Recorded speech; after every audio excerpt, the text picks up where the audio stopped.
Everyone, so we're late. Well, I don't know if we are late. It's a bonus stream, so we can start whenever I want. But like, I just got some extra sleep, and I was gonna have some breakfast, but I don't think my stomach could handle breakfast right now. So I just had a protein bar and I'm making a coffee. Yeah, bonus stream. Yeah, we're doing some bonus streams to get through Doom the Dark Ages because chat doesn't seem to be too keen on it. The people that are showing up seem to be keen on it, but the community at large doesn't seem to really care all that much about it. So we're just gonna get it done, and then we will go back to Umineko, Baldur's Gate 3, and finish that as fast as possible to get into Metal Gear and stuff like that. Yeah, I don't know. Community at large can eat slugs. Unfortunately, the community at large pays my rent, so they do have to be factored in sometimes. Not in every decision, but in some decisions. Anyway, let's see. Bonus Dune the Dark Ages streams today and tomorrow. Seki. How do you spell Sekimea again? Sekimea with mouse. Later tonight after this stream. Umineko solo flight on Tuesday. Baldur's Gate 3 resumes Wednesday. Metal Gear after that. Lots of streams. Wow.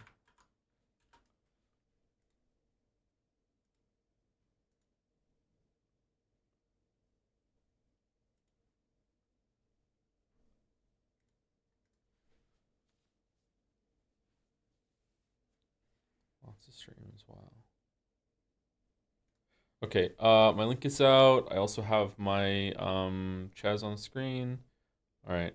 I'm not in the best mood today, chat. I'll try and be okay. Usually, if I'm in a bad mood, or no, I'm not in a bad mood, I'm just in a kind of a sad mood.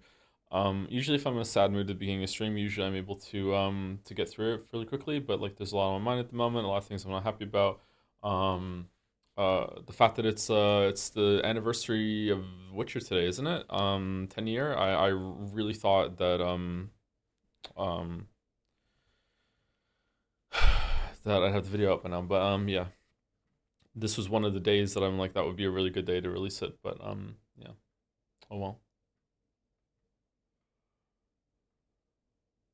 Okay, let me get my Windows set up. Watch to earn drops. What? Get rewards for watching Anderson GPH Holder and Doom Dark Ages ends on June 13th. Oh, I guess it is just turned on automatically. Okay.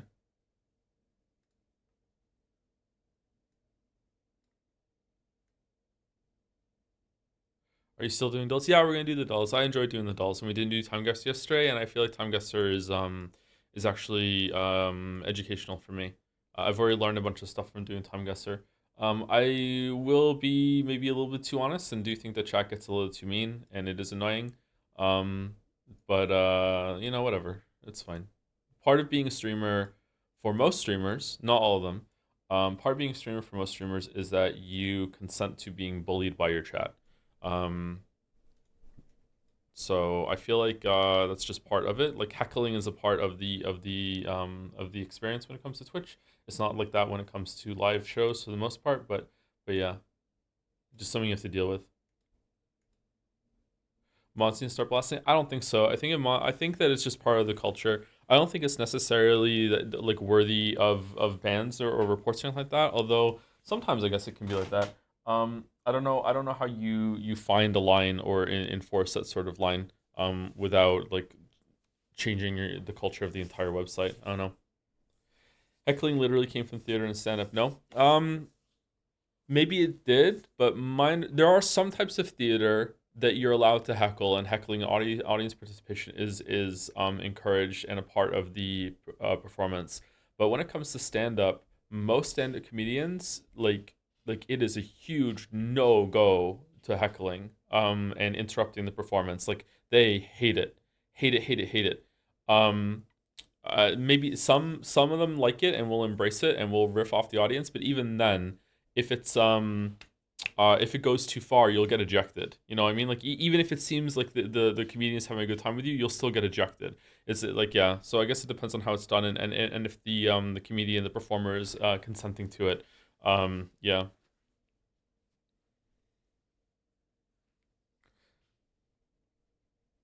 I think an offhand quick heckle is fine, but it's like your persistence issue. Yeah, yeah. Streamers should obviously be made fun of their chat in Northernline. Northernline say that? Yeah, that's probably true.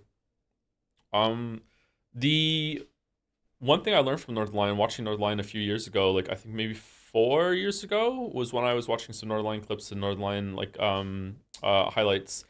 Because my chat was exploding about him all the time, and I was like, "Who the fuck is this guy?" Although seen him before playing Binding of Isaac, so I knew who he was, but I didn't really know much about him.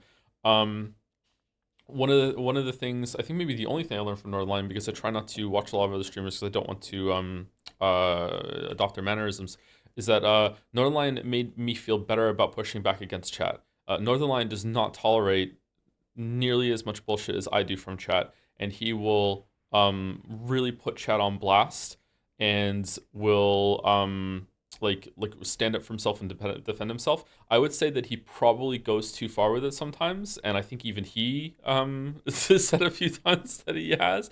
I do too. I've gone too far 2 times, so I don't want to be exactly as like stand my ground, as firm as like Nordline is when it comes to pushing back against chat, but I did learn to have more of a backbone with my chat from watching Northern and being like, oh, okay, like I just don't have to sit here and take it. Yeah. But NL seems to have a maybe a healthier relationship with his chat, or maybe he has a healthier boundary with his chat. I don't know. I don't know.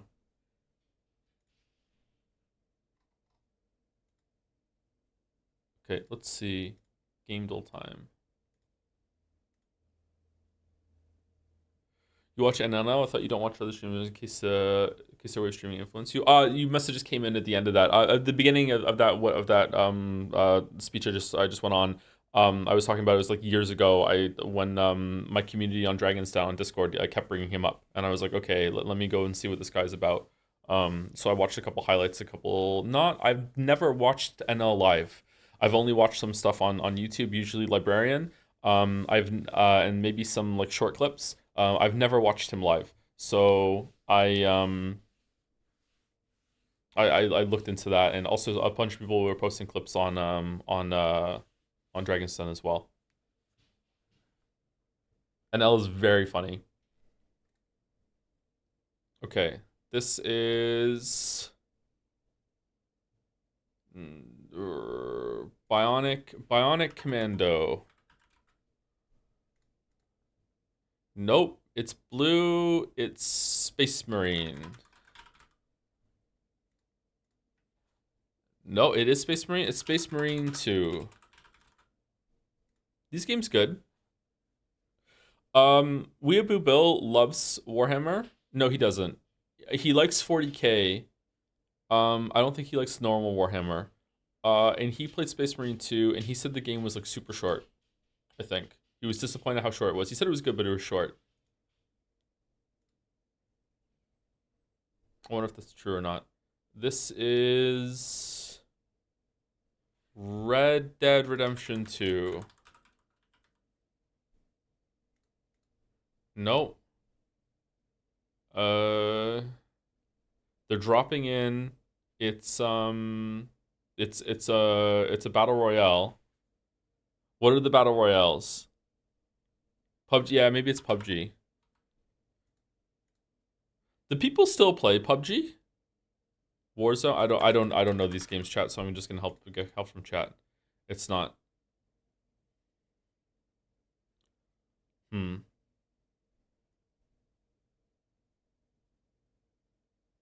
Tarkov. You don't drop in Tarkov, do you? Yeah, you don't drop in Tarkov. It's not Tarkov. I played Tarkov for an afternoon once, and I was fucking miserable. It's Battlefield 5. Nope. Okay. Oh, it's a World War. Okay, it's Medal of Honor. New? No, it was Squad 44. Okay, my bad. All right, sorry. I was not familiar with your game. All right, on to Bandle. Let me tell you if you can hear it. Sorry, tell me if you can hear it. 1964, very hard, 64 million views. Well, I'm not getting this one.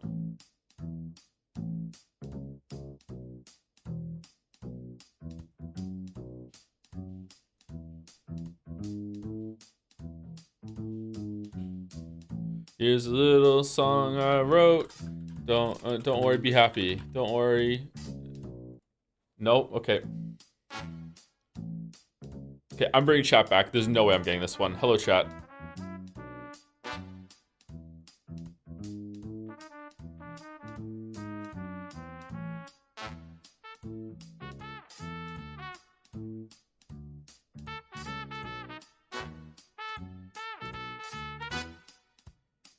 Do do do do do do do do. Oh, maybe I'm gonna get it. Hold on.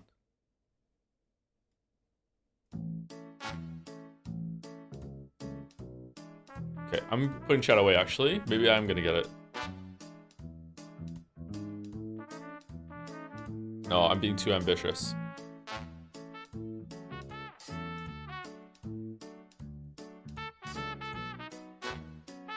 This part sounds so familiar. Do do do do. I don't. Oh my god.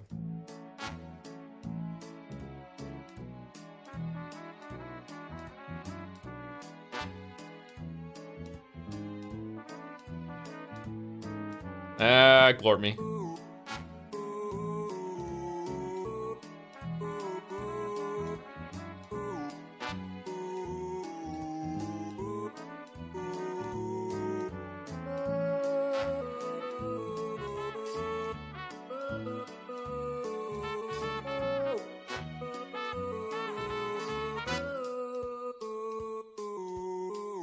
Okay, I think I know I have heard this song at some point, but I cannot place the glorp. I cannot get the lyrics. I also am not like being able to continue the song in my head after it ends.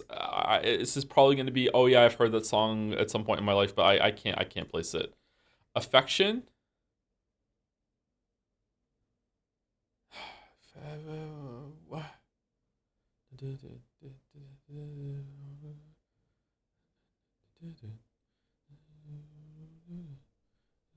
No, I'm not getting it. What is it? What is it?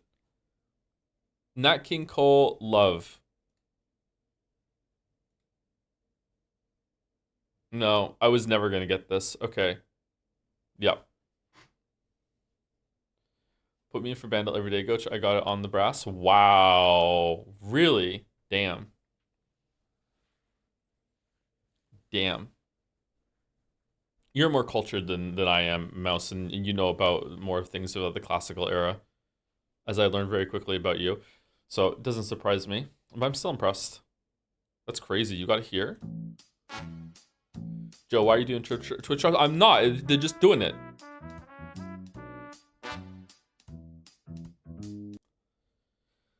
Jodel, I like Jenny Nicholson. She's the one who did the Suicide Squad video, right? I do not remember ever talking about Jenny Nicholson on stream or the Suicide Squad video. I don't even remember watching the Suicide Squad video. Am I driving on the wrong side of the street? I am, aren't I? We're already oh no, oh, this is Euro Truck Simulator.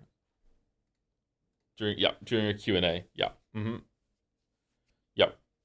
The only Jenny Nicholson video that I remember watching, which I loved, which was when she watched all of the Land Before Time movies and ranked them and everything, and because I watched those movies growing up when I was a kid, and it was like a really nice trip down memory lane, via her commentary on those movies. And she reminded me of a song, "Friends for Dinner" in one of the, I think it was Land Before Time 3. Friends for dinner, I'm gonna have friends for dinner. Fucking sometimes those songs just come back into my head, man. Land Before Time was a great movie when I was a kid. Um, there's still some times where I hear a stock sound effect roar in a game. I think one of them is in Doom: The Dark Ages, and like it was used in Land Before Time when one of the T-Rexes did one of the roars, or maybe like those sound effects become like stock sound effects royalty free later on or something. I don't know. And how tasty did those leaves look? Yeah, the tree stars. Yeah. Who's your fave dino of the main kids? It probably back then probably Littlefoot because I just like when you're a kid you identify more as the main character, the like the protagonist. Like it's very easy to adopt their persona, sort of thing. But like now that I'm older, probably Spike.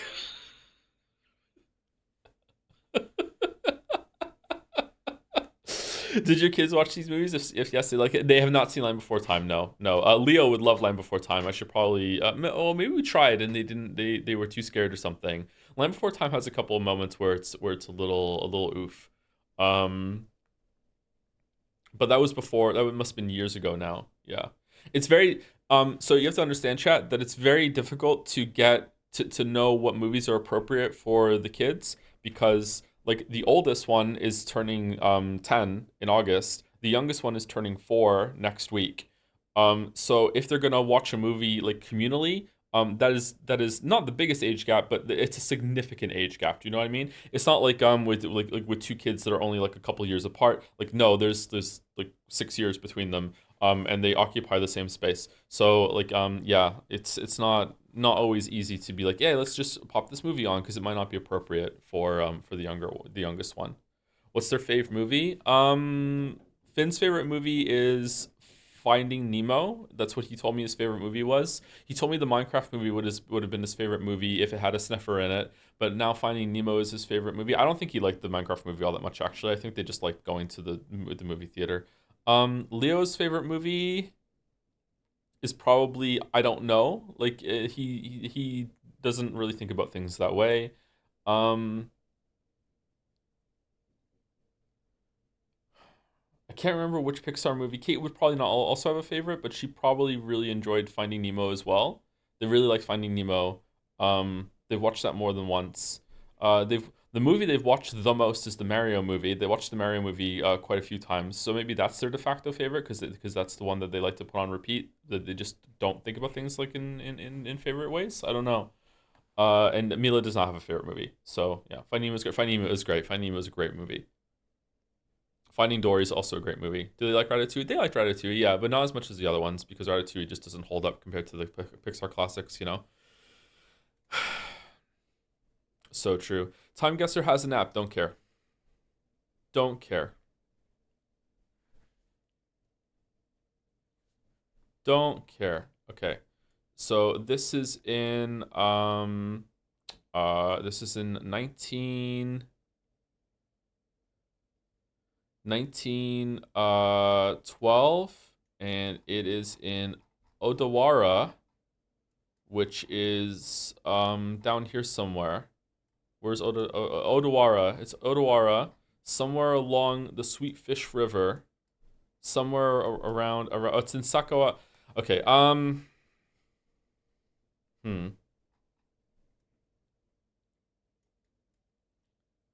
Very old cars, but there is cars. I'm gonna guess the 30s. I don't know for sure. Hmm. Man, I need to learn cars more.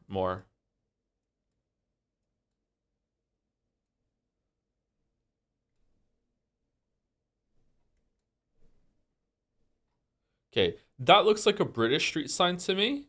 Are we in Britbong? Advisor Blad Journaler? No, we're in Europe. We're somewhere in Europe. I don't know where we are in Europe, but we're somewhere in Europe. Um, I don't know where. Narveson? Hmm.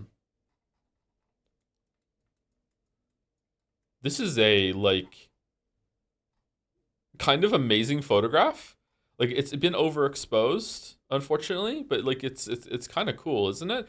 Okay, what kind of era is a camera gonna need to be exposed for so long that to take a picture? What the fuck is this here? That it's gonna have like multiple exposures, or is it just a like an error, like a hmm.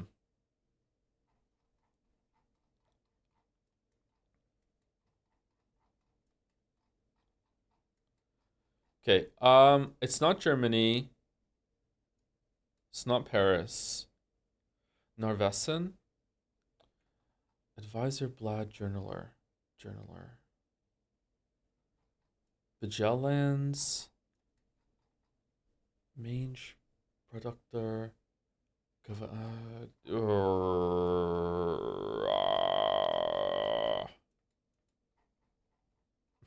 I don't know. I don't know. I have no idea. I'm thinking this area up here. Um, Belarus, Hungary, Norway, Sweden, Finland. It's not down here. It's not over here. There's snow, so it's probably up here somewhere. Maybe it's Sweden. Is this kind of has like Scandinavian kind of language to me here, but I'm not sure. I don't know that very well. If we go Stockholm, then we're going to be centrally located. I'm going Stockholm. Let's do this. Here we go. Here, check the flag. I don't even see a flag. Oh, there's a flag. Oh man. Oh, isn't that the Norway flag? Okay, well, I'm not oh, there's flags here too. Okay, I don't know.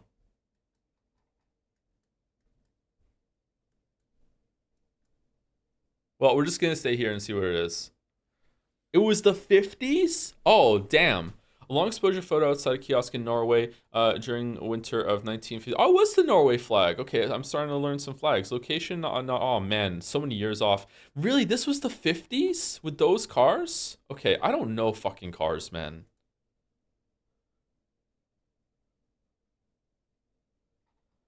Okay. To have and to hold the friendly North River Savings Bank 206 212 West 34th Street, one short block west, safe deposit. Okay, so this makes me think that it's New York. Is any other city in America do this like numbered street bullshit like New York does or no? It was likely the Swedish flag for the right. Oh, was it? I don't know flag. Sorry. Okay, so this is again probably the 50s. Those are the same kind of cars that were around in the last photo. 50s. Oh, there's a horse-drawn carriage. Holy fuck. Okay, would car tech in America be a few years ahead of Scandinavia? Like if that was the 50s in the last picture, would this be earlier? This feels I don't know, man.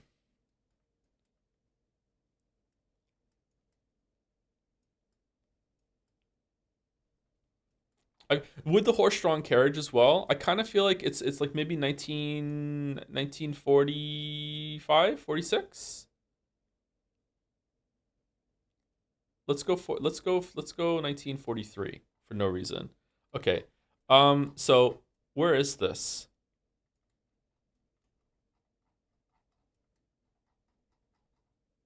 7th Avenue, South Ferry?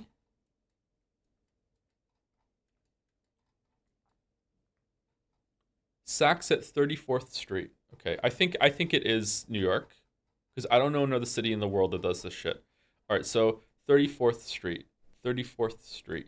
Okay, here's 34th Street and it's Saks at 34th Street. What's the other one? Oh, it just says New York City right there. Okay. Gotham? Oh my god, we're in Batman. Gotham Gold Stripe. Holy shit. Goes hard? Okay, 34th and what?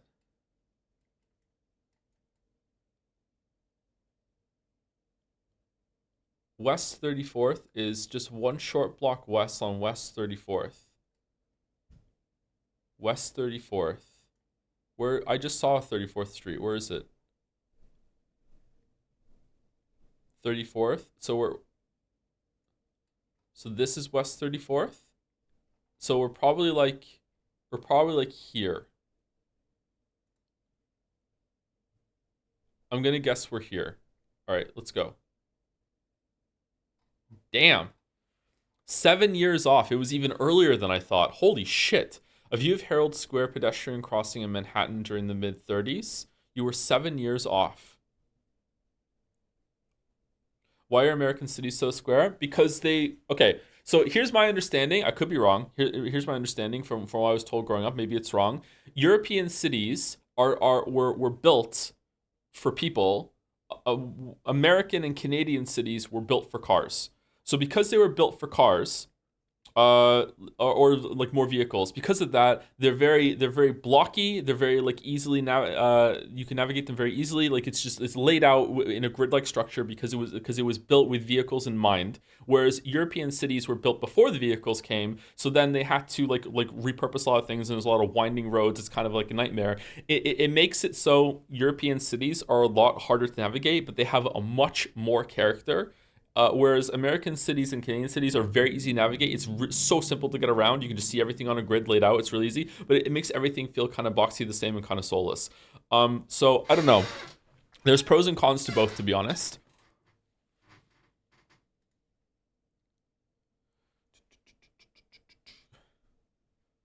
Oh damn. Okay, I don't know what that is. I kind of immediately think Russia, but I'm not sure. Is it Russia? I don't know why I think Russia. I don't know what this flag is. What's this flag? What's a flag that has what's this? I've never seen a flag with this in the middle. What's that? Was it like a we're trying to take over something flag? Chat is saying Italy. It's Italy? Really? This is again a extremely like old photograph. Okay, it's definitely somewhere in Europe, and as we just learned, the cars in Europe took a little while to catch up. So I'm gonna guess that it's the 40s. Let's go. Let's just go with what we did last time. Like fucking 1943. 1943. I would not have gotten Italy. I for some reason this makes me think Russia, but it's not. This maybe this flag would have made me like, oh, okay, the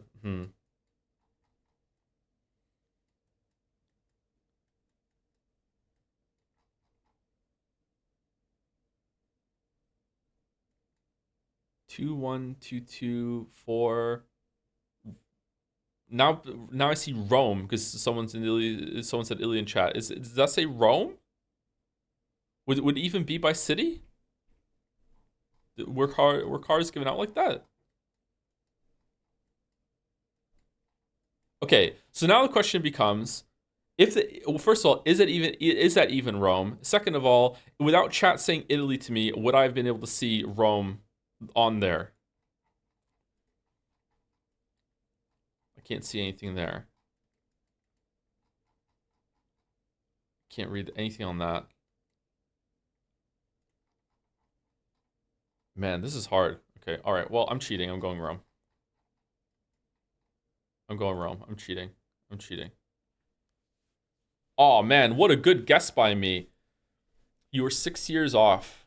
The column of Marcus Aurelius shrouded in mist in Rome during the late 30s. You were 6 years off. Well done, chat. Well done. Okay. Um,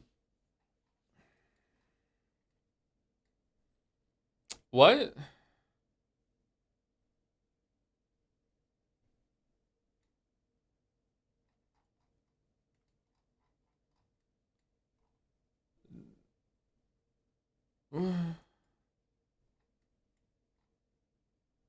This is not New York.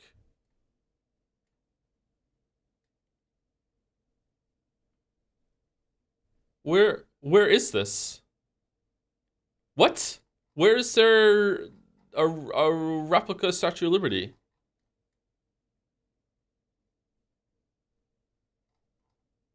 What do you mean not New York? That's not New York in the background. I've been to New York. I've been to Statue of Liberty. I don't remember this being here. Maybe it is. Maybe it's changed since I was there. I was there in the early 2000s. Like this does not look like Liberty Island at all to me. Is it? There's there's no fucking way this is New York. A lot has changed since then. I mean, the phones are more recent. What are these phones? 2017?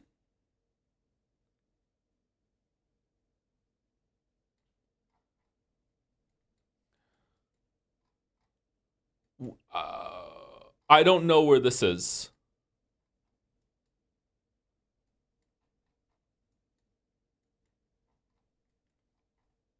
Okay, so for some reason I think Korea.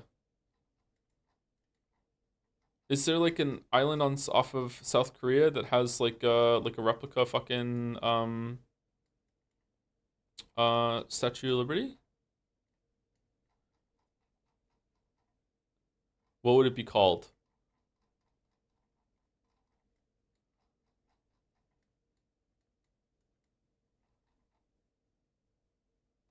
No. What the fuck?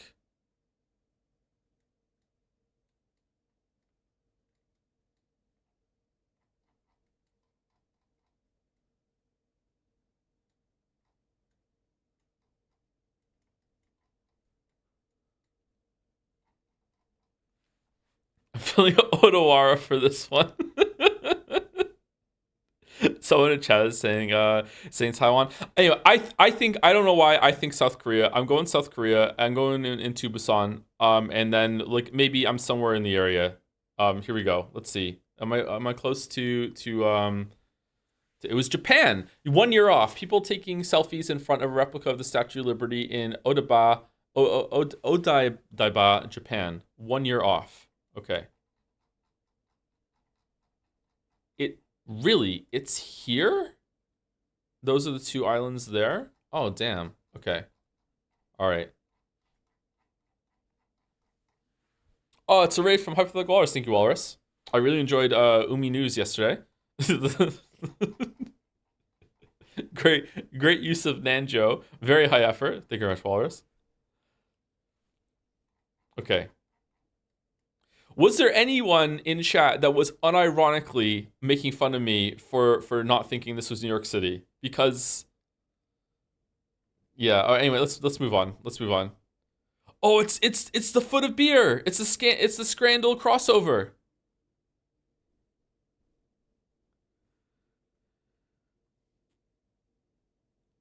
Paul Warner?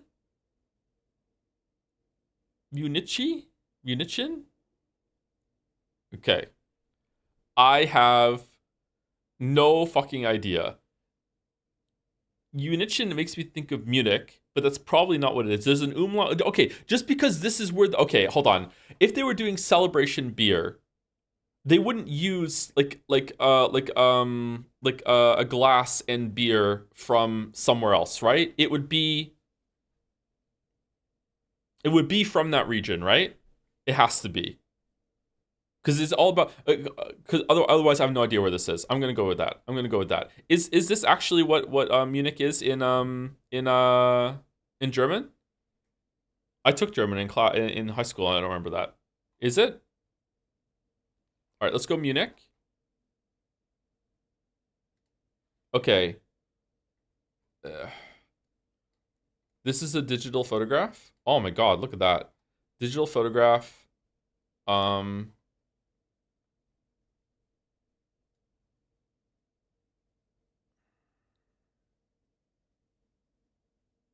have no idea who these players are.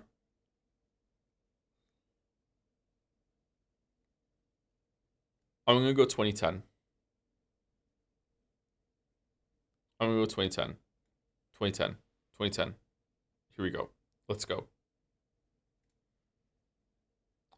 This year? Holy shit. Bayern Munich's Jamal Musiala being doused with a beer as part of the club's traditional Bundesliga title celebrations after a 2-1 win against Borussia. Oh my fucking god.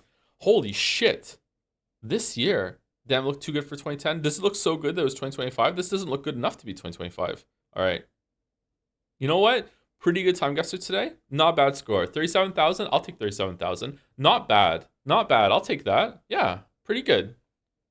Pretty good. Pretty good. Hey, gotta say though, chat helped. Chat helped twice today, big time. Chat helped when it came to like I would have probably put this one up here more, and I would have lost at least like 3,000 points from that one. And I don't know if I would have like just said, you know what, maybe it is Munich. I probably would have actually. So that's the one where chat helped. So chat helped. Has Scrandle already happened? No, don't worry, don't worry. Scrandle's still here. Scrandle's still to come. But I'm gonna go finish my coffee. I'll be back.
All right, so I think this is an easy left.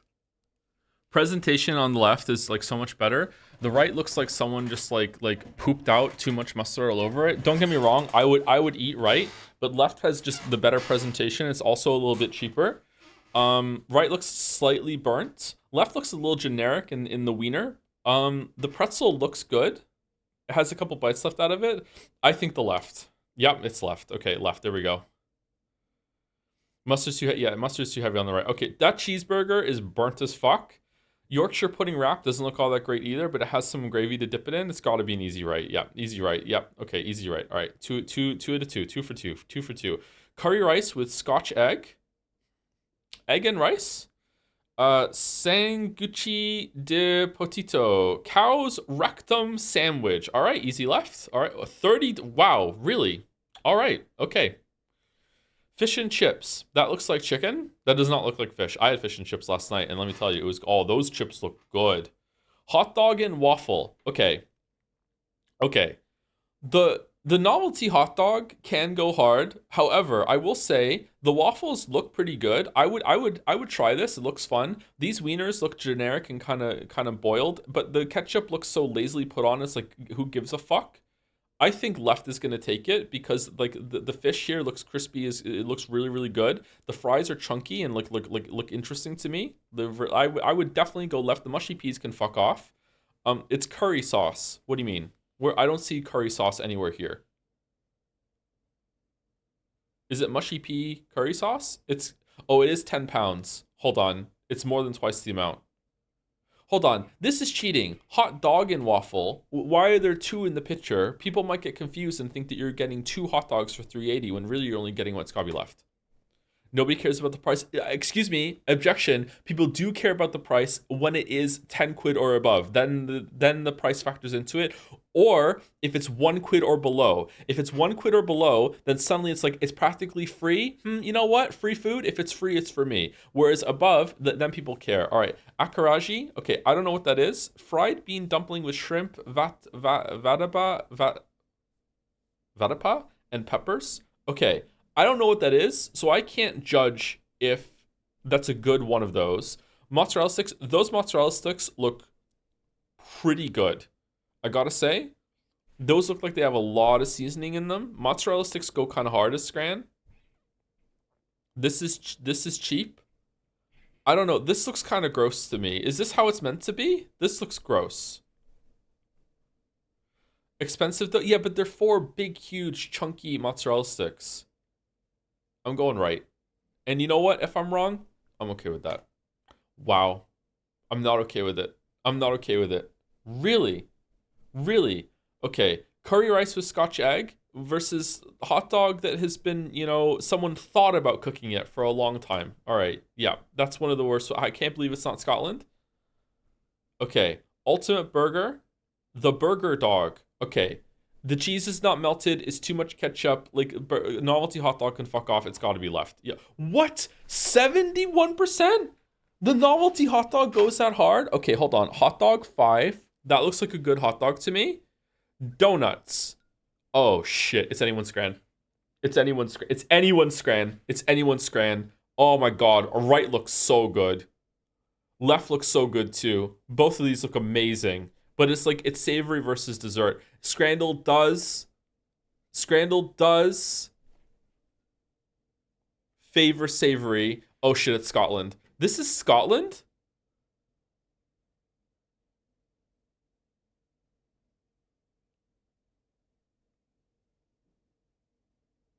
I'm going left and on my own head be it. Wow. Wow.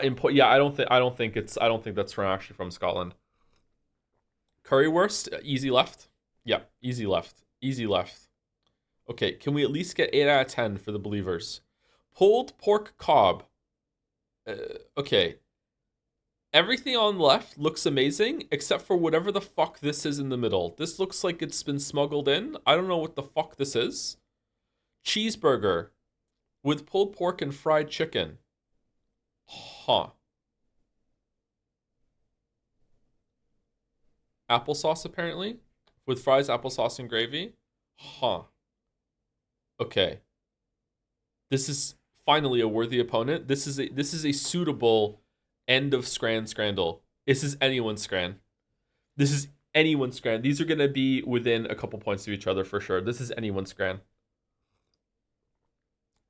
Left looks amazing. Left looks amazing except for the applesauce. And it's making me mad that the applesauce is just like plopped down in the middle of it. I don't like that. Right looks like a pretty good burger. It's just not the best photograph. The lighting is so much better on the left, okay?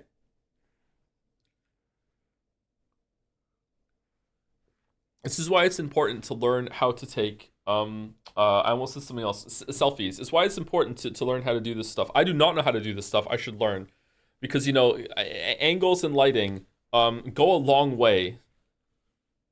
Right? It's not even a question. You're insane. You're insane. These two are going to be so close together with each other. There should be a third option that is, I think these are within like 5% of each other. And if you do that, then that's like the way out. Like even Scran.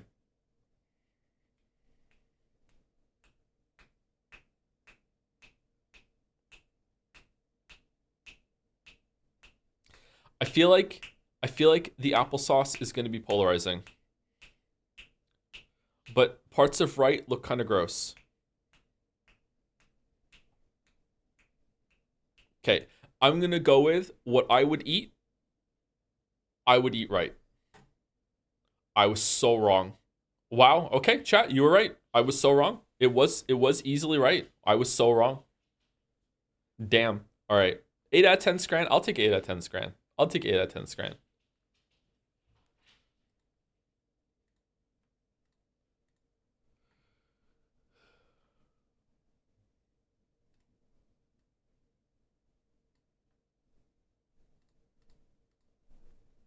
My fucking monocoins, Natsui.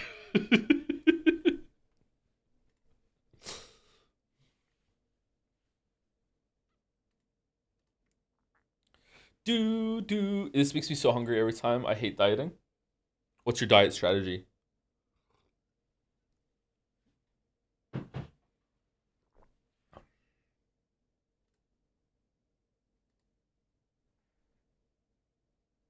Only 6 scran streak. You don't scran on your days off? No, I don't scran on my days off now. I only do it with chat.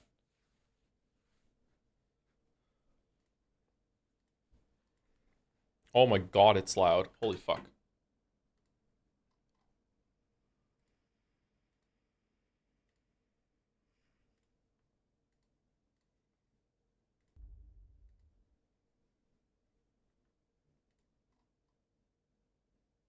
Okay, let me know if it's too loud for you, chat, because it was on Umineko volume.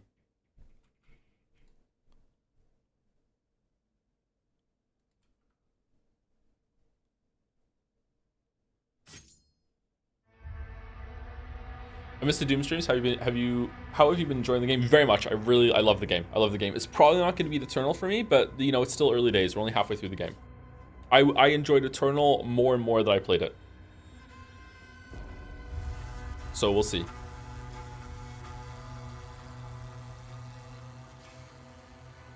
Okay, how is the sound compared to me? When we get into the game, there's like going to be punching and shooting, so we might have to do that. But is it audible right now, and is it drowning me out, or are we good?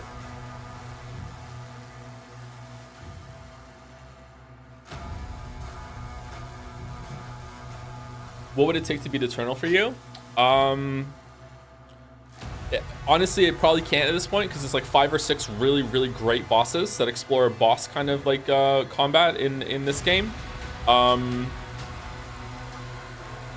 back half has to have like some amazing combination of really great arenas with like really good enemy variety.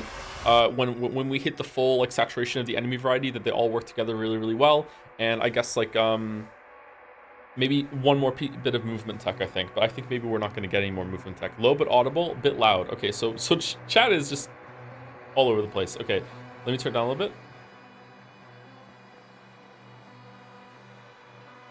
I still don't know what to buy. How does it compare to 12 minutes? 12 minutes with who? Thank you to the following people.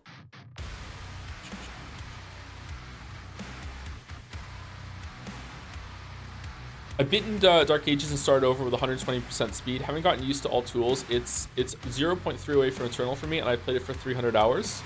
You've played Dark Ages for 300. That's not true. You've played Eternal for 300 hours. Okay, so it's 0.3 away. In what direction? Like it's 0.3 below? Away means yeah, away. Okay, all right, that's pretty good. That bodes well.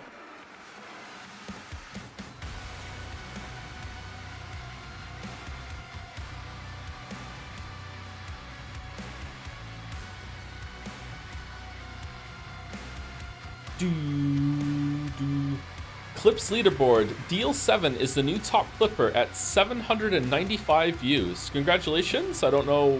I've never seen that before. Thank you, Chefin, for the resub. Thank you, Chefin.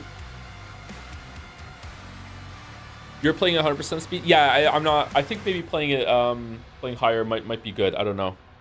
I don't feel like the movement speed is that bad once you get to sprinting, but before the Doom guy starts to speed up, it is a bit sluggish. I don't know. I played a bit 150 speed and it was giggles. Maybe I should try it. Maybe better. Thank you, Sheffin, for the resub. Thank you, Gherkinstem, for the resub too. Thank you, Jay Duffiel, for the resub. Apparently, it's my 8-month sub anniversary. Check out this walrus emote. Damn. Thank you very much for the resubs while the stream is down. Thank you, Dubalder, for the resub.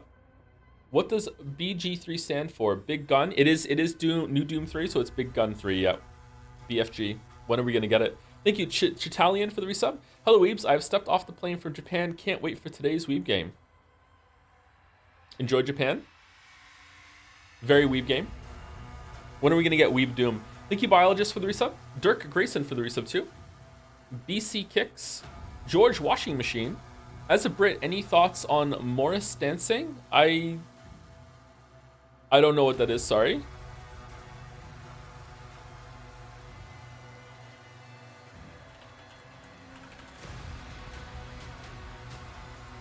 Morris dancing is a type of traditional English folk dance often performed in groups of 6 or 8 dancers, sometimes accompanied by a single musician or band. It's characterized by rhythmic stepping, choreographed figures, and the use of implements like sticks, swords, or handkerchiefs. Dancers often wear costumes and bells, and the music is typically lively and traditional. Oh, okay. I think I've seen like some different versions of this. English traditions? What do you mean? England has a lot of traditions. UK has a bunch of them.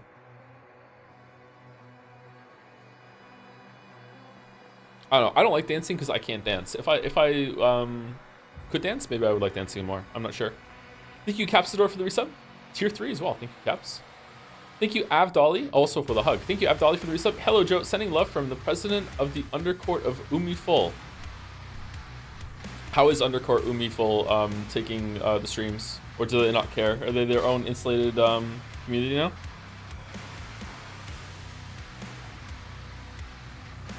Hey, Mr. Curai for the resub. Hi. Hey, how's it going?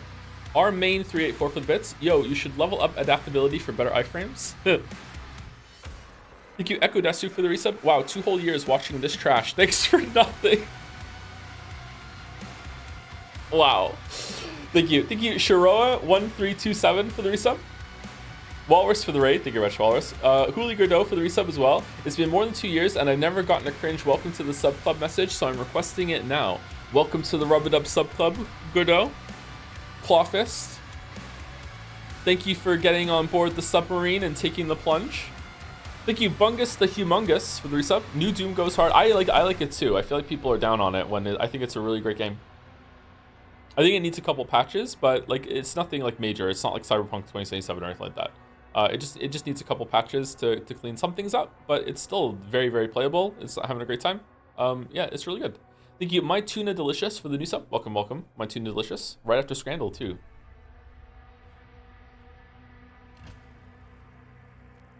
Very topical. Thank you, Vortex PDX, for the resub. The Mika for the new sub. Welcome, the Mika. Reminds me of Blippy. Thank you very much, the Mika. Thank you, Aw Parker, for the resub, and Koji Brother also for the resub with sub message. And that's it. I'm all caught up. Thank you very much. Patches, Dark Souls reference. Whoa. All right, I think that we're gonna start off with a big mech level here. The Slayer begins an Atlan assault on a fortress in hell. Yep, here we go. Have you maintained 100%? No, there's been a couple levels that I didn't get all the gold on. Biggest problem is input issues. System reboot in progress. Like sometimes things happen 2-3 seconds after I press the button in Doom. Yeah, that happened to me too when it came to melee attacks.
Challenges.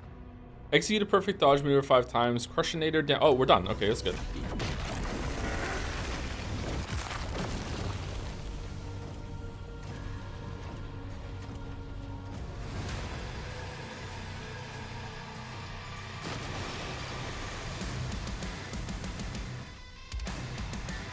Okay, is it possible to even have this perspective without it thinking that you're just a normal person running through a miniature town? Like, is it possible?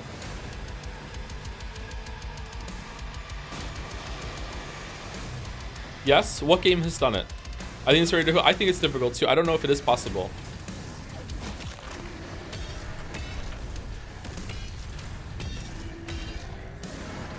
The physics aren't slow enough. I don't think it's the physics.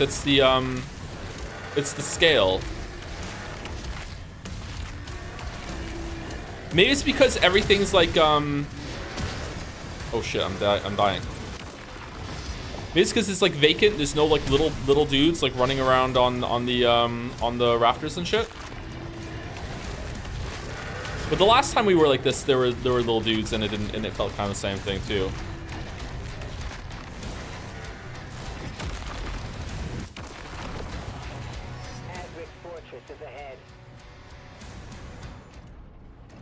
Oh man, the music cutting out. What's going on?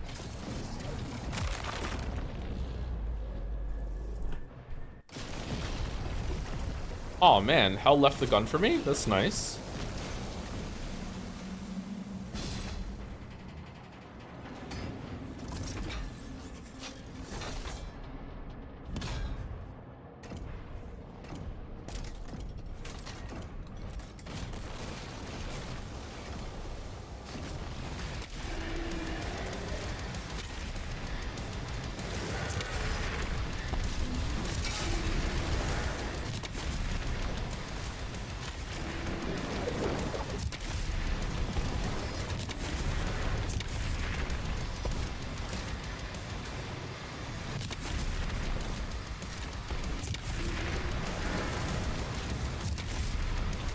McFlurry rush?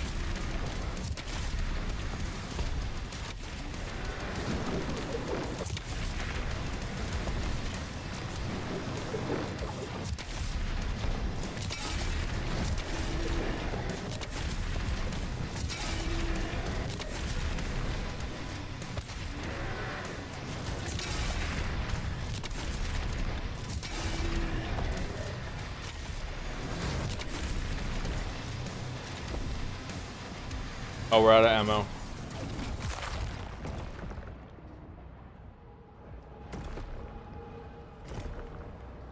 think it's possible you need to make fundamental changes to how the camera works, such as designing a game around a cinematic camera mode or such. Yeah, maybe.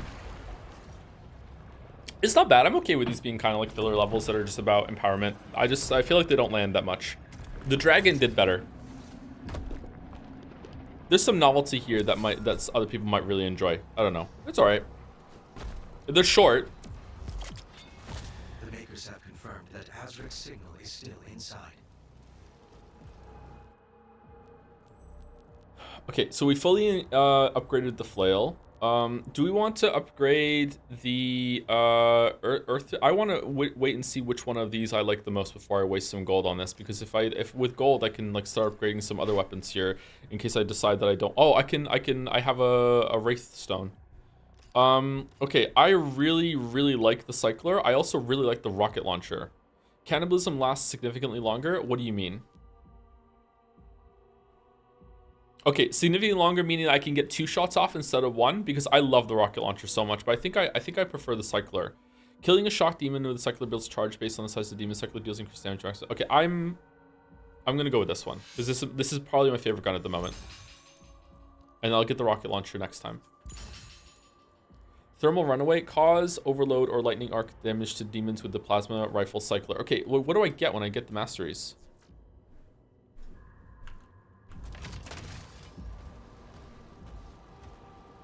Skins? Oh, okay. It's not like more gold or anything like that.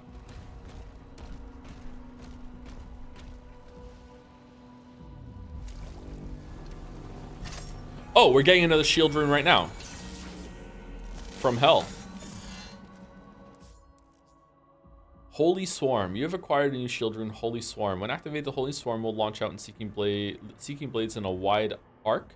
These blades will hunt down and deal damage to targets. Okay, that sounds better than the other one. You can now switch your active shield rune in the dossier at any time. You can also view currently unlocked upgrades. Okay. Yeah, I definitely want that one. Okay, summon additional ethereal daggers and increase dagger damage. Summon even more ethereal daggers and increase dagger damage. Summon the maximum ethereal dagger. Okay, so it just becomes better. Okay, that looks really cool. That looks like it'll seek out some stuff instead of just being in front of you.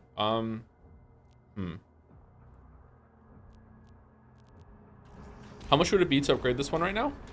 Because this one seems pretty good. And then I have a full power shield upgrade. 100? Let's do it. This goes against my my instincts as a gamer, but let's do it. Yo, is the premium edition worth buying? I didn't get the premium edition, so I can't tell you about that. I'm not that kind of gamer.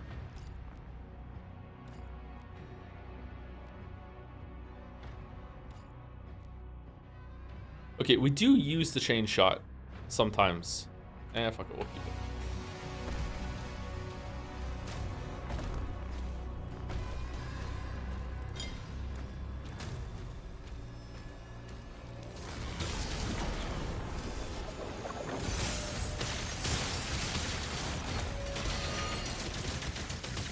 It has a cooldown.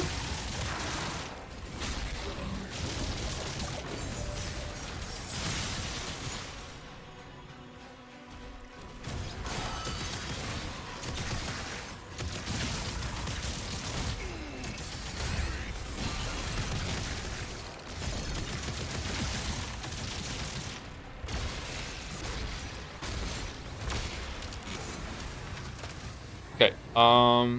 Have I remembered how to play? How do you feel about parry slowing the game down for a split second? Do you feel it kills your momentum of it? No, I like it. I think it makes it feel, it's like hit stun on attacks. It feels impactful when I get a parry. It's like boom. I like it. I liked it in Ragnarok too, and it feels like that's where they got the idea from, was from Ragnarok. Damage trigger more demons with the Slayer as a Slayer with a single holy swarm. Okay, so that's just getting parries. I like it. I know some people don't. I was seeing on the Doom subreddit that there's a mod to remove the slowdown, so maybe it's better after you played it for a while. But I like it. Like I missed the length of the glory kills in Eternal because I felt like that I'm not very good at these games, so I felt like it gave me a moment of reprieve and a chance to catch my breath and to plan my next move. So it almost made it like okay, so I'm gonna run over, hit that guy, kill that guy, shoot, run over, get a glory kill. When I get a glory kill, that'll give me a second. Then after the glory kill's over, I can like process what I'm gonna do next. It makes me feel like I'm Sherlock Holmes in that movie where you're planning to discombobulate or whatever.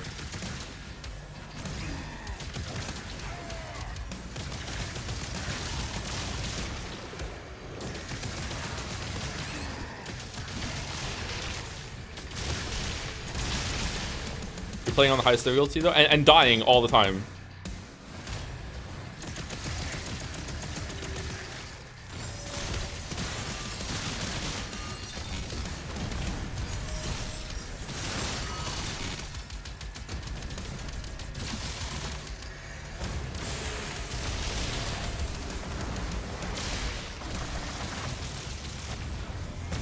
What the?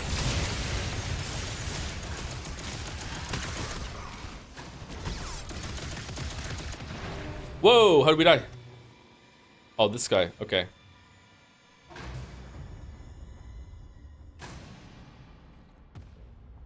I definitely think that the game's biggest problem in the combat is knowing when someone's attacking you from behind or off screen, or the damage is too high. I feel like they could have smoothed that out a little bit.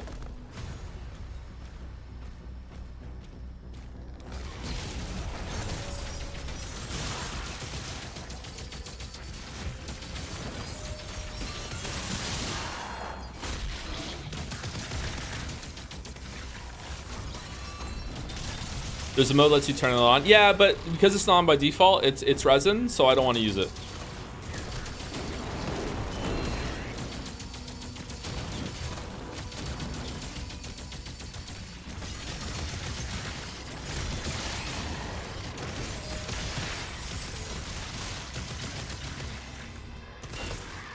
Whoa, wrong one. Whoa. Okay, fucking. Oh, see how he went flying back there? Holy shit. Okay. Does it not default? Is it because I like loaded the game? Okay, there we go. I want the shotgun. Let's use the skull thing. We haven't used the skull thing in a while.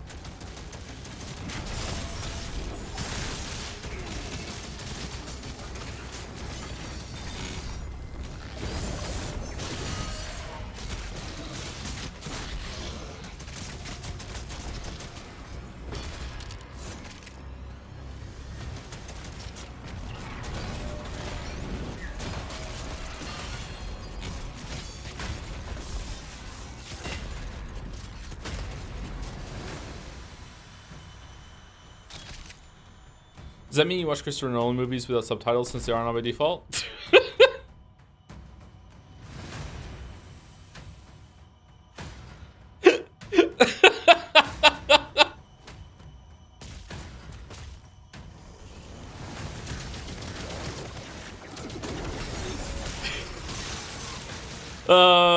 Well done.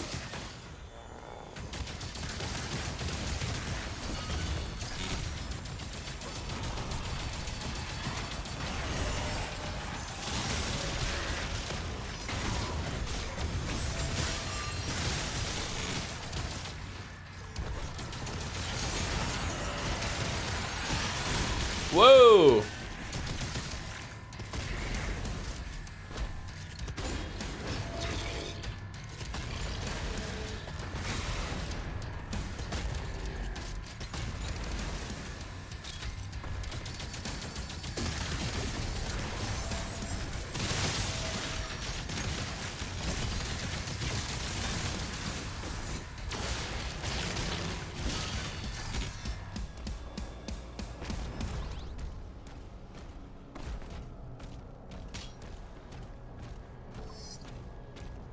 I feel like this isn't much of a problem with an FPS. Have smaller areas and the enemies are a bit more visible.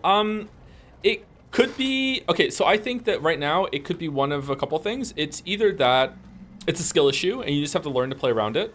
However, I will counter that with the game seems to be very much trying to make you focus on the big guys, and the fodder are just there as resources, and like hit them with your flail, whatever. Like they're just there to be minor annoyances. So maybe they just do too much damage. It could just be a visibility thing, or it just could be that they needed to lower the amount that spawn. I don't know. Maybe they should have had more guns that do AoE damage, so that as you're focusing on the big guy, you just kind of like just passively just kill the other ones around you. Or maybe if you're running, you like shove enemies out of the way, and they like in the same way that landing kills a bunch of them. Maybe they need to be like you just like are like a moving battering ram, and you just fling enemies around you. You don't even realize it. I don't know. Like I don't even know if it's even a problem. Like it might not even be an issue. It just might be skill issue.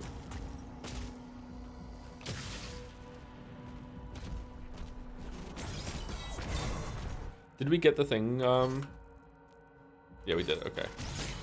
Oh, are there secrets? I'm gonna sneeze. There is a secret. Where's the secret? Excuse me. Did I miss a secret when I was oh, it's back there. God fucking damn it.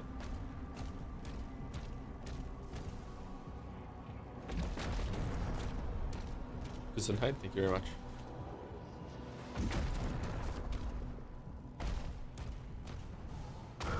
Almost sneezed again.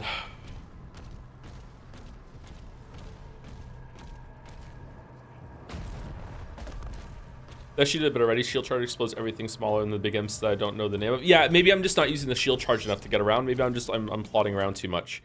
We can't get back up there. It's the point of the return. All right, never mind. Favorite gun so far?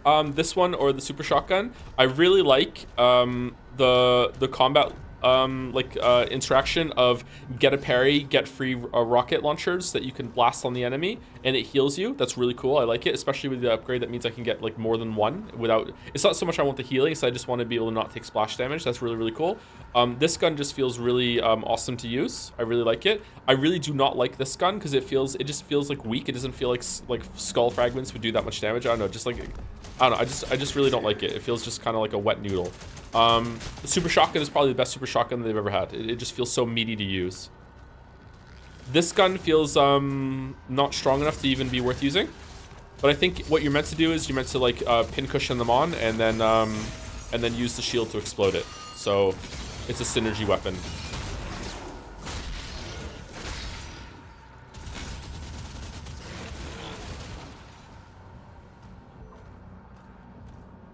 But this gun is probably my favorite overall. It's really chunky. It's like big energy weapon. It just sounds cool.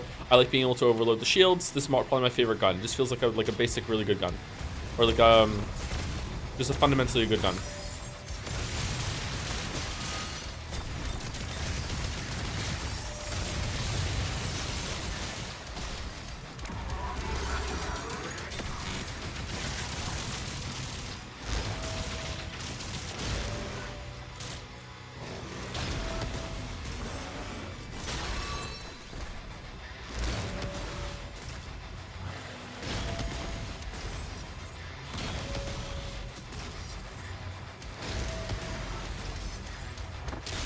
Huh, I feel like the rocket launcher doesn't do enough single target damage.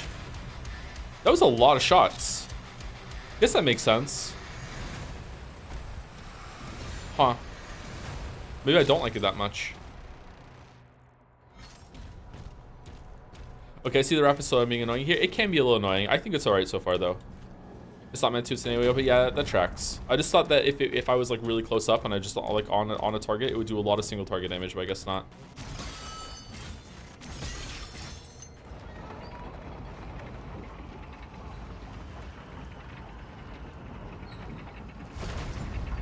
I know what the devs want to do with weapon swaps. I don't think it's that kind of game. I think that you can play with whatever weapon you want, except for like you can't use like the super shotgun at long range or whatever.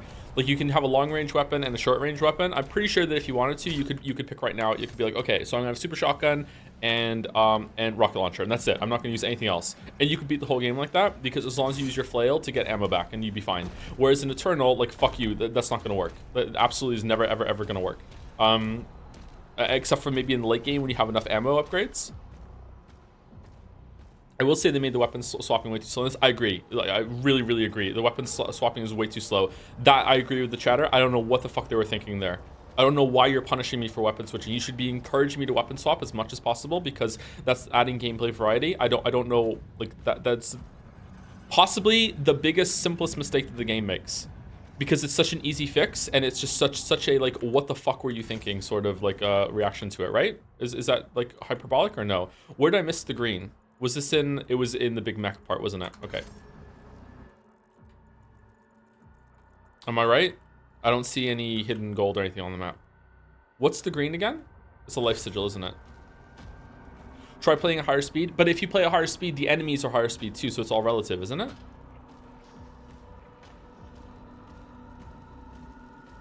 It's not just you that moves faster. Solve the epitaph first. Should we try and do a solve the epitaph stream? Has the game given us enough clues now? Oh, it's gold in here.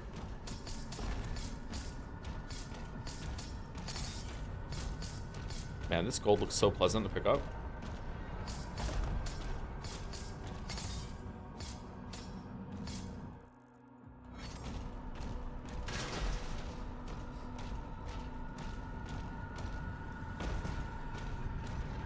Our time will come.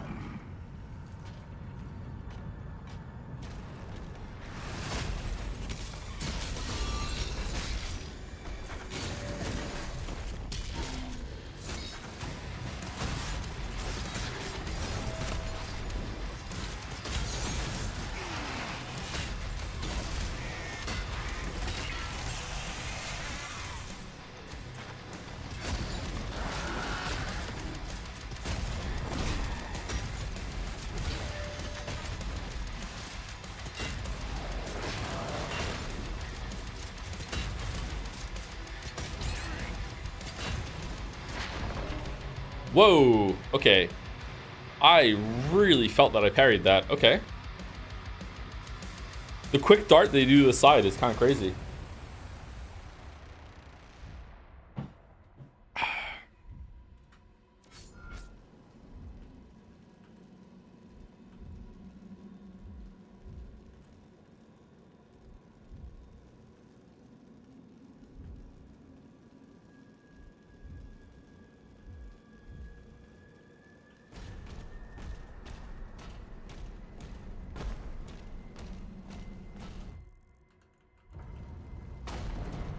Ultra Kill is going to be Joe's favorite game of all time. I would really like to play Ultra Kill.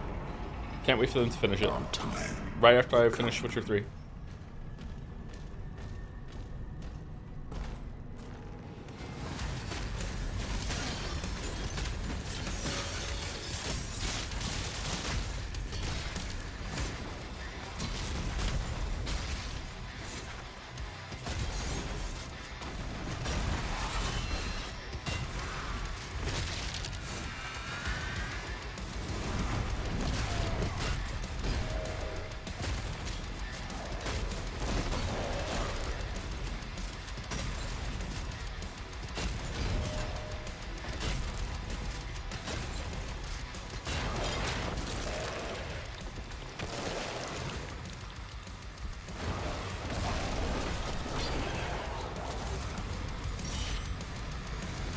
Breakv has called a meeting with me. We need you at the command station. Opening a portal now. What difficulty is this? The fourth easiest.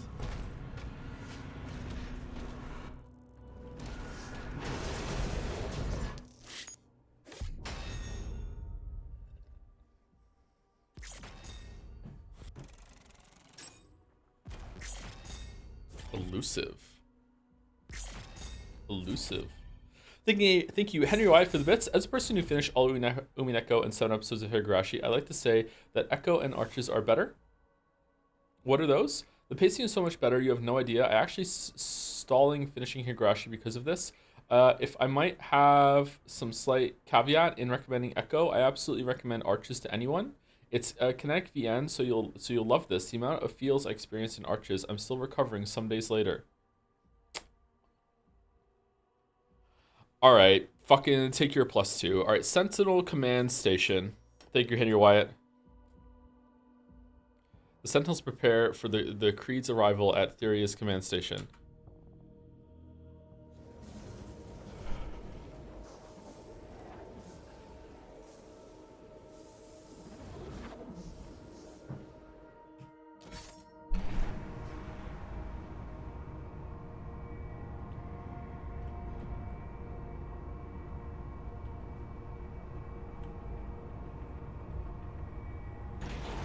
Is it a joke? I don't get it. Let's just say it's a very touching story. It's just that the touching will be done by yourself.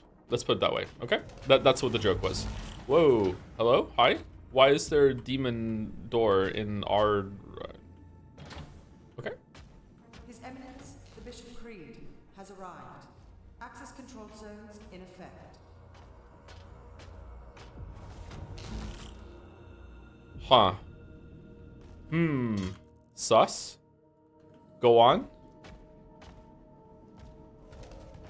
Security clearance required. He was being earnest. Oh, I know. Access denied.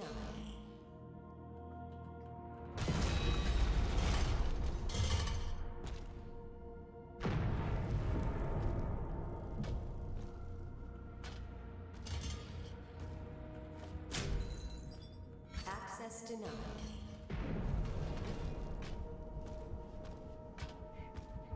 Attack warning red.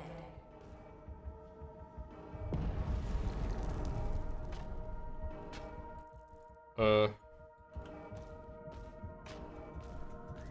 All personnel, please evacuate the facility.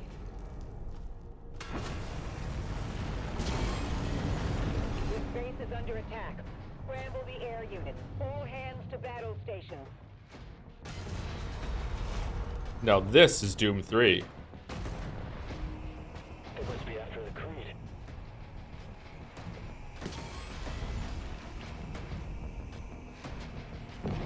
Hull breach. Damage on multiple levels. Move the Creed to the command deck.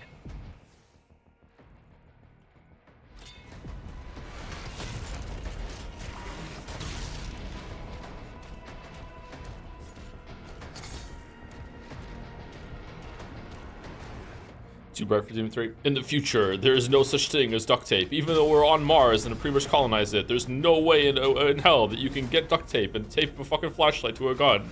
No, you must switch to the flashlight every single time that you want to see the environment. Then switch back to your gun if you would like to fire a shot. Fuck you, this is Doom.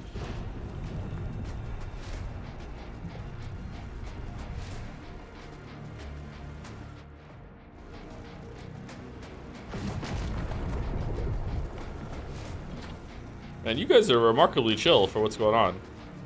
Portal opening above the command station. Something massive is coming through. We need air. Oh yeah? Enter. Prepare the Slayer's dragon. Yeah, dragon! Dragon, dragon.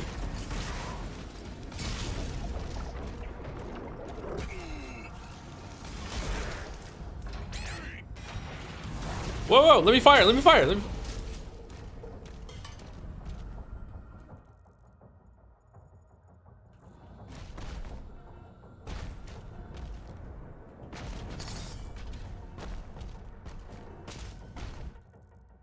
Yeah, dragon. How's your new game, Mouse? Is it good? You're a couple hours into it now. Is it holding up to expectations? Will it hold up to my expectations? Because you know I'm a big fan of that series too.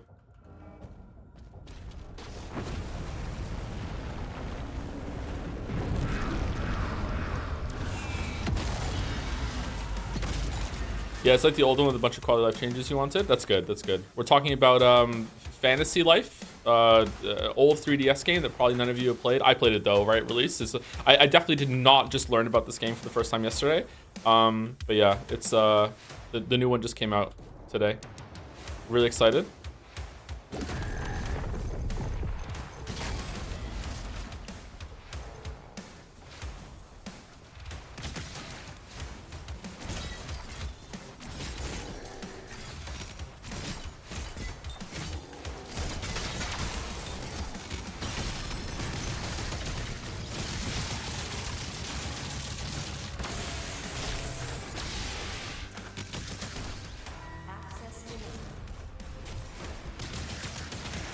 It has unlimited inventory and a glamour system and gear set slots for every job. It's legitimately doing better than Final Fantasy 14. Oh, does it really? Oh, that really bodes well. Okay, maybe I will get it today then. Holy fuck. I wouldn't mind a progression game to play right now.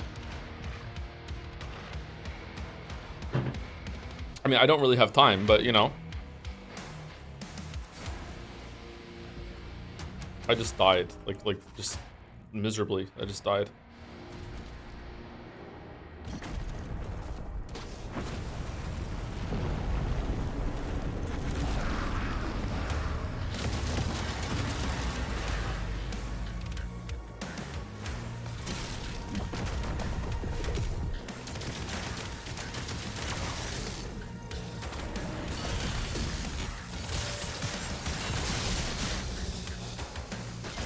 Access denied.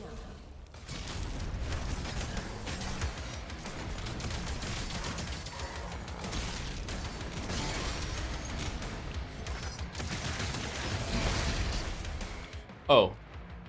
Punching bag. Strike a battle knight with a melee attack 10 times. Killed. Oh, what the? I don't want to switch back to fists.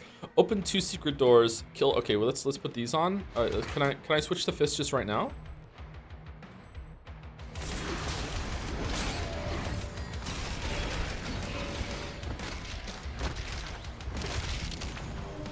Oh, I'm dead.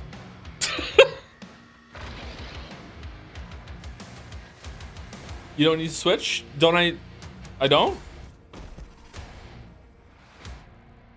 Like, I mean, it specifically says punching bag. Is flail on there? Oh, flail is on there. Okay, my bad. It is on there. You're right, chatter. You're right. You know what, chat? When you're right, you're right. Chat is right a lot today. What the hell's going on? I don't like it. Isn't shield melee? I don't think so.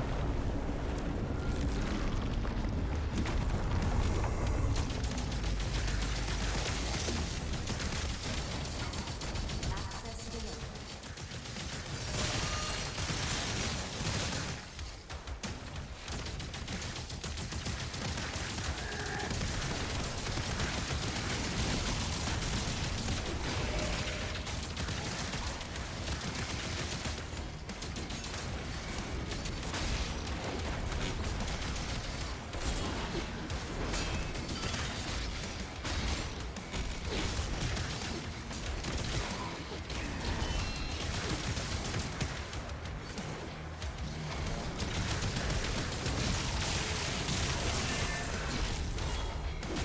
Oh shit! What the fuck was hitting me? Whoa! Ha ha ha ha ha!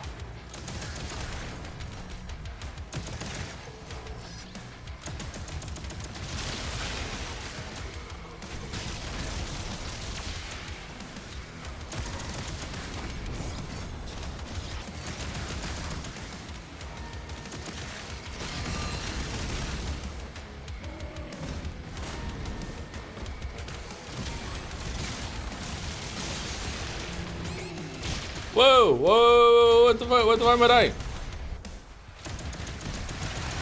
Oh, fuck!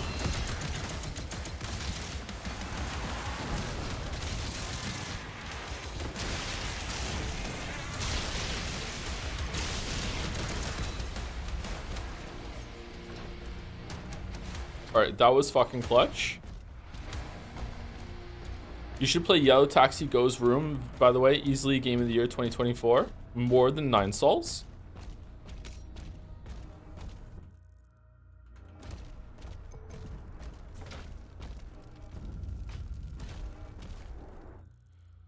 Okay, apparently I did not finish this area. There's like another dude that's gonna spawn here somewhere.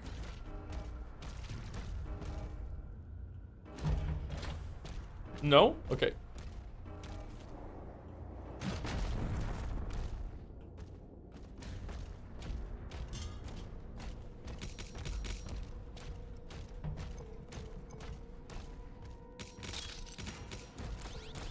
Damn, those are some big guns.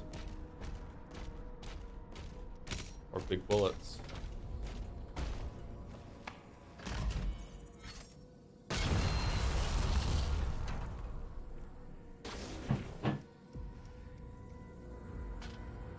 Did I just do that?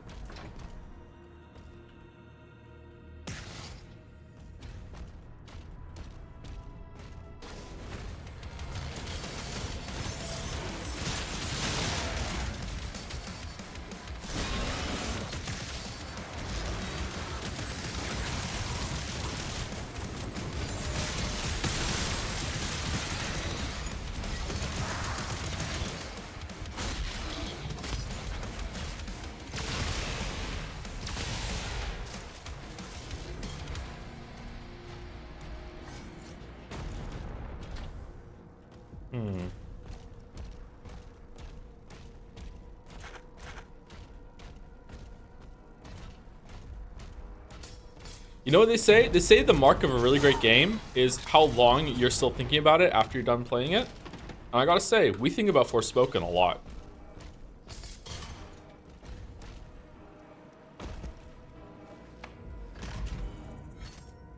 Communications are jammed. We can't reach Valen or Man, Novik. saying that just as the raiders show up, 1,000 people just heard me talk about Forspoken thinking about RT for the raid. Forspoken sucks, don't get me wrong. But we quote it a lot. We're playing Doom in the Dark Ages. It's really, really good. It's probably not as good as Eternal, but it's close. I feel like this game is getting slammed a little bit unfairly at the moment, but I definitely see why people would prefer Eternal. I think I will too, but this game is pretty fucking good. What was RT playing? Still Expedition 33? I'm going to be starting that in a month or so, I think. Maybe 2 months. All right, how do I get up there?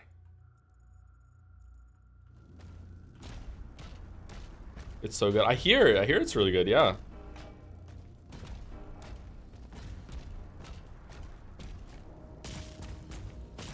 RT just finished it? Oh, really? Oh, shit. Congrats on getting to the end. What do we think? Game of the Year material or no?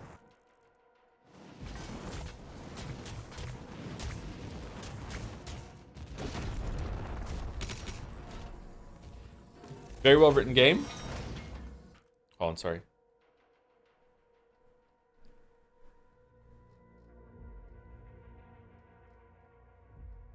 Oh man, chat is moving so fast. RT's message went flying up. Finish it, yeah, it was a great time. Very well written game. My game of the year, yeah. Oh wow, okay. Joe does have a soft spot for turn-based combat though. Yeah, I do, yeah, for sure.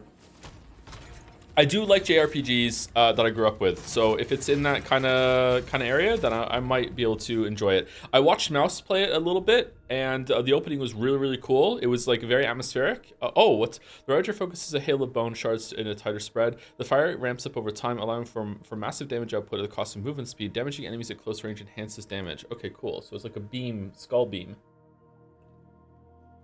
I was starting to worry that this gun wasn't going to get an alternate fire mode. Okay.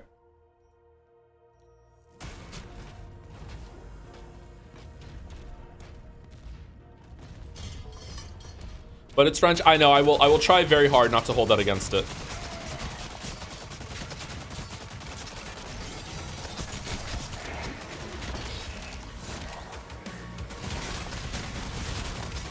Do I need an Switch to play Fantasy Life? Maybe we're worth waiting for the Switch 2. It's on Steam.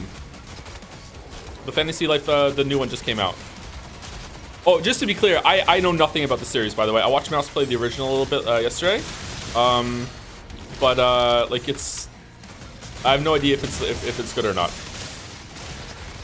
So do not take my my recommendation of it like seriously.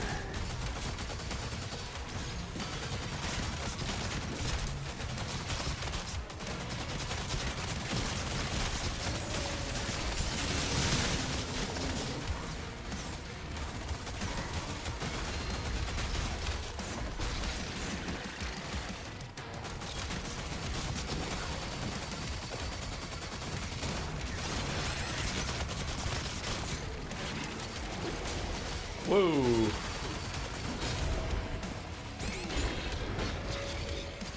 Okay, I did not have time to parry that after the first parry. That's kind of bad.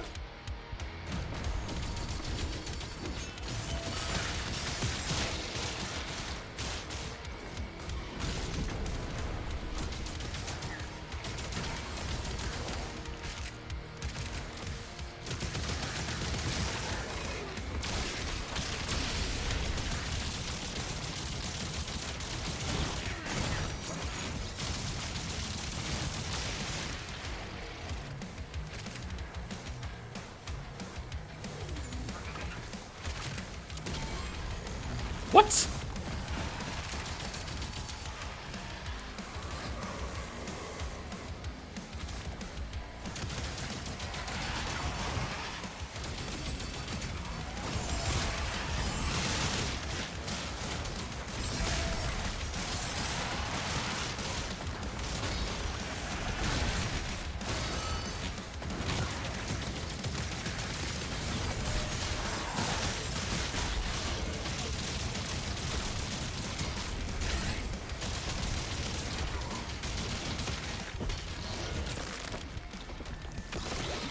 Oh man.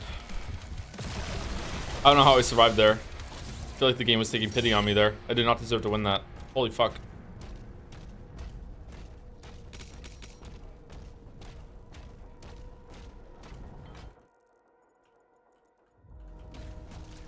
Oh, did I hit the point of no return when I went into this room?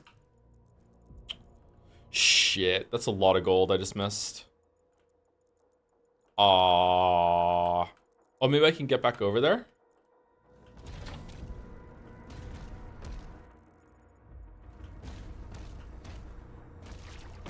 Is it Nightmare? Yeah, this is on Nightmare. I'm playing on the hardest difficulty. There is a harder difficulty that makes it so you have limited lives, or you die in, if you die in one life, it's game over.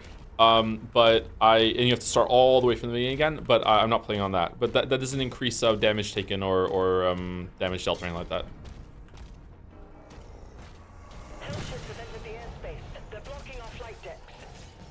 We need the Slayer in the air. The station won't last much longer. I guess the parry system kind of occupied the place where the glory kills used to be in with the combat tempo, so they're more rare now. Yeah, that is, it does give you like a little bit of moment of reprieve while staying engaged. I feel like that was probably the intent, but I don't think it worked quite as well. The glory kills are still here, they're just inconsistent. I don't really know why I sometimes get a big glory kill animation, sometimes I don't. Feels like if I'm in the air when I do it, then I get more of a breather. The best way to play Doom is Nightmare? I agree, yeah. Would you ever attempt Ultra Nightmare in this sort of tournament? No, I'm not that good of a gamer. Like, I would be really frustrated if I died because of a glitch. Like, in general, Iron Man modes in gaming are usually like an exercise in frustration. So not my favorite thing to do. How do I get in there?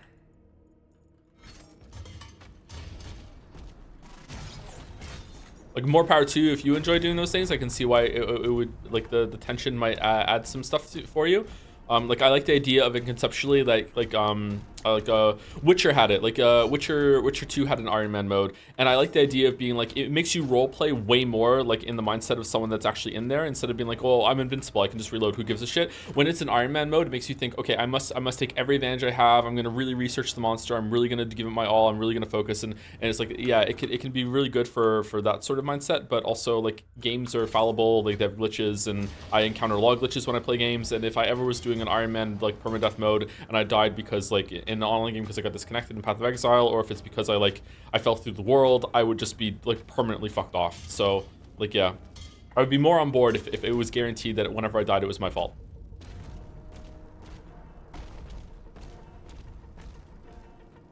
Baldur's Gate 3 water incident. Well, that was my fault. The UI wasn't 100% like clear. Like, it did say I was gonna die, but it only popped up for like a split second as I was trying to jump around. But like, yeah, it's not the best.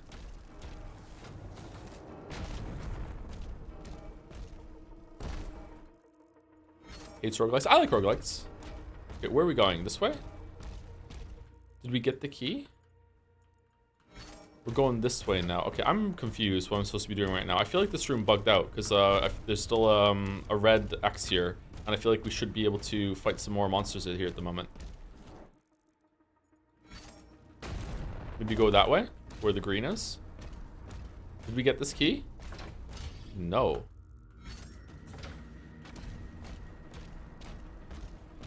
On the plus side, you can shoot off demons' hands, and they will just stand there and look at you aggressively. It's pretty fun, yeah.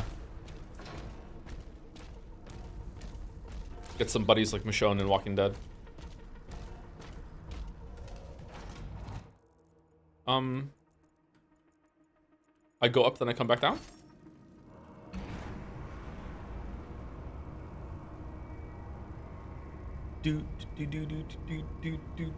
Thank you, Big Dig Bandito or Bandito for the resub. Thank you very much. Thank you. Oh, thank you also to the Speaker 96 for the resub. Hey Joe, how much are you hating Doom the Dark Ages? I've been playing through it, and while I think that Eternal is better, I've been enjoying Dark Ages. I feel like the game doesn't have everything as polished as it should be. I feel like I've run across some glitches that can let you deal way more damage than is intended. I do feel like it is lacking some refinement in a lot of areas like that. Input coming in way too late, I'm pretty sure there's been sometimes that I've parried and it hasn't given it to me, and also on the flip side, I'm pretty sure that I have parried way too late and it has given me. I don't know what that is. It does feel like it needs to be like some tweaks and stuff like that. In that regard. But overall, I think it's definitely fine. Like it's playable. It's if it never got patched out, I wouldn't be like, oh, this game sucks. It's not that level, but it could be cleaned up a little bit and it could be a bit tighter in that regard. Yeah. I'm really enjoying the game. Thank you, Funkdev, for the resub as well, and Harry Wyatt for 100 follow-up bits with no touching.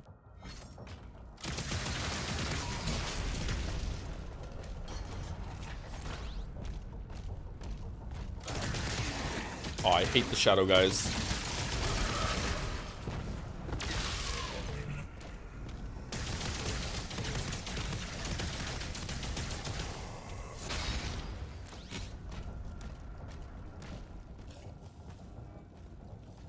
Okay, that's the way.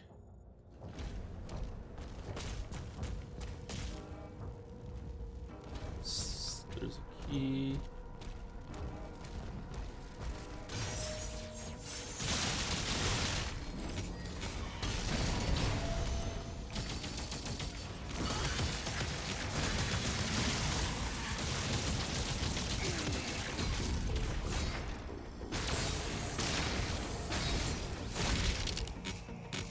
Are these not Hell Knights?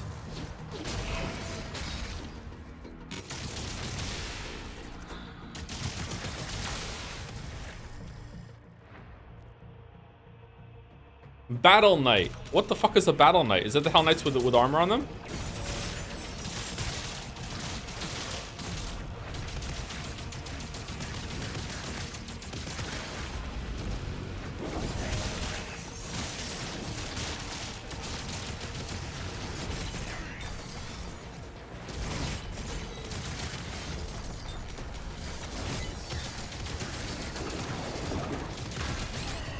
Oh my god, I'm gonna die. What? How is that not a parry?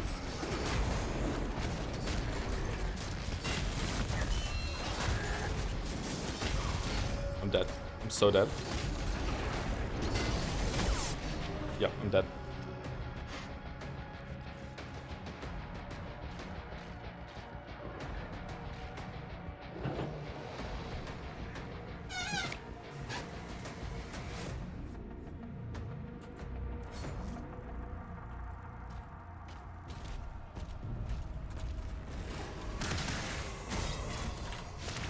Whoa, what the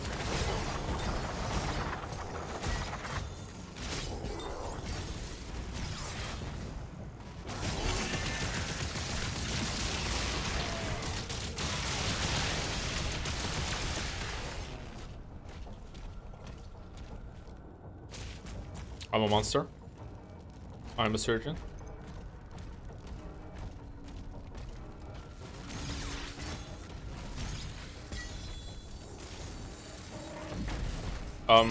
What?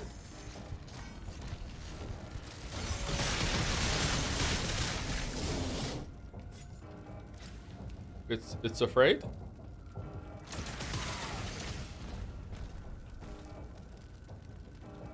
Huh.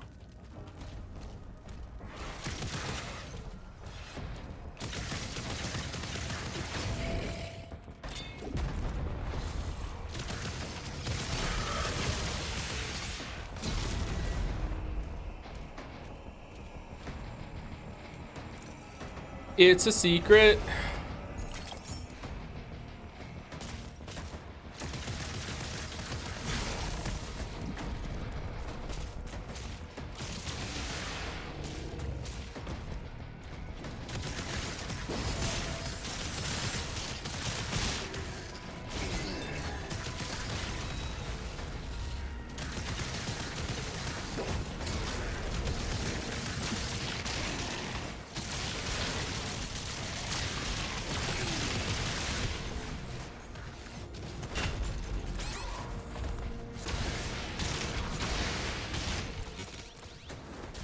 Oh my god, fucking owned. Okay.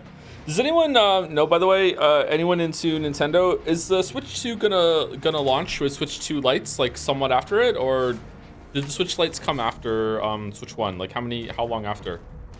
Fucking terrible gameplay by me here. They haven't said yet? Okay.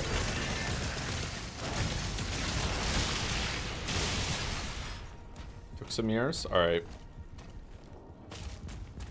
I think my boys are ready for full switches. They don't have to have switch lights. But I don't think the girls are ready for full switches. They drop them a lot. Switch lights are a bit more durable.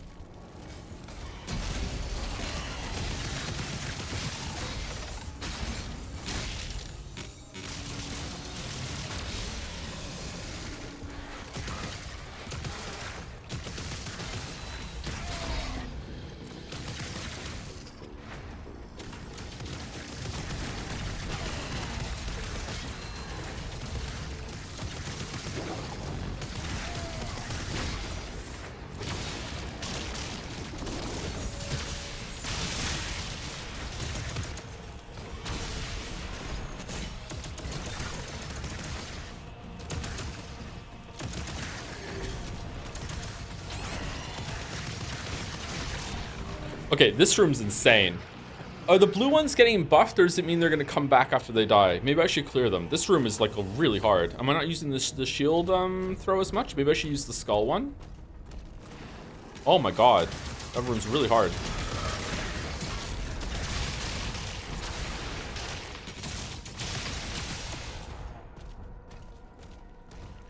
Let's try the skull one.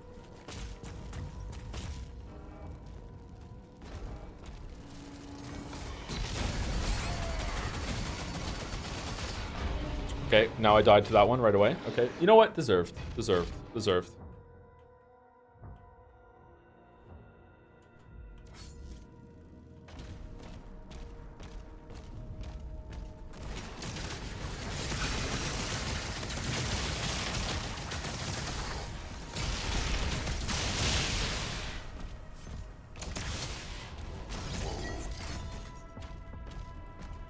I've seen people criticize the combat in this game as being dumbed down, requiring less thinking because there's less emphasis on switching between weapons and the parry timing seems very forgiving, but do you find this not to be the case? I turned the parry timing up or down. I don't know what it was. I made it harder. It's not the hardest it can be, but I made it harder. So maybe if you're playing on those settings, maybe. I don't think it's dumbed down. Like, I just died a lot in this room, so I don't think so. It's definitely close to the flow, to the flow state of Eternal, for sure. Okay, why is it that last time this guy just exploded, but this time it's not? What's going on there? Am I getting a parry on the green stuff when I went through? What's going on? I'm confused.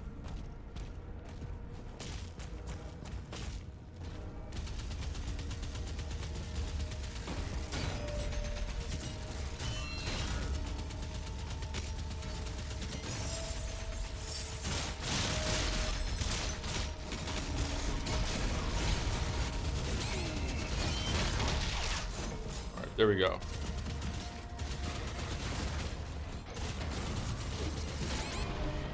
Dead. Wow. Do you recommend this over Eternal as the first Demon game? I haven't played Eternal. Not sure. I'm almost start 2016. 2016 apparently still holds up.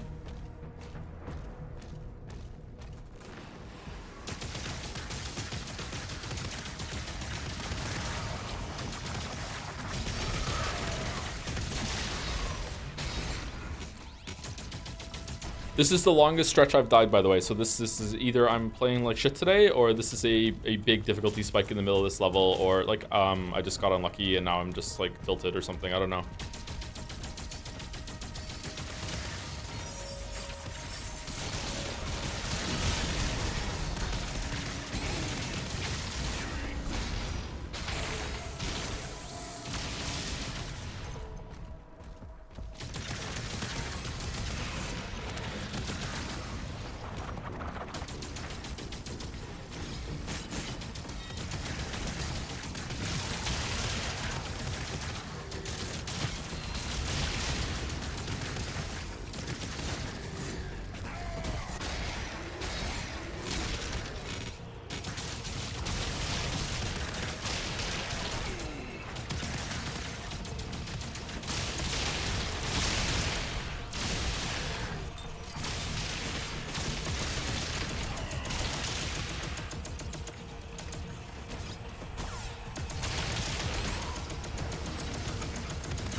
Whoa, the whips go that far? Holy fuck. Do you have any weapon upgrades to give you health? Those ones help me a lot. I have a rocket launcher one that I'm not using because I need to get parries. Holy fuck, I've never seen the whip go that far before. That was going well too.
Sculpting isn't doing all that great in here, actually. Get some health.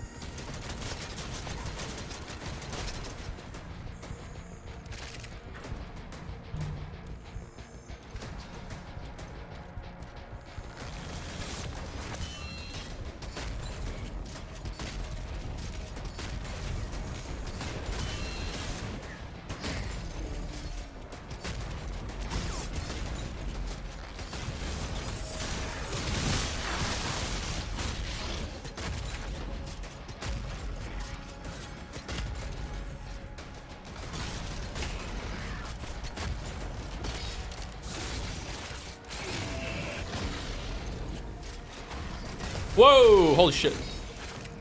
Alright, we got through it. My god, that was hard. Why was that so hard?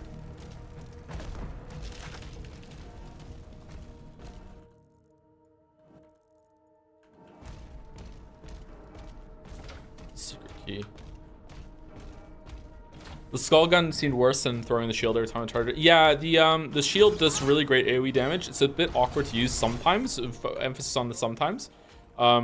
So yeah, I think that just having it on the beam version and just melting an enemy is better.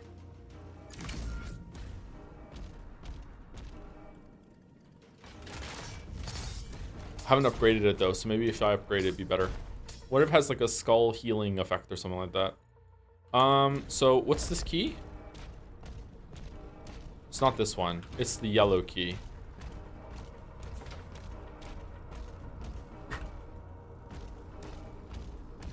Commander, the rift is getting larger.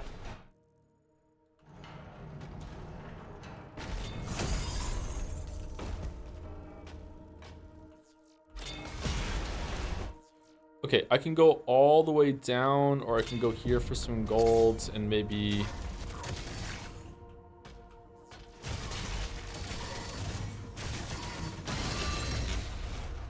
one guy with a shield.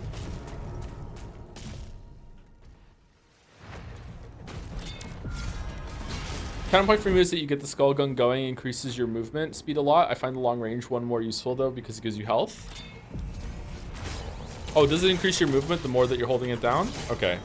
Maybe it said that and I forgot because I haven't been using it.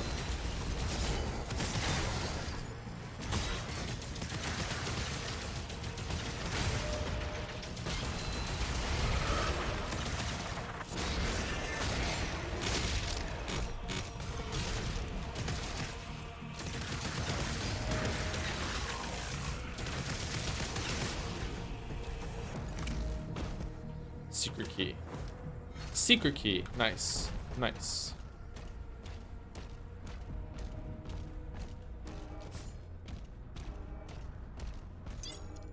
Hey chat, are sending streams besides Sekime a constant feature now? No, they're not. They're only for games when I just want to get them done, or like I want to play it more and I can't wait for the next stream, and it's like a gameplay sort of thing, like Blueprints or this one. Or I feel like chat is not really enjoying all that much and we need to get it off the schedule, but I still want to finish it. I don't want to be like Netflix. If we start a game, I want to finish it. I don't want people thinking, oh, I have to wait and see if he's going to still playing it 3 fucking streams from now before I commit.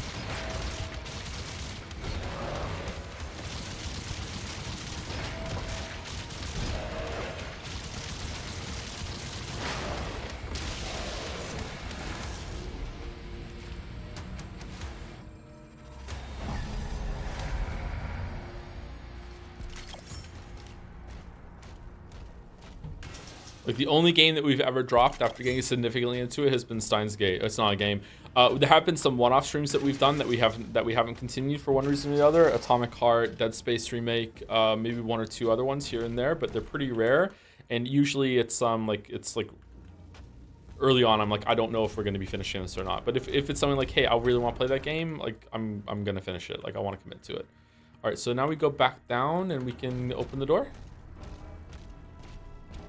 Hello Neighbor. Well, Hello Neighbor finished me, so, you know, there was some amount of conclusion there.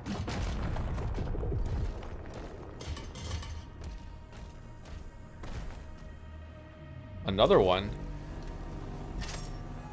Jump King turned into music before drop release. I finished Jump King. What are you talking about? Auto turret. You have acquired a new shield rune, auto turret. When activated, a shoulder-mounted auto turret is summoned to fire at your enemies for a short time. It will automatically select targets closest to where you're aiming. Oh, that seems kind of cool. Wasn't there something like that in Doom Eternal where like you would like have a little shoulder-mounted gun that would do something?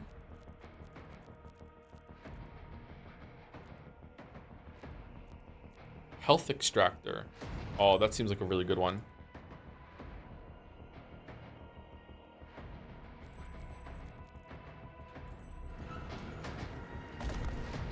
The flamethrower. Yeah, the flamethrower. That was it.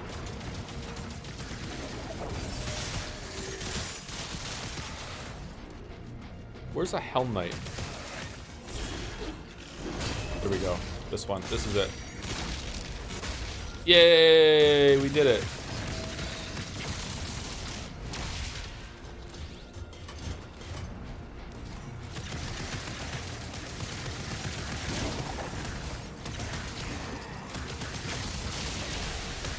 This has been probably the best design level so far, even though I've gotten a little turned around. I feel like it's been exploring, but also looping back into itself, so it's not tiresome to backtrack. I wish I'd had more faith that I was going to be looping around before I started getting around, but this has probably been the best level and feels like the most like what I think a Doom level should be. Some of the open ones have been kind of like a little too free.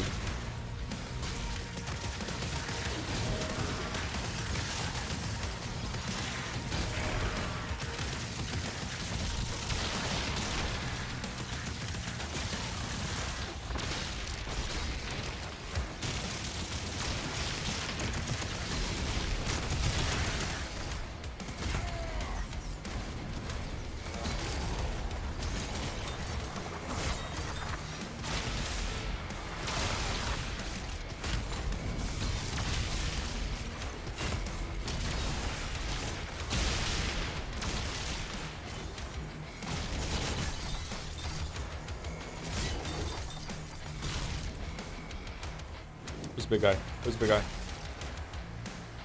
Where is he? How did that do damage to me? What? Wasn't that a parry?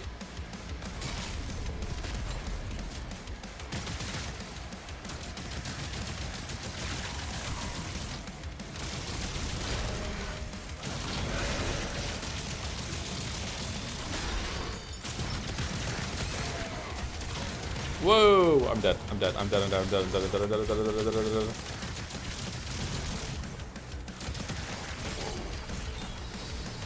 I'm not dead. I'm not dead. He's still in it to win it.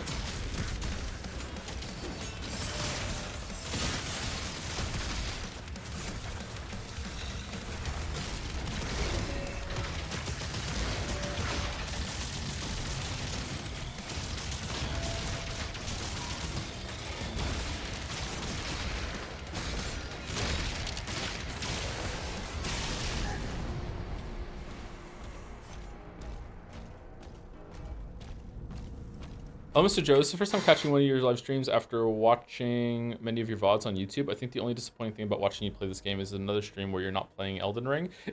In all seriousness, glad you're playing this game and enjoying it. Oh my god. Like I said many times before, me not streaming Elden Ring is an act of self-care. There's no fucking way I am ever streaming Elden Ring. Fuck that. I'm not putting up with that. Oh man, that would be bad. All right, where are we going?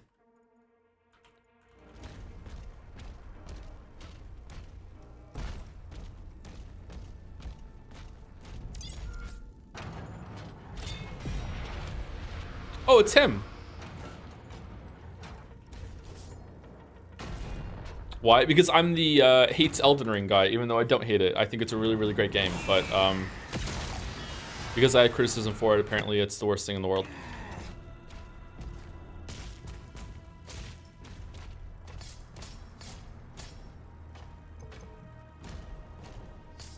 Should we grab the life sigils? Let's just grab them. Whatever. Reddit Emerald. Is the drop working yet? I couldn't get it the other day. I don't know. It showed up and with a notification at the beginning, so apparently it should work. I don't know though. I have no control over that, or if I do, I don't know how to have control over that. Sorry, so I can't really help you. Maybe I should look into it. I don't know. Do we want to get the? I think I want to get the last shield room before I invest in another one. What do I want to upgrade? Do I want to upgrade the skull one, the new skull one? Ravager. Vampirism. While at maximum fire rate, demons damaged by the Ravager drop health pickups. The Ravager takes less time to reach maximum fire rate and the movement penalty while firing is removed. The Ravager's maximum fire rate is increased, but it takes longer to achieve. The movement speed penalty while firing is more significant. Okay, so that's doubling down on what the weapon is. I like movement, so I don't think I would want that. Demons damaged by the Ravager drop skull crusher ammo. So it'd be like constantly, like as long as you get this going, you can mow through a bunch of stuff. That seems kind of cool, but let's just leave it for now. Do we want to get cannibalism last longer? I do like this feature, but it doesn't do that much single target damage. Like, look how long it's taking to kill this motherfucker.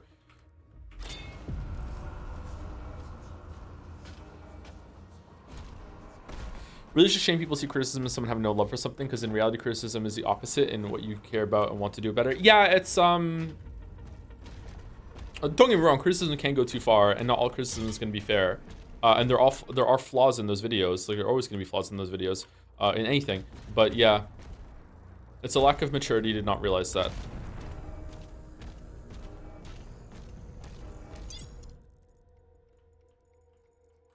We see it with Umineko a little bit too. Oh, I didn't hit a button.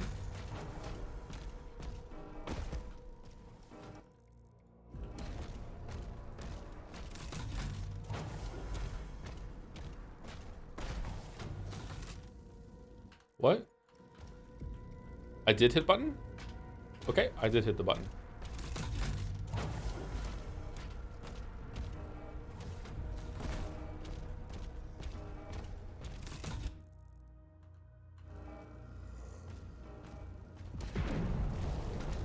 But the people criticizing you for criticizing Dark Souls say you are a fraud who lies for money. Who do I believe?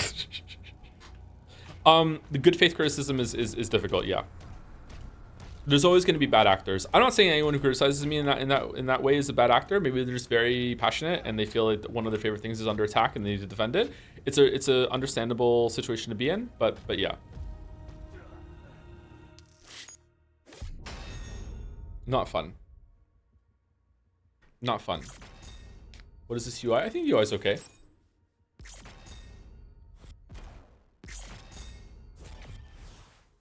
In a recent pseudo interview, the creators of Homestuck talked about how he thinks fix what are one of the most genuine forms of constructive criticism because their creators are going, okay, I can do it better, and putting their money where their mouth is. What is a fic? Is that like a fanfic, but instead you're trying to fix what you think? Okay, I understand. All right, but I kind of do that in the videos, and people usually viscerally hate it when I give suggestions like that. Even though they're meant to just be like examples of a thought process going through, they usually really hate it. Get like accused of being like armchair game designer and all this sort of thing.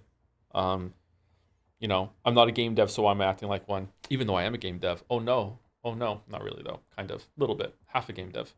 Anyway, I'll be back in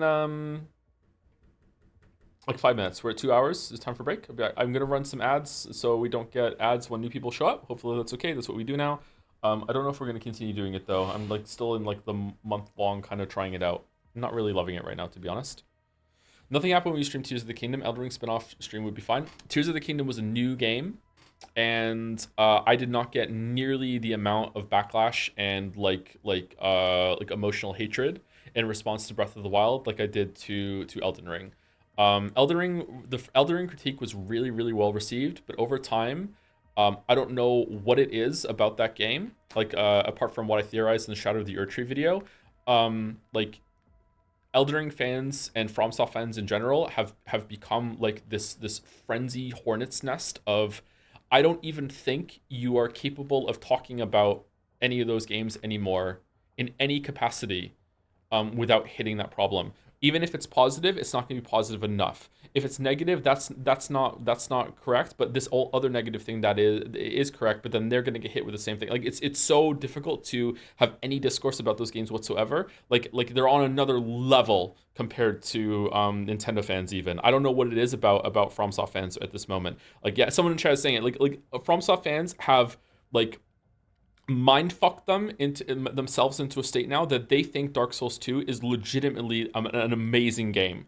Like it's like an amazing, like underrated, like unheralded, unfairly maligned game where Dark Souls 2 is like has so many problems. Like just playing Dark Souls 2. And I'm one of the OG Dark Souls 2 defenders that thinks that it was unfairly like criticized at launch, and it was. But like just because it was unfairly criticized like a month or two after launch, and Matthew Matosis' video wasn't really all that fair to it, I think, compared to the other games. Like oh my god, doesn't mean that it's like holy shit, one of the best games ever. What the fuck? Like no, it is clearly like a whole fucking tier below all the other ones. Dark Souls 2 is like holy fuck, man. Like that is not an amazing game. It's still pretty good, and the DLC saves it. But like base Dark Souls 2 is like it's just bad in a lot of ways that the other ones aren't. And the fact that you can't even criticize that one freely now without having some Souls fans jump down your throat is fairly indicative that there's a really big problem in that fandom. Thank you, Eden, on the air for the resub right before go on break. Thank you for being the goat. I'm a goat. Thank you very much, Eden, on the air. Anyway, be back in about 5 minutes. Scholar of the First Sin made it worse. Yes, it did. Yep, it did. Yep. Anyway, be back.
have to drive it back into that rift.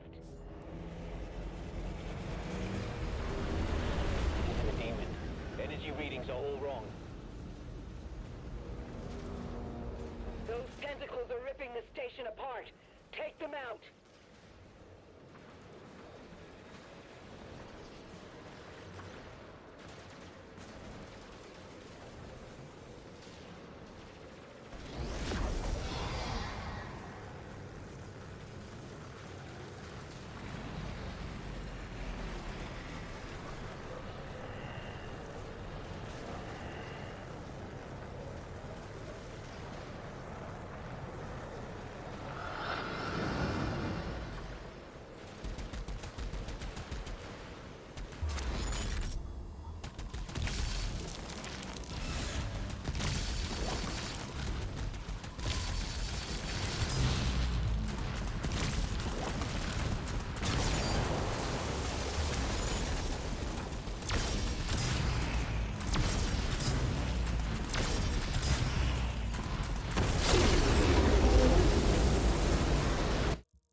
Substation barrier is down. Lower levels accessible.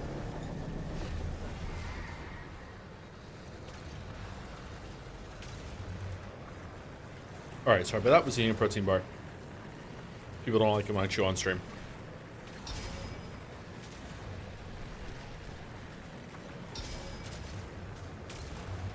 Does this stream give drops? I don't know. It should. Like it showed up at the beginning of the stream, but I don't know if it does or not. I've never had that on before, so I have no idea. Sorry, I cannot help you with that. If I remember and if I have time, I will look into it before tomorrow's stream. We're going to be doing it more tomorrow, but like, that probably doesn't help you right now. Sorry.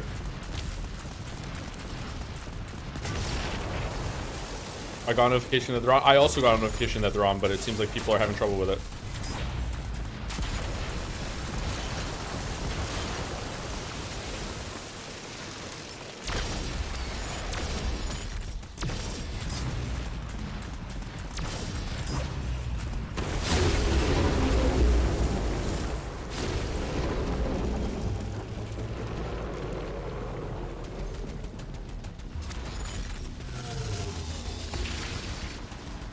Oh wow, these ones are more delayed. Cool.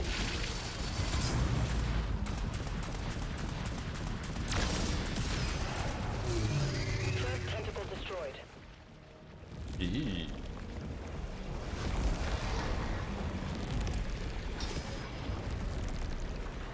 Okay, so I think the dragon parts of this game are not that tight in terms of gameplay, especially with like the dodge timings and everything, but I do like them. They're cool. This is like compared to the mech parts, this is a cool distraction and alternate game mode. Like it's pretty fun.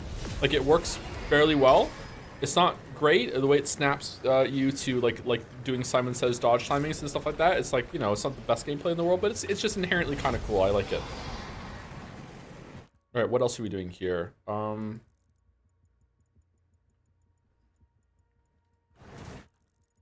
Okay, there's one up here, apparently.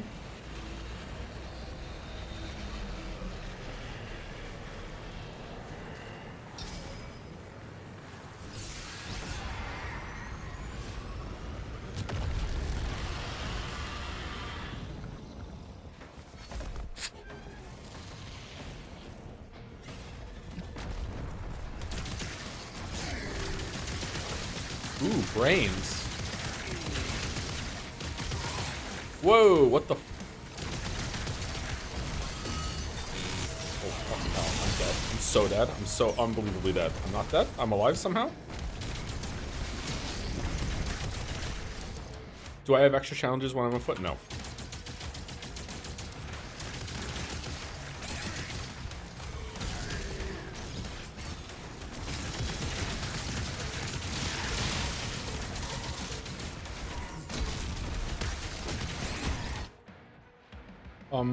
Yeah, let's burn them.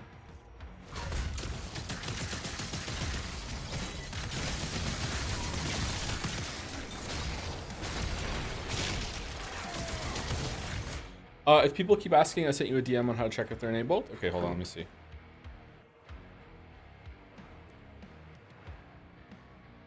Retwist drops, I think, on the dashboard. Okay, let me see.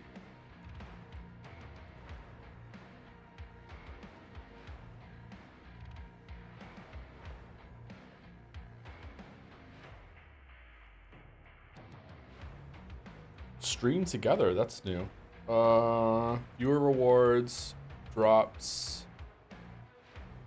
Yeah, it says enable drops. It says they're on. Open campaigns. Oh my god, there's a lot of them. What the hell?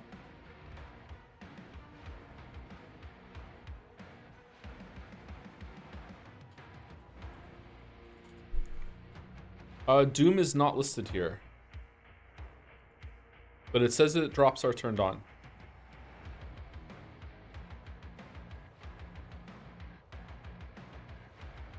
Last epoch.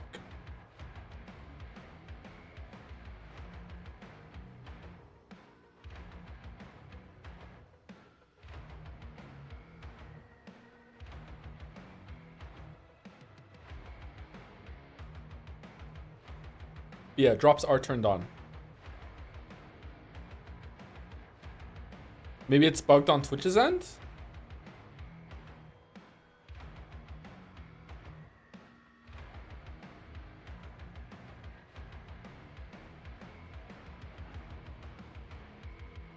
Yep, I'm not seeing it. Sorry. They are enabled though. Thanks, mouse.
Why is it not letting me break the armor?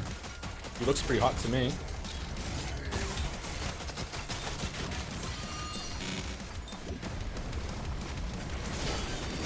It's weird.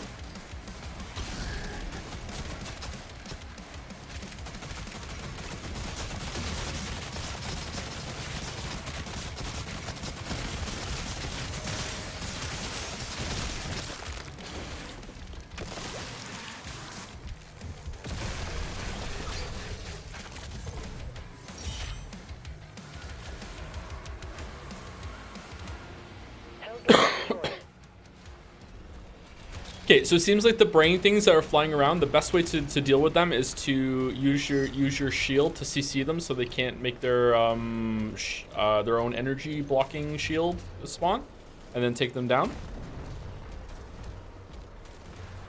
I'm not really feeling the skull weapon right now, but maybe I need to upgrade it. I don't know. That didn't seem very great, but it was a boss, so maybe it just felt like I wasn't doing that much damage because it was a boss health bar.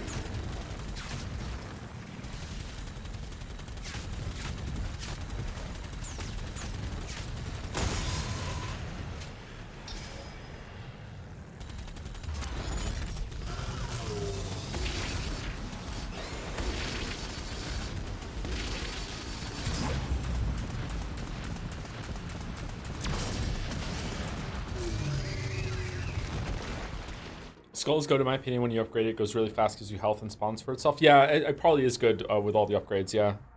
Maybe it needs them to be effective.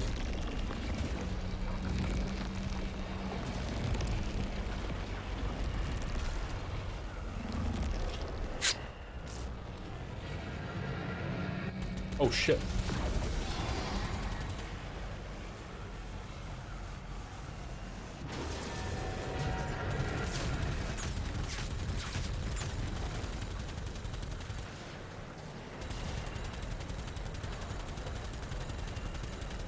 Am I hitting it?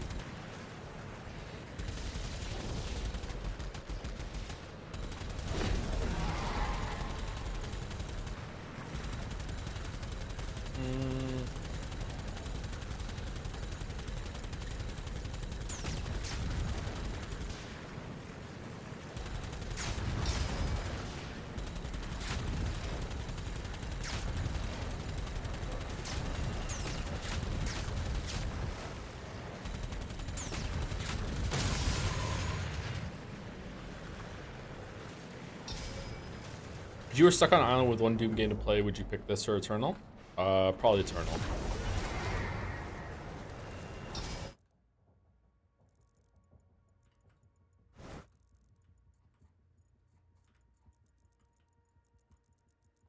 Okay, it looks like we're going down here now.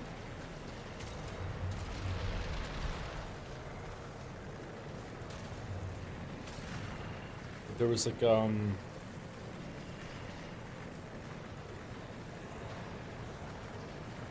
how do we get here? This looks like a fighting arena to me. How do I get here? Do I have to unlock it somewhere else first?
Is this where we're gonna find the big Cthulhu man as the mech?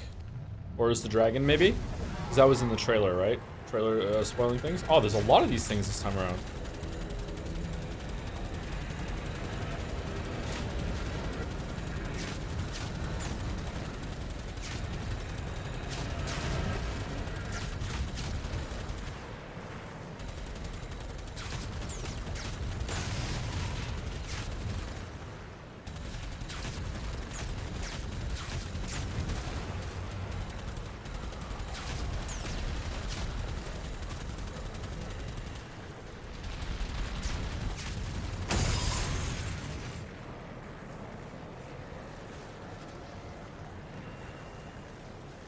Is this the last Star Wars game? It is, yes. Yeah.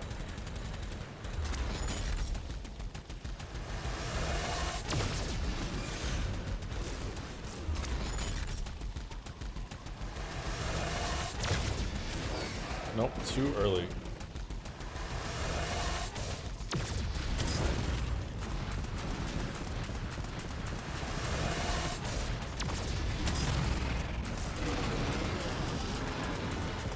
Why do you think the dragon and Atlan sections were a good idea? I think the dragon sections are a good idea. I'm not really feeling the mech sections, but the mech sections are really short, so I think it's fine. It's just a little break from the gameplay. Again, I find it weird that people have such strong opinions on what Doom is or isn't. It's an odd series for that. I wonder why that is. Maybe it doesn't have. Maybe Doom doesn't have a strong sense of identity, but it does to some people. I don't know. I remember people being very upset about what Eternal did in that regard. Like, why is my ammo so low? Why do I have to use the chainsaw? Like, it's people are very fussy about this series. Not necessarily in a bad way. Let's not find you're wrong. Okay, that's true. Yeah, I didn't consider that. Sorry.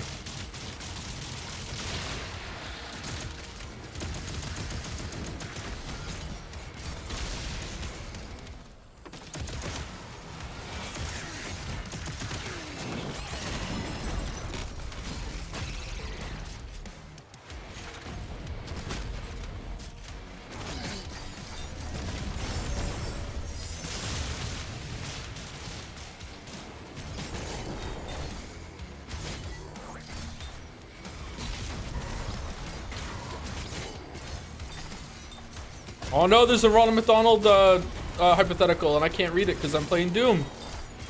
Is it a good one?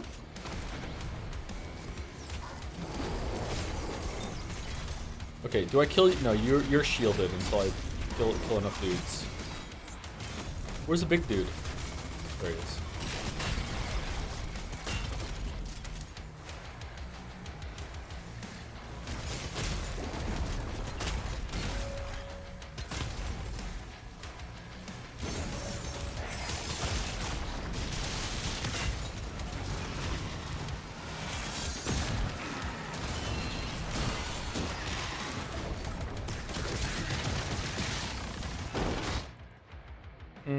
Yes, burn him.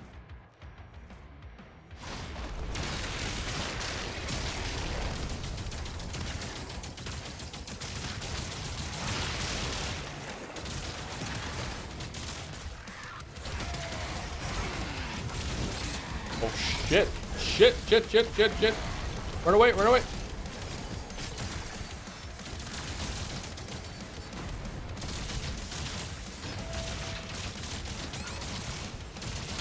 What the fuck just hit me there?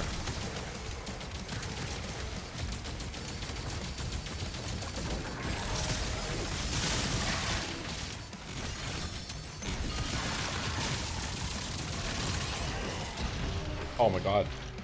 Wow, oh, the bullet's coming right from behind him. Shit.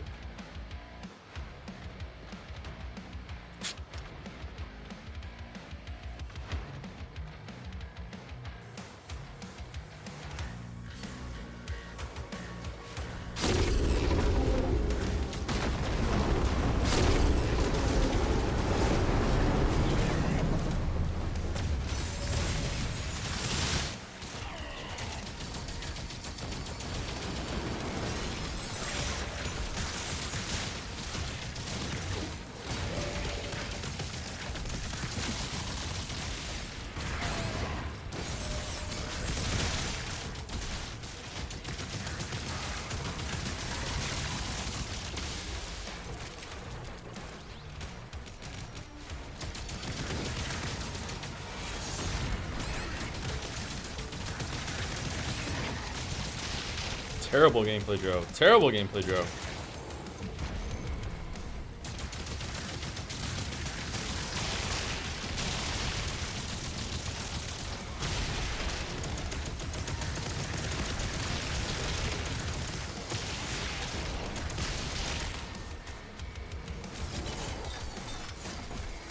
Oh, what the fuck happened there?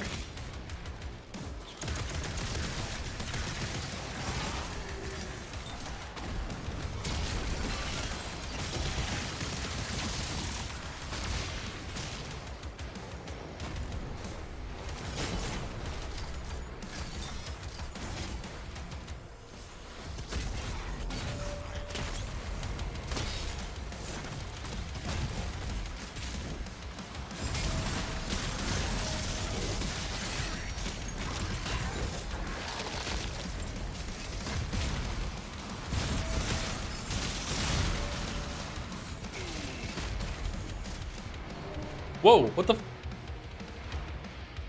Was I in the poison?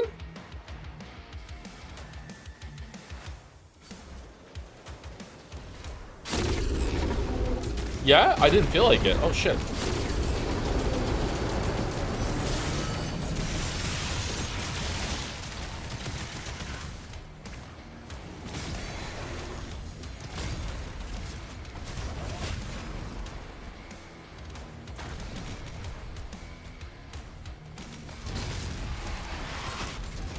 Whoops.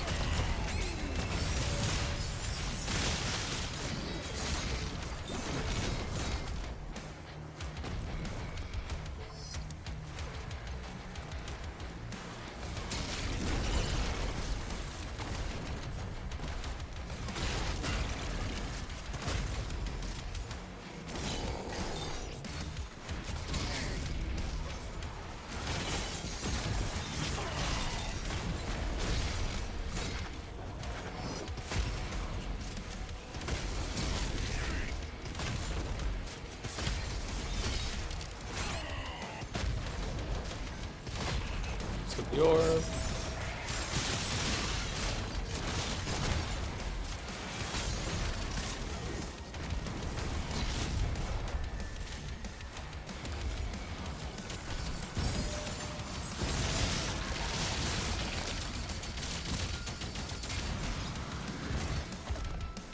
Fuck away from him.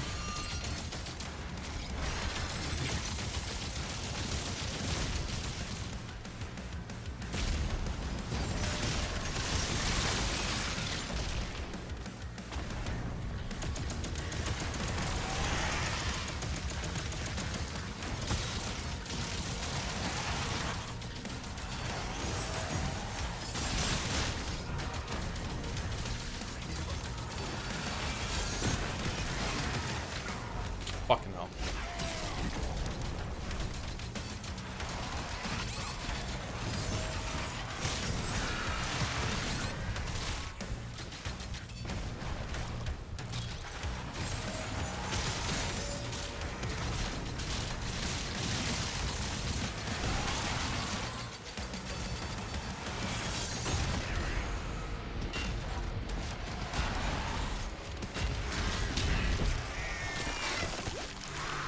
Difficult.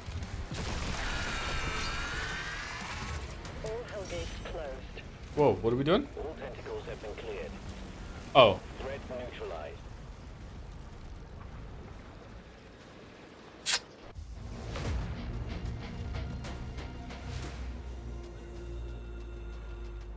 all tentacles cleared, and the weebs wept.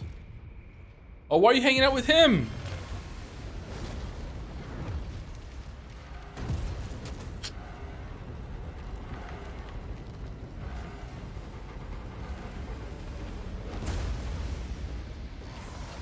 Oh, it was a camera feed. That's why it looked like it was fuzzy. Okay, that's a cool detail.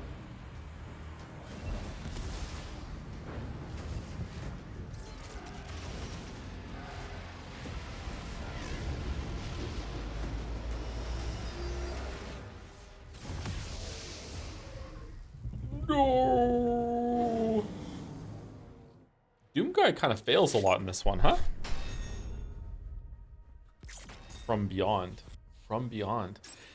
Thank you to Finnick for the resub while we're between levels. No funny message this time. Love the streams and glad you're feeling better. Thanks, Finnick. Thank you very much. And thank you to Magistrum75 for the new sub as well. Welcome, welcome, Magistrum75. Oh, we got these two. Conqueror weapon skin. Ooh, they're gold now. Spire of Nerithal.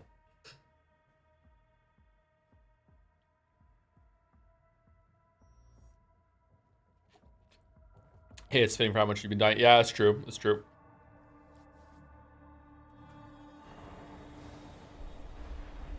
Did I die more in Eternal than this game? I can't remember. What if I'm playing it too much like Eternal? I'm definitely not doing shield bash enough.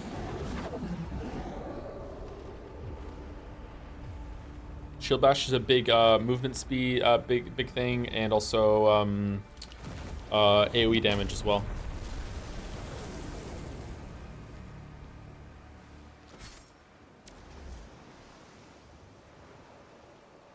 Neat water. Drain water levels. Okay, do we want to put the gold skins on?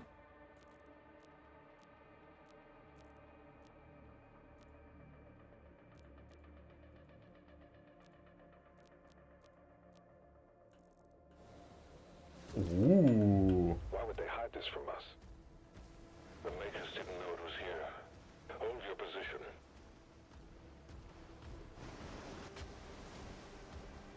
kind of ugly though. I'm like, yeah, a little bit.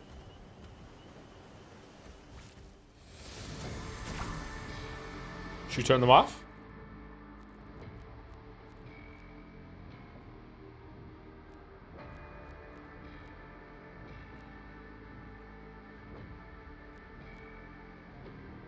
How do you feel about the story? I don't give a shit about the story.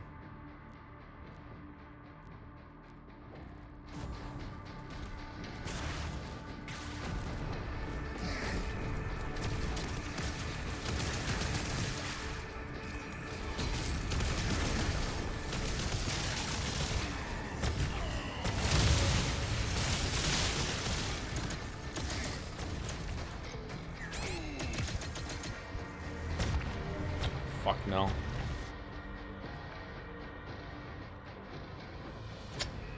Fucking hell. Why would they hide this from us?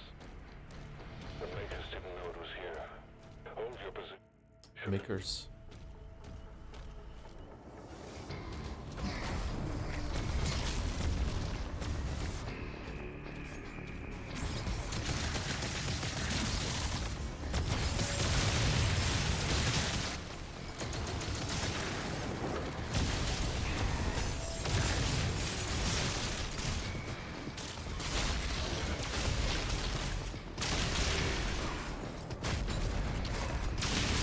Whoa, what stopped my fall there?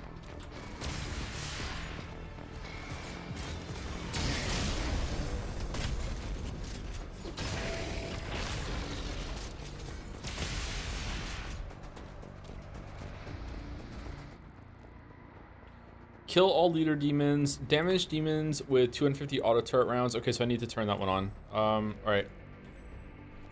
And expert stalker, chase and destroy two hellfighter ships. Oh, now I know I'll go back on the dragon. Spoilers. Oh, new enemy.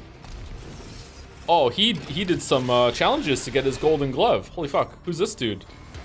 Komodo champion.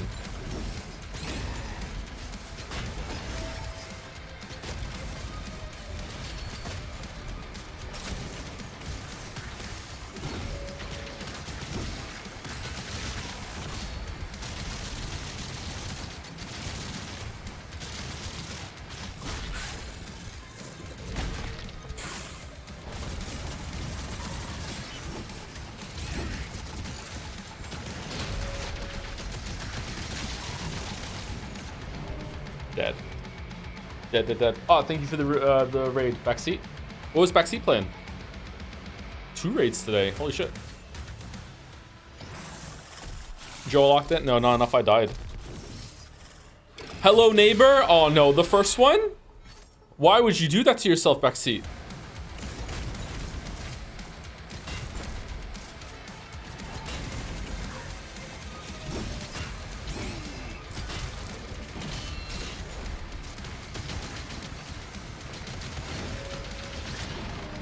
Okay, so when it does the charge with a forward thrust, it immediately follows it up with another thing you have to parry. Okay, this feels like a Souls fight. You said that you had choice words, Lameo. Hello Neighbor is possibly the worst game I've ever played in my entire life. That isn't just like asset slot.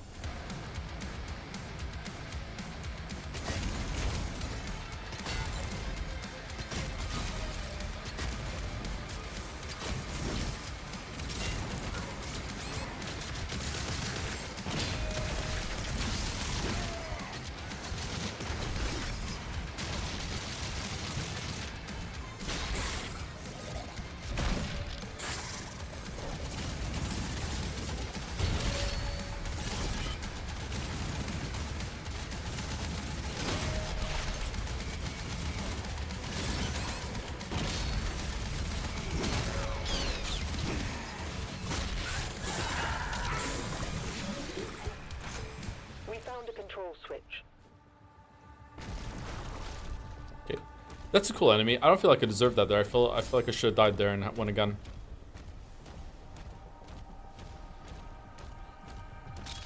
Lots of learning patterns there with melee attacks for parries. Okay. We heard about the pre-recorded stream. What pre-recorded stream? With Hello Neighbor? I don't think I've ever done that. That looks cool.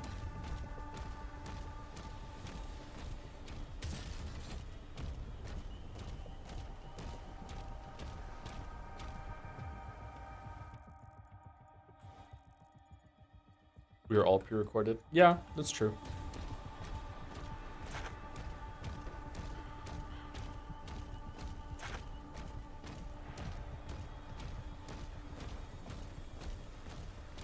One time you streamed and then you revealed you were recording, and then it cut live and it was a recording again. This was years back.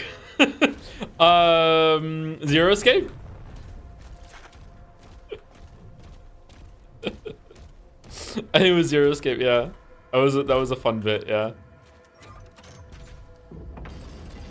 The church wants the Creed and Thera safely returned, and they're willing to help. According to the makers, inside this tomb is Whoa. a deity that will lead you to their location. The bishop's ministry has asked that the Slayer alone take this mission. They trust no one else. I cannot disobey the church, but will be on alert.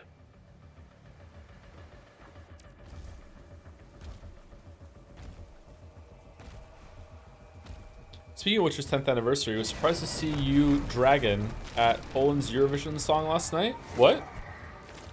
We're gonna feed the dragon.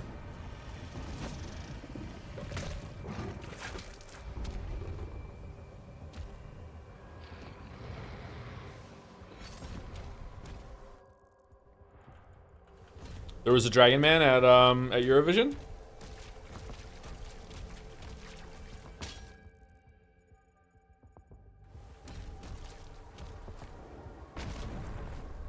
Not Gale. Alright, pretty funny.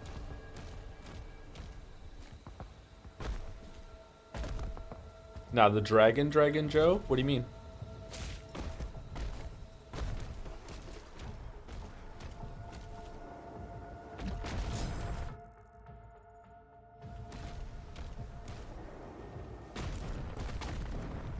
Oh, cool.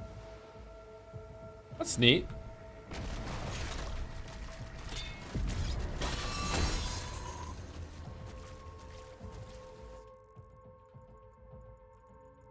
Okay, it seems like we did everything here, so we just go on the dragon. Where are we going?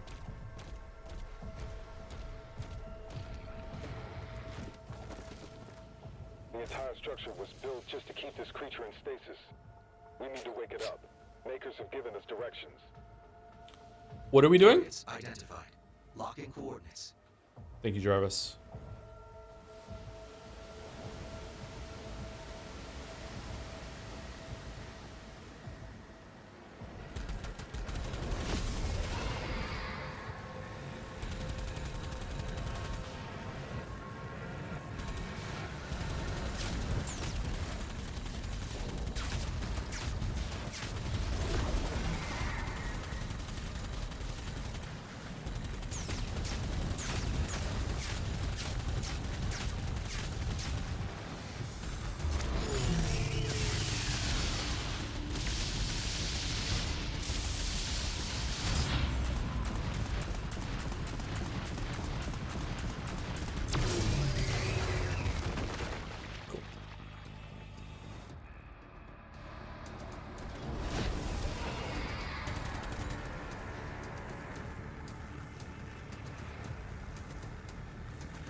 This chat might contain the highest concentration of in-jokes in the universe. Nah, that's just how Twitch is now, isn't it?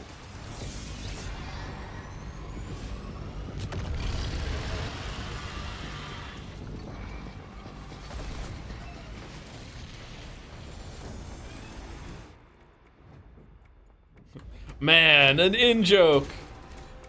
These inside jokes killing stream morale.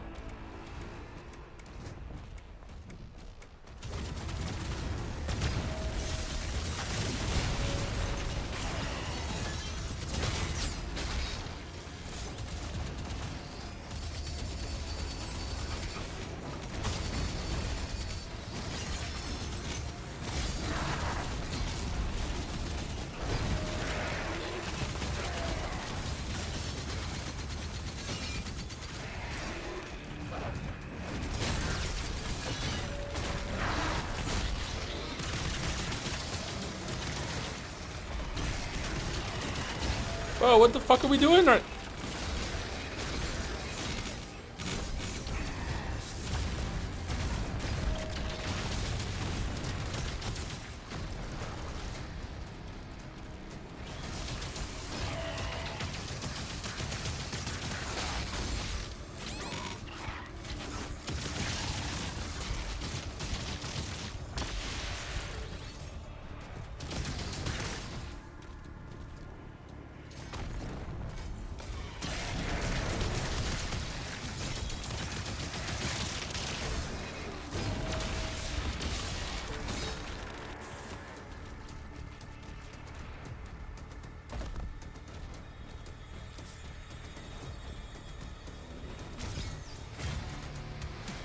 Oh, fuck.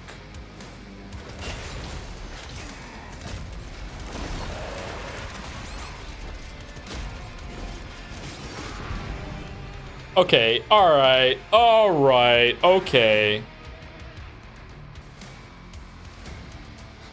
If you were to stream a Nuzlocke, which Pokemon game would it be? Probably the first one. I don't know the other ones all that well. Really? Really? Really? But I cleared this room.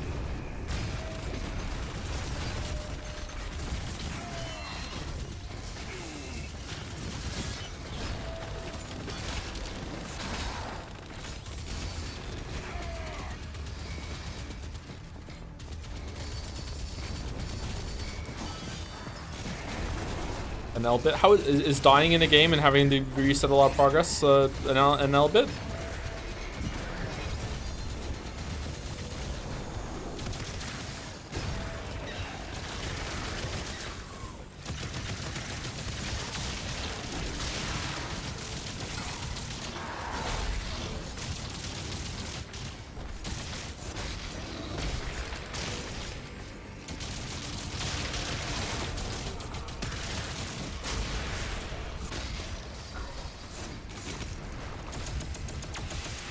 How did I just go flying there?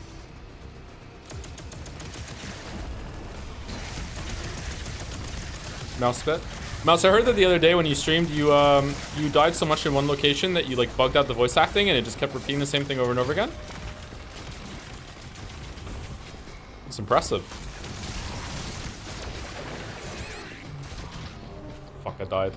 Fuck, I died. My hubris.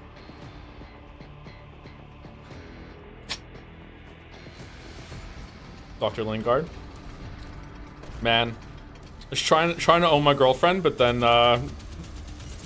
my chat just turned around on me. Alright. Oh, that tracks.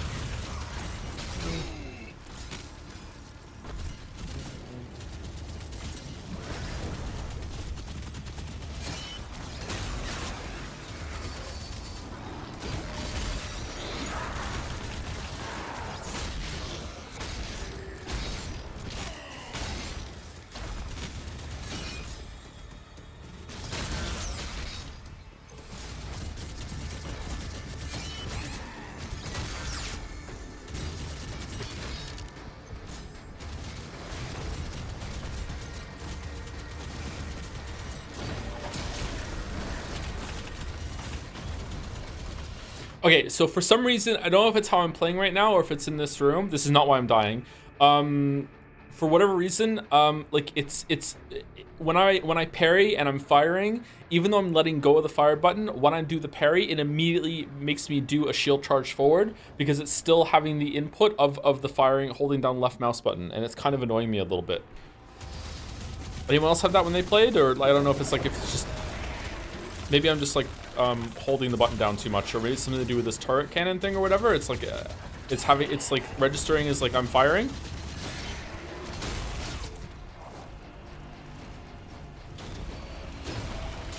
Like there, yeah, happened again. Fucking hell.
Okay.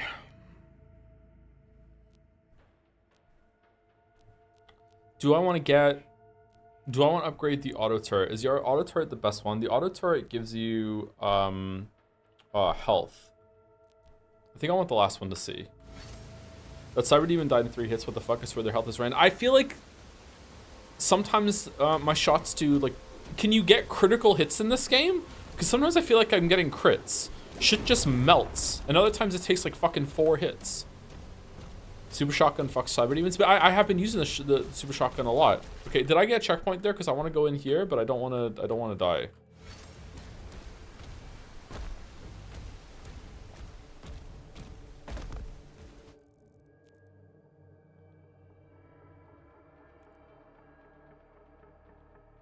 I thought I did one of these already.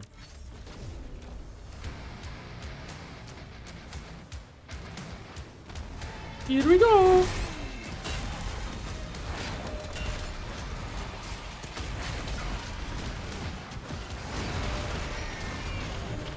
Fucking hell. Fucking hell.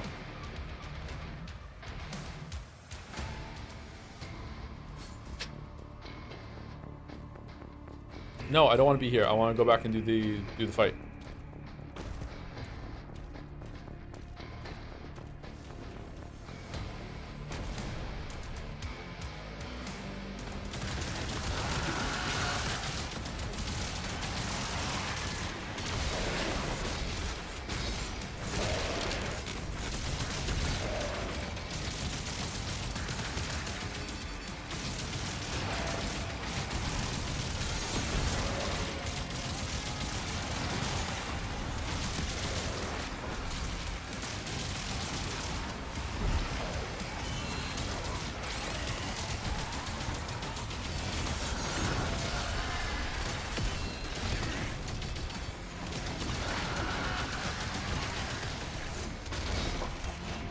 Aw, man. Did that kill me during the hit of that? Fucking hell. Wait, no.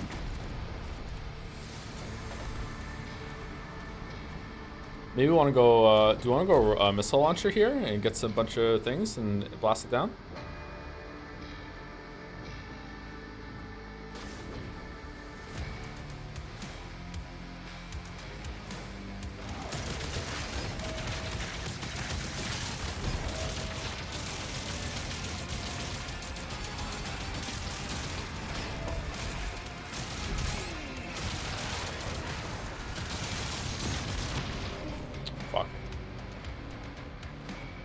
Okay, almost had him.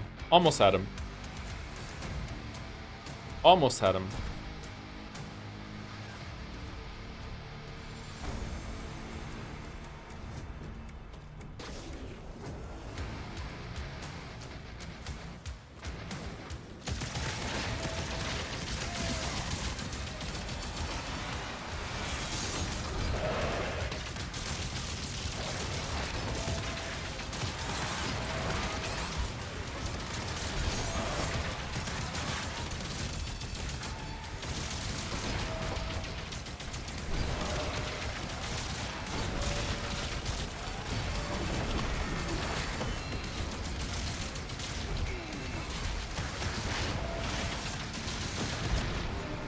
Okay, this room's insane. If I kill the flying one first, it just spawns another one. If I don't kill the flying one first, it just stays in the background throwing skulls that block my shots and everything and eat up my shield charges, and I can't parry at the same time. Do I have to kill multiple flying ones? This room's nuts. Let's try to kill the flying ones. Maybe after you kill 2, they stop spawning. That's insane.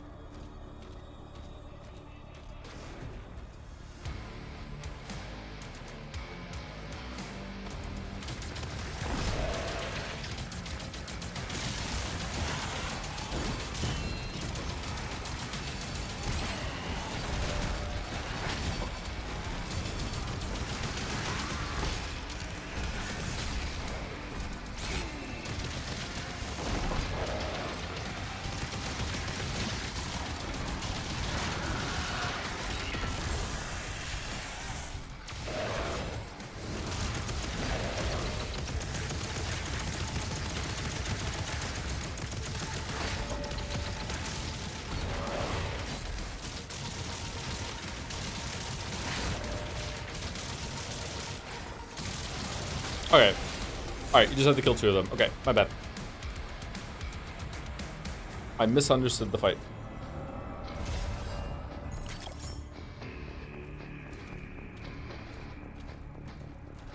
Pokemon skill issue is back.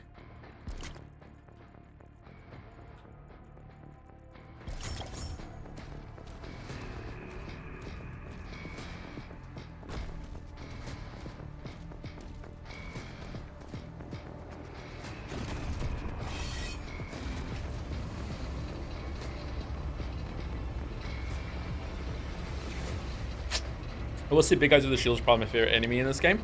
It's between those or the Komodos for me. I think the Komodo, I would like to fight a couple more of those and see.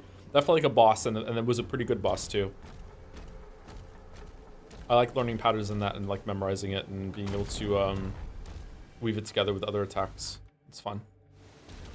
That's what Eternal was really good at.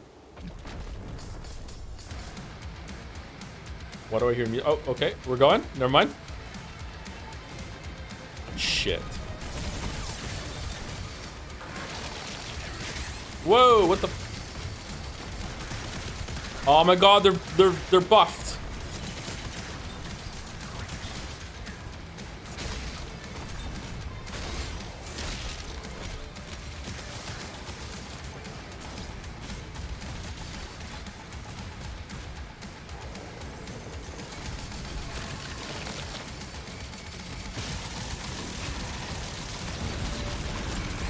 Ah, the fucking shield bash killed me there.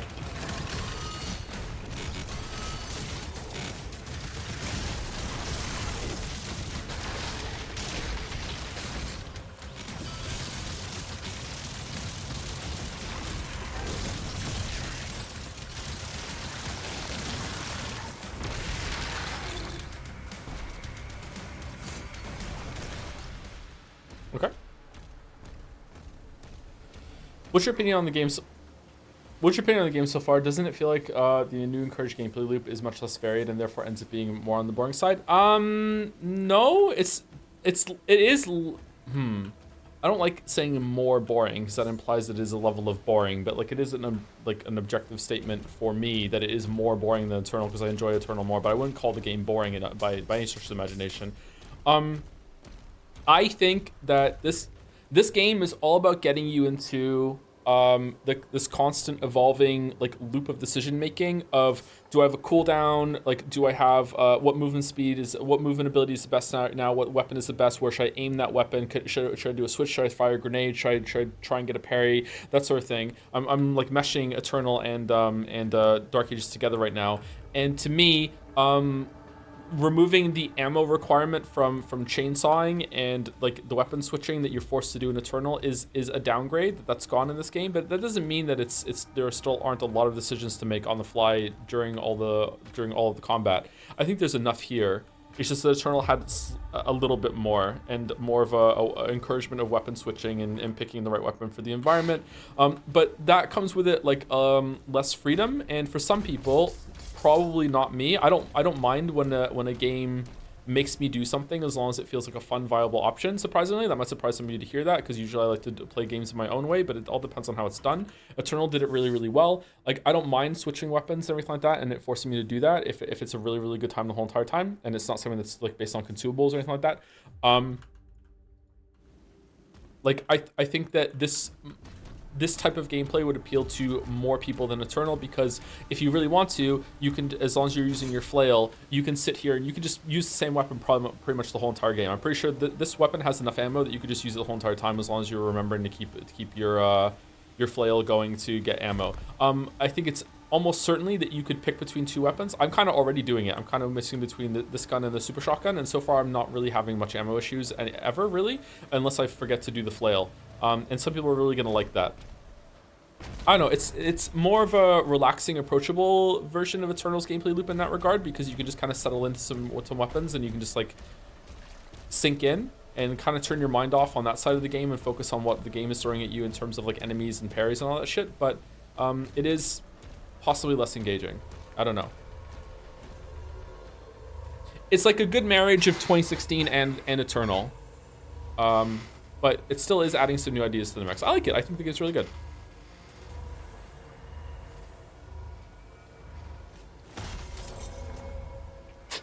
Having ammo for a chainsaw and being forced to use it to get gun ammo is one of the things I hated about Eternal. Yeah, it was really divisive. I loved it, but I can see why some people hated it. So this is fixing that.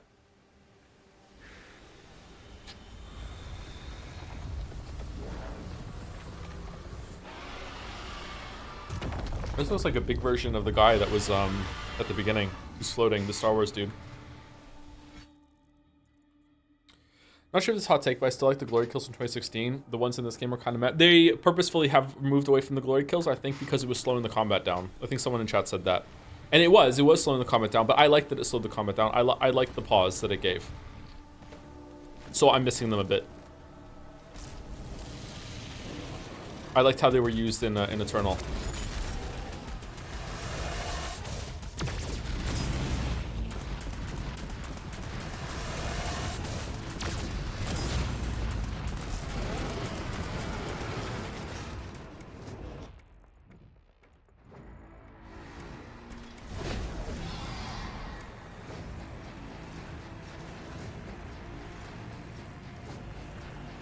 I can't remember if I complained about them toward the end though. Maybe I did.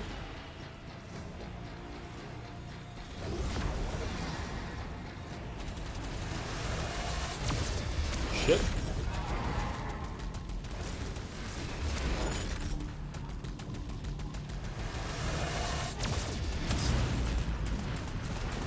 Constant slow-mo slow the combat even more.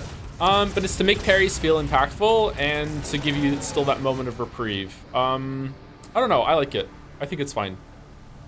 Again, I can understand why someone might not, though. You decrease the amount of ammo you get in difficulty settings, so you might get encouraged to switch more that way. Also, there are cool weapon synergies, so having the ammo a lot of ammo lets you kind of choose your build and run with it.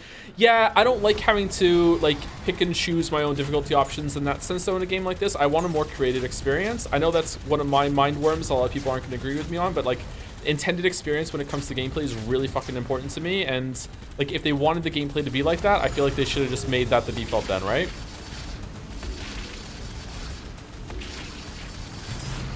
Don't get me wrong, I will go against the intended experience if I can find my own fun, and I have lots of times, and I was in this game before with the sigils too, right? I was avoiding it, but now that I'm fiddling with options, like I don't know if the game is built around that. I don't know. It's different. Okay, it's a different thing to try to play the game by the set rules and see what I can do, rather than go in and change the rules for myself. That makes sense? Like changing it like in options doesn't feel good to me. Oh no, I think that makes sense. Did I miss the ship because I didn't kill it in time?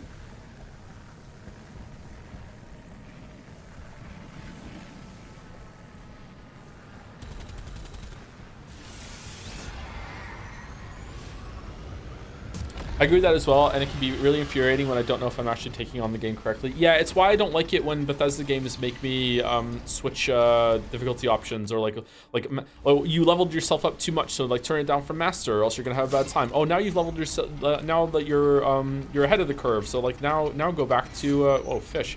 Now go back down, go back up to master. This is what you have to do and fiddle with it and find out yourself. Like, nah, I'd rather just like have a well balanced game, you know. Tuning of talismans in the menu versus choosing not to use them. Yeah, exactly. I might be misremembering, but haven't you mentioned that you dislike procedural difficulty in games? I hate procedural difficulty in games. Unless... If I'm having a really easy time, I don't mind it making it harder for me. But if it's making it harder for me, if it's too hard and it turns it down, I feel so insulted. I would rather like rise to the occasion rather than have the game take pity on me. And now I don't know if I even beat the game or not. Like I hate that shit. But making it harder if I'm having an easy time, like that's good. But I never want it to go down. But even then, I'd rather just have it on the hardest setting then, and just let me learn and grow and become a better gamer, you know, and then I can get through it.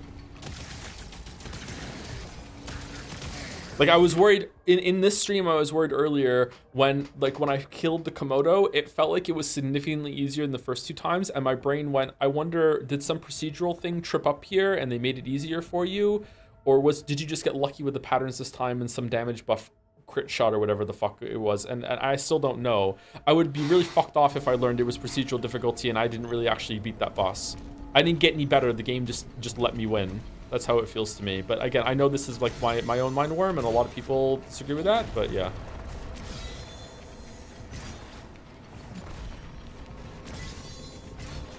I know some people agree with it too. It's not a completely like bad take.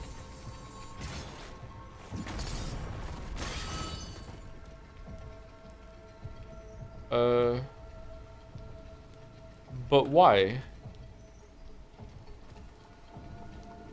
I don't know, man. I think the more actually there are, the better. If anyone doesn't like the options, they can just not use them. Oh, I'm not saying the options are a bad idea. More options are always good. Yeah, sorry. If that's what you thought I just said, I'm sorry. That's not what I meant to say. Yeah, options are almost always good. Accessibility options are always good. Difficulty options, sliders, tweaks, anything you can make, like all those things, really great stuff. The more the merrier, as long as it isn't too strenuous on the dev time and all that sort of shit, and a lot of other like good set pieces and more gameplays and sacrifice for it, then that's great. I just don't like using them personally. It makes me frustrated. It's kind of like modding the game. I think that's what Sarah said, or someone in chat said. I think it was Sarah. Like modding the game to make changes like can be fun, especially after you've beaten the game a couple times. But like for a more curated intended experience, I don't like it. That's why I usually like mods that add more content, not actually change how the content works.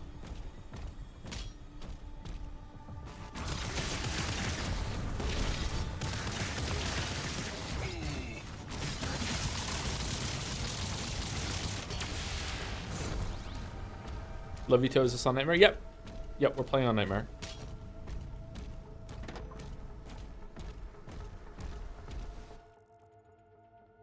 Okay, there's a dude up there. And there's gold down?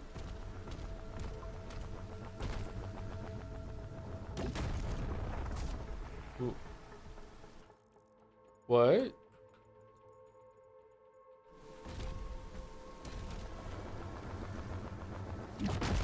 Oh.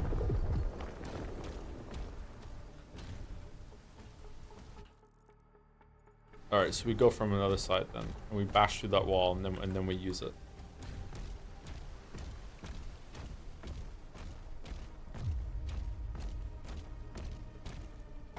Maybe it's a stretch, but I'm getting some big God of War Ragnarok vibes with the shield pairing. Oh no, it's definitely taken some influences from God of War. Yeah, for sure. Yeah. Maybe that's why some people don't like it. I personally really like God of War's gameplay. I really like God of War 2018. I really loved Ragnarok's gameplay. Like, Ragnarok's gameplay is somewhat close to Sekiro tier to me. I know that that's an insane statement for some of you, but like some of those bosses where you're getting into the flow state of like getting chaining parries, chaining dodges, like really like getting to swing of things. Like I really enjoyed that, doing the weapon switches, using your runic moves. Like I really loved Ragnarok's gameplay. Loved it. That's insane. Yeah, I know. Yeah, I really did. It's true.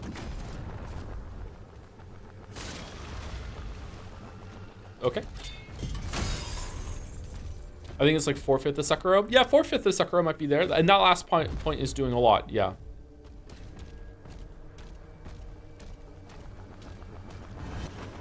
I love Freya shouting mirror. Yeah, I'm not too keen on a square button being Freya or boy. That was probably my least favorite part of that combat system, but it's all right. It just felt like a chore to be able to just hit that button all over and over and over. I wonder if there was a way to have that set on Kratos' moveset without interrupting his animations. I'm confused in this area. Why am I so confused? Why is this place difficult for me to navigate?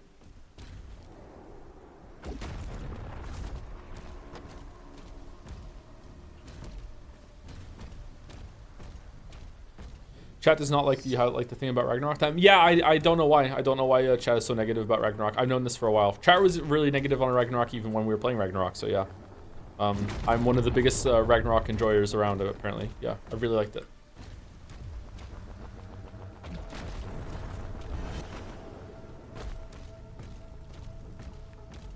I thought 18's gameplay was very good. Ragnarok didn't change, improve enough to make it last even longer game. I thought that it did enough, personally.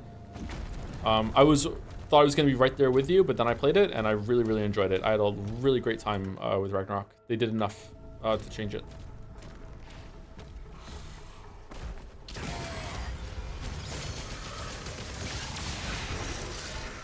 What did I, do I have that? Hold on.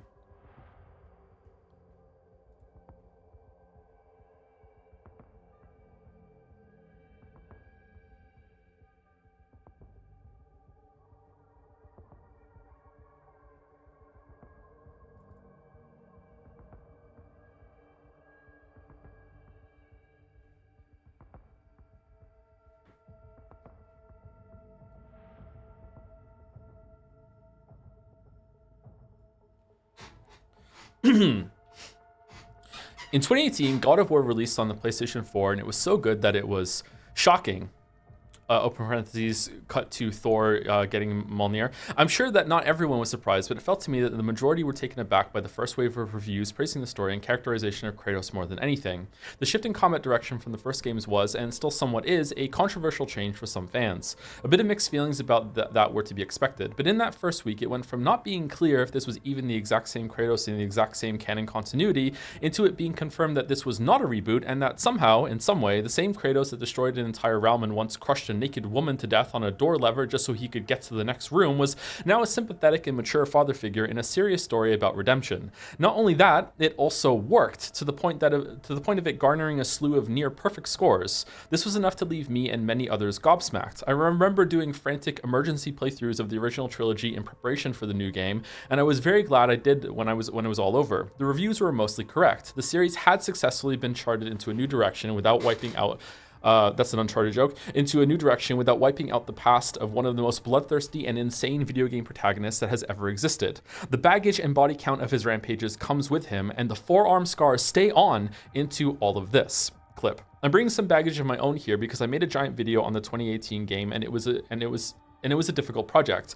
I did a big move across Canada with my family in the middle of it, had to do a bunch of rewrites and restarts of its production, and the final release is something I'm not that thrilled about years later. It's not an awful video, but it is too long, too nitpicky, and too critical. I should have included more praise for the game throughout the video's runtime, and this is a flaw of mine as a critic. I often think if a game is getting lots of praise, then I don't really need to add much in the way of appeasements and reminders of what it did so well, because I figure people have already heard that enough. So I devote a few lines to how much I like the game, state that it's great, and then stupidly think people are going to keep that in mind when I dive into hours of relentless criticism. This sort of attitude about a game's triumphs doesn't always last, and so, watch today, you might come away from that video thinking I dislike the game much more than I actually do. It's one of my favorite big releases. It has some incredible story moments. The combat is way more than tacked on busy work to pad up playtimes, or added simply out of obligation because that's what video games have to be. It has the feeling of a passion project, but with AAA backing. It's an easy 9 out of 10 for me.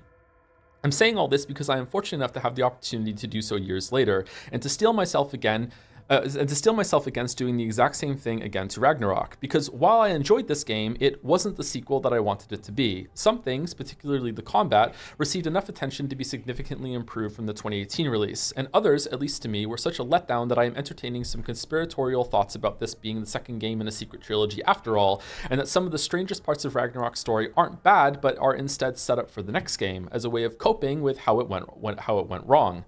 If I had to play one of these games again, I would choose Ragnarok every time, but if I had to sit through their stories alone, I would go with 2018. Again, every time. That's not to say that Ragnarok's story is a failure in every area. Quite the contrary, I think it hits a huge win in its most important bits with Kratos and Atreus. But hey, now we're brushing into spoilers, and I need to end this introduction. In this video, I will argue that Ragnarok was a step backwards in gameplay from 2018 in every area except for combat, which was a leap but not a jump forward, that the story about parenthood was a wonderful success, and that everything else was a misfire of such a proportion that it feels like another development team made it, or they were trying out some newfangled high-tech AI algorithm for creating video game stories and just shrugged and went along with whatever it said to do.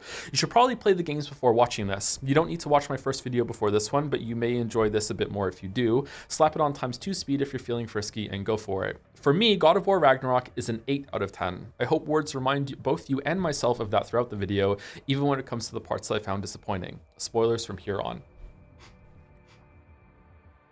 And then I can talk about 1, 2, 3, 4, 5, 6. The whole entire gameplay section I could read out loud right now if you want to know more about the gameplay. Leap but not jump ahead is a -2 for mutant fee. Sounds good but needs nothing. It's a joke on that they didn't add a jump button, Baldur, but you can still leap around. That's it. That's the whole thing. There would be a visual gag of of Kratos not being able to jump. That's it. Excuse me. You want to hear the rest, really?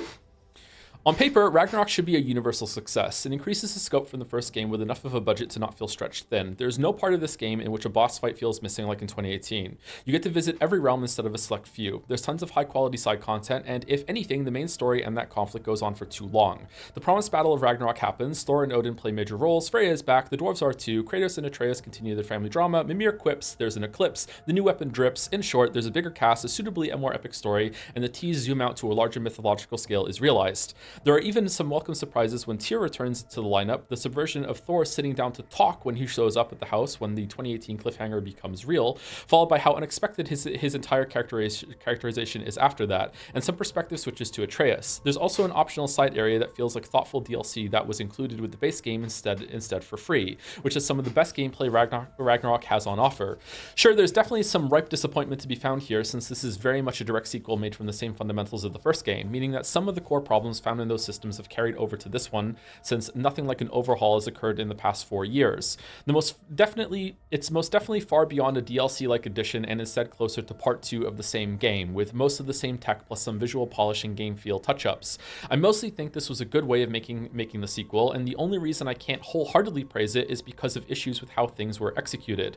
Said another way, all of this could have been worked out with better planning and refinement on the story side without having to make this a completely new game from the ground up for the next-gen console. That sort of deal.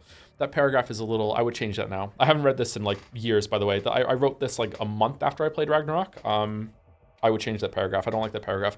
Let's talk specifics. I played Ragnarok 3 times. My first go was on No Mercy, and I did almost everything in the game. Then I did a main story only run on normal. After that, I did another full playthrough of God of War 2018 for the first time since making my video on it, and then jumped back for a final run of Ragnarok on Give Me God of War mode, in which I did everything except find every lore object. The return to 2018 ended up being very important for my understanding of how much combat has improved in the sequel.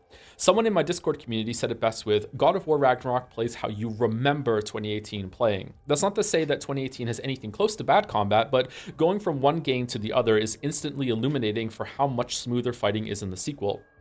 I already thoroughly enjoyed most of the boss fights in Ragnarok before this, but I didn't realize how much better the normal enemy fights were until going back to the first game. I thought for sure that the biggest reason would be faster attack and movement animations, and so I was very surprised when I put some footage side by side of axe swings and Kratos climbing up chest-high walls and discovered that there was no discernible difference. My guess now is that there's likely dozens of tiny tweaks to bridging animations for attacks and dodging that are all adding up to how the game feels so much better to me, and hopefully there's a GDC type talk that goes into detail on it waiting for us in the future. Alternatively, it could solely be a result of better environments and changes on the enemy side of things. There's an increased amount of opponent variety in Ragnarok, but it's not an extreme increase from 2018. Instead, the gameplay changes are felt more in how you engage with these groups, and also how they engage with you. 2018 had dozens of sections in which you are stuck in a small area and have to fight waves of enemies in a tight, flat space, often with the enemies haphazardly thrown at you or with many waiting around for you to fight them first. While there are some mundane corridor fights throughout Ragnarok, most of the combat takes place in layered arenas with interactable tools against enemies that will jump on walls or seek out differences in verticality and generally dictate more creative movement while fighting. Jumps between these different levels and also over pits in the ground can be done quickly and include transitional attacks for extra damage. Encouraging player movement for these fights doesn't always work, and definitely requires the player to be invested enough to want to charge around through all of the arenas instead of fighting in one central location in them and letting the enemies come to you. This is where the other change to combat comes in, and in my opinion, it's the far more effective one. So much so that it even bleeds over to the boss design in the game. Kratos has many offensive and defensive capabilities. In 2018, the shield was used for blocking and parrying, and while the rare move could be dealt with a shield bash, that was about it. Throwing the axe was also more of a fun addition to spice up combat if you felt like it, and was seldomly required as anything but a filler attack when you were far from enemies, or wanted to freeze one and then switch to something else. The rare times it was used as something more than that stick out as awesome moments to me. Ragnarok elevates the importance of these abilities with increased aggression on enemy packs in order to keep you in a flow state of decision making in both reactive and proactive play, with heightened complexity on enemy arenas and better ways to get around, with more interesting enemy combinations that will have threats coming from both near and far, all of which may ask for a parry, block, dodge, shield slam, or a weapon throw, results in an experience with very little downtime, all the while rarely feeling too overwhelming with demands being made of you, although difficulty options are a big modifier on that. Simply put, the game now takes advantage of every part of Kratos' moveset, which isn't locked behind character builds or optional unlocks and the like, so the combat design could safely account for every player having these tools all the time. This was used to create varied and interesting challenges that cycle through different responses. Boss fights show this even better by rotating through the different reactive moves you have in defensive and avoidance, and then granting you opportunities to earn moments of reprisal and go on proactive offensive bursts. The game is wonderfully packed with these kinds of additions. You can learn what enemy moves can be punished with several hits, when you can charge up your axe to deal extra damage when the enemy is open, or remember to frost it up while running close to the distance between you and them, when a spear or an axe throw on a vulnerable or weak point will knock something into a staggered state for a combo of your own, or my absolute favorite of them all, the new shield system, which really was the dauntless shield system for me because I found so much joy in powering up a red shield state from parrying and earning a stun interrupt that I could save, decide when to use, and then exploit. This was an amazing way of giving the player more agency since you can interrupt so many boss moves with this, and it rewards getting good at tight block timings. You're not always doing the same thing with these because if you don't get a perfect parry, you'll have to deal with the boss in another way instead, making times in combat involving this system feel really dynamic and encourage quick decision making. The game even experiments a bit with later bosses needing runic attacks and arrow switches as another response to look out for. I feel that more work went into making the colored circle prompts more interesting as well. Some people unfairly concluded that these were barely above the level of QTE tests in 2018, and while I definitely disagree, I can see where they're coming from. In Ragnarok, these have shifted more firmly into the realm of color coding for the sake of clarity rather than declarations that you need to hit the button. In fact, some of them can come across as a little cheap because of this shift, since the circles can appear at the very end of the attack without enough time to react to them. Thankfully, respawns are quick and punishment for death is non-existent, so I'm mostly positive on the implementation here since it allows for flexibility in these attack circles being a part of combat that doesn't negate the need for move reading and animation recognition, along with all the usual judgment tests that come along with those. It's not perfect, and nothing is, but it allows for a great amount of variety in both the type of responses from players and different timings without any frustrating ambiguity about what attack can be blocked, parried, or dodged, an issue Elden Ring suffered from when it came to what attacks could be jumped to avoid damage. When this is all working well, it creates a boss experience that is paced among the best in the medium. Originally, I was going to write in this script that Ragnarok improves its combat from 2018, but not nearly as expertly as Doom Eternal did from its earlier 2016 entry. But the more I fought the best bosses in Ragnarok and went back to fight the offerings that the previous game had for comparison, I realized that I was wrong. In its best moments, Ragnarok hits that high for me. In the previous video, I said that the design space that they had to explore in that game was fully tapped, and that the next game needed to do something big to create more room for fresh encounters. Instead of one big thing like a jump button, they instead did several medium-sized changes that amalgamate into enough of an evolution for boss combat to be incredible in the sequel. They definitely pulled it off. Anyway, that's it. It goes on for pages still, but I think that's enough. That's why the script jumped in my head, I guess.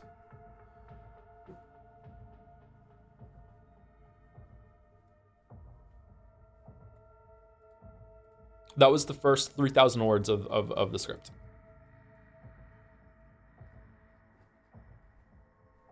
Keep going. Are you close? You want me to keep going?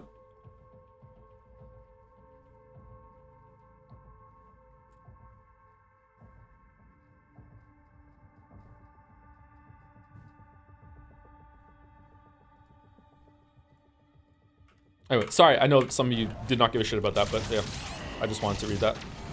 I died. Never mind. Why didn't you finish the video, I asked? Because I gave myself a time limit, and I didn't finish it in time within the time limit. The script isn't done.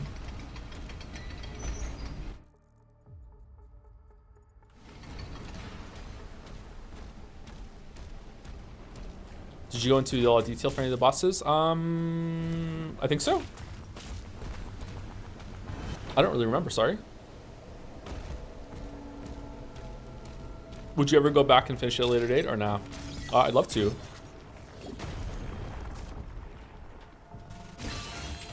What parts were unfinished? The story parts. The easiest part to write. I ran out of time.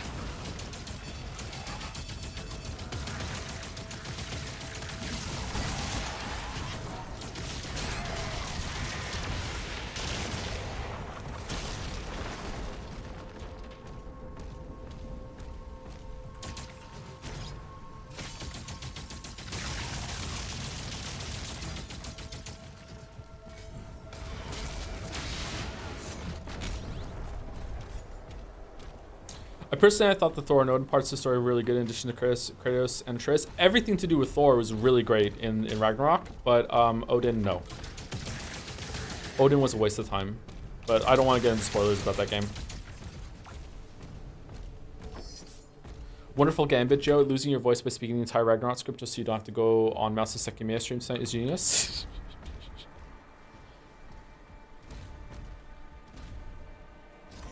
How do I get into there?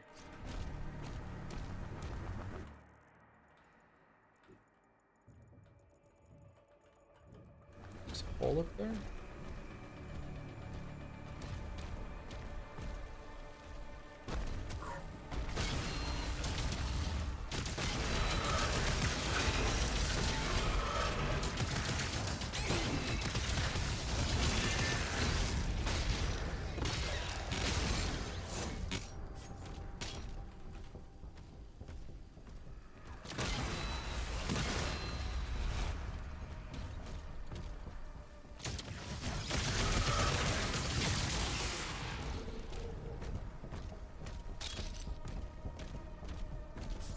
How do you like the storytelling in the last 3 Doom games? I don't like the storytelling in the last 3 Doom games. It's just here for context or to provide creativity for the devs, I think. It's fine. It doesn't bother me, but like I don't care. These are gameplay games to me.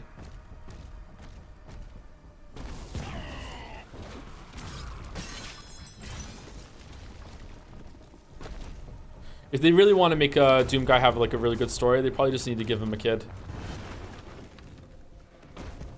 Who's also very angry, but Doom guy doesn't want him to hate elves as much as he does.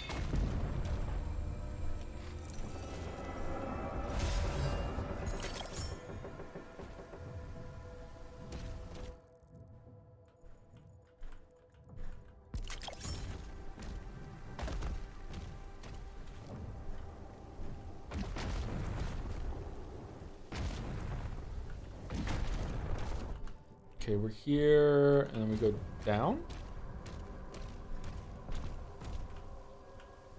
Cool.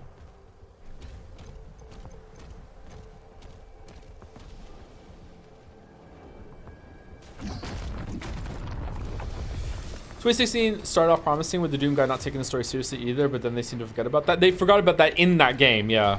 That's why it bothers me when some people say, oh, Doom Eternal and Dark Ages forgot what the 2016, the promise 2016 made. Like, fucking 2016 forgot the promise 2016 made. Like, it doesn't even, like, last the end of that game, my weebs. Like, yeah. Sorry, I just find it really funny. Like you can still have the same like disappointment. Like I wish they kept with that promise, but like yeah, that promise ends within that game, which is a shame because it was fucking hilarious when the character was like, "Fuck the story, I just want to kill some shit."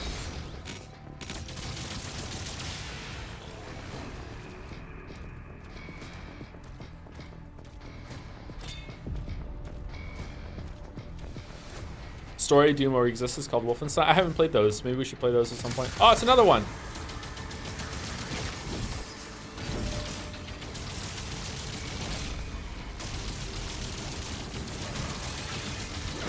Oh, wow.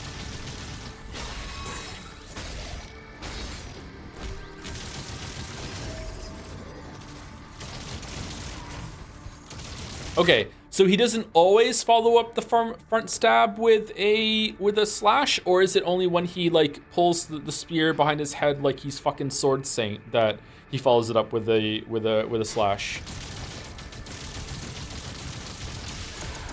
Oh, he's dead. Never mind. We're never gonna know.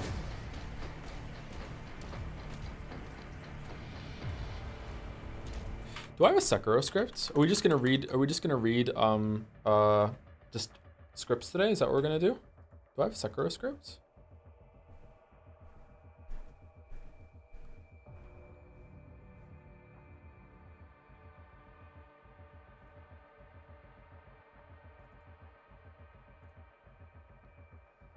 Script reading into Sekimea.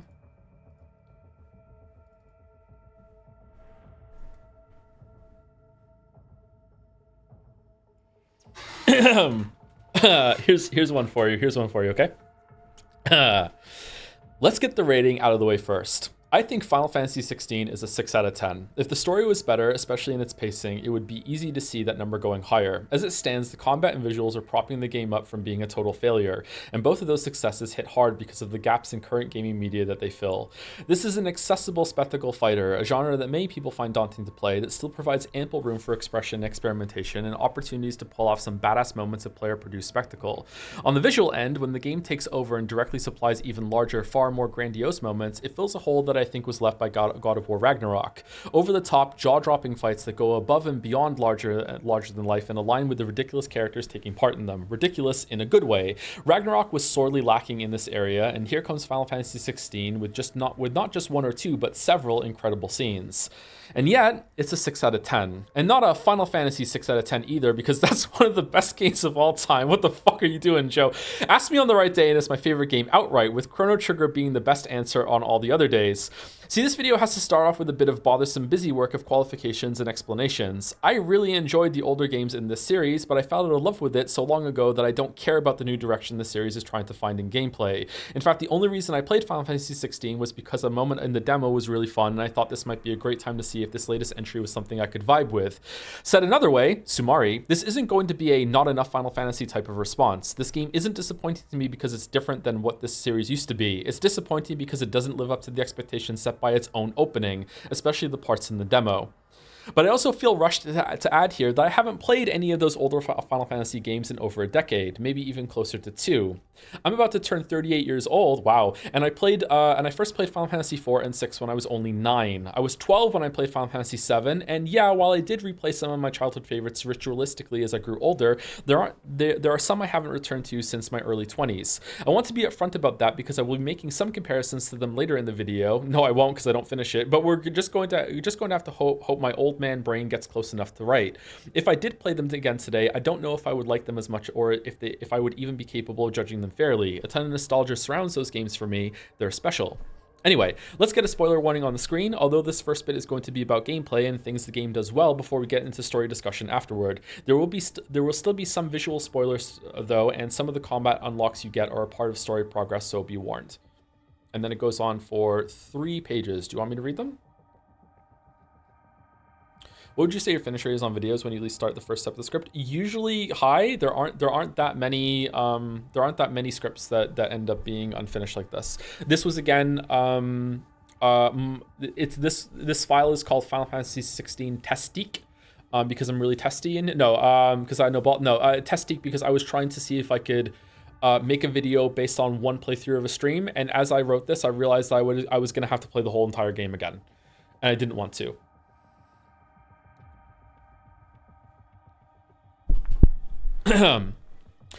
Despite being the best character in his own game, Clive is the star of the show. He is in almost every scene, and you will be playing as him over 99% of the game's lengthy runtime. You can give commands to your wolf dog Torgal, but there is no swapping to other party members for a different moveset. Instead, you gain more icons as you play the game, which bring with them more ability options. You can have 3 of these equipped and swap to them however you like in combat to use their powers, but you will always remain Clive when this happens. I am fine with this, but I know some Final Fantasy fans will not be. I think they could have made a system where 3 or 4 party members embody these iconic abilities, and when you want to use their moves, you switch over to them dynamically, and the whole party shares a health bar, or only the player-controlled character can take serious damage. Something like that. I'm sure it could work. Maybe that's how it does in the Final Fantasy VII Remake. I haven't played it yet, so I can't say. However, I can imagine that adding a few layers of frustration to the flow of combat, and unlike the pacing of its story, Final Fantasy XVI cares deeply about the fluidity of its fights. Holy shit! Just like older games in this series, I also played the Devil May Cry games as they came out, although I was a little late to get into Devil May Cry 5 and wish I had skipped Devil May Cry 2 entirely. While I haven't played them as extensively as a die-hard fan, I've spent a considerable amount of time as Dante. The first Devil May Cry especially, which I played and beat more times than I can remember when I was a teenager. Final Fantasy XVI has a lot of those types of games in its DNA, right down to the sometimes awkward movement, a devil trigger type gauge that you fill and then use for more power and healing, and even in the visuals as the main character becomes more demonic as this is used. The core difference comes in the lack of combos that the player can use for the for stringing together basic attacks and basic movement. Instead, the game also has a surprising amount in common with God of War Ragnarok. I can somehow bring it up again. That game had 3 weapons with 3 sets of runic attacks that you could cycle through and link together in a sequence if you liked. And this is how Clive's kit feels almost exactly, except that his weapon is always the same sword with the same moveset. There is an attempt to add a bit more flavor to each set with a special ability you can always use, like a freezing dodge, earthen block, or rapid fire dash, but these don't hold up well against a whole new weapon types with different animations and varied combat feel. Most of the flashy attacks you'll be using will be these cooldown based ones that you perform with holding down one button and then pressing another button. Timing is important, but that's it. That's not to say that there isn't any complexity in the fundamentals of combat in the game, but they all come with caveats.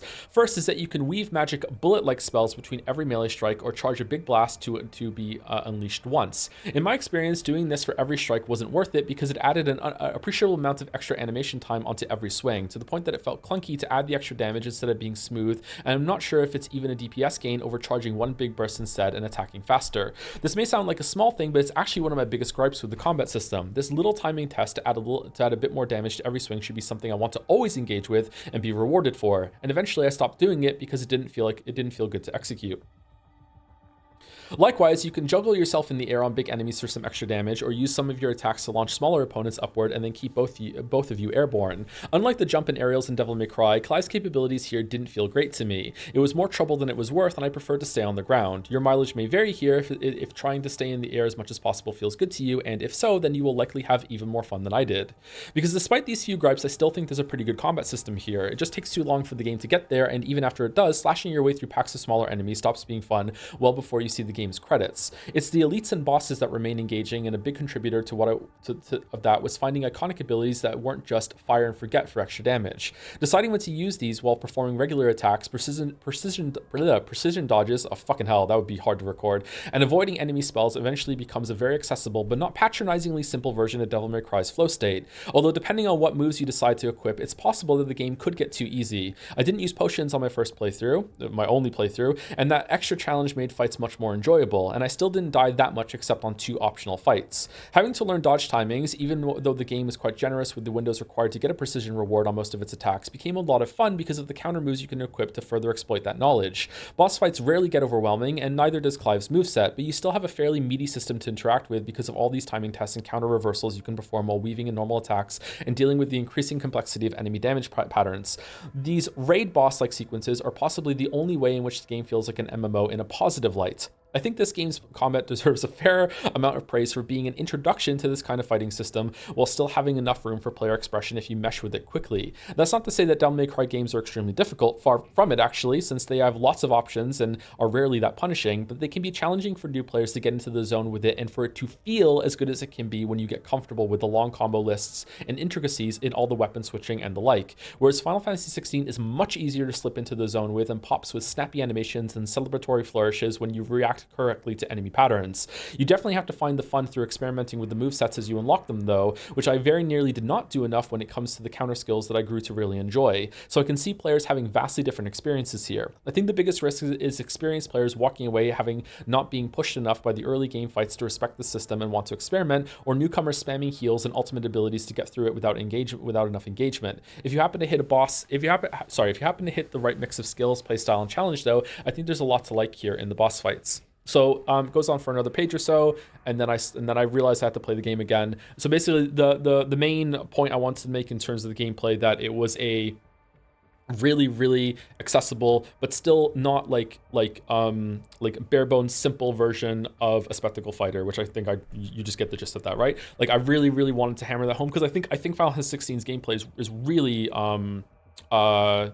successful in that regard. I think it's really cool that they did that. I think a lot of people like this could be a gateway game into other games that have more to it, yeah. But then I would like relentlessly shit on the story afterwards. Do you want me to read the last couple paragraphs, or are we bored?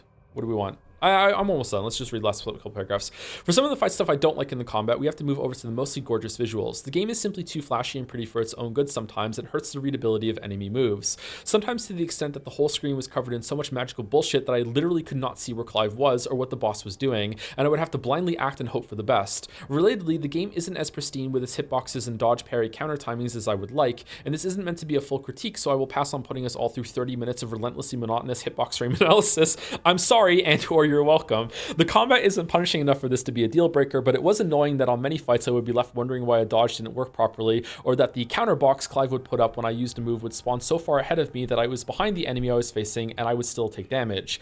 And yeah, while I am talking negatives in the combat, even though only having one weapon does help Clive to remain easy to learn and play for newcomers, I do wish he got another weapon in the second half of the game, one much more different than Odin's alternate sword. Maybe that would have helped keep the trash pack fights fun. The game, like many RPGs, is far too long for its combat. So true. But there is one area of the game that switches things up. When it hones in hard and bolds and underlines and italicizes the spectacle in Spectacle Fighter. In some sequences, it even changes the font to Wingdings. Clive can turn to Ifrit, and the long dormant Final Fantasy nerd inside of me awakened to adore the philosophy behind each and every one of these set pieces.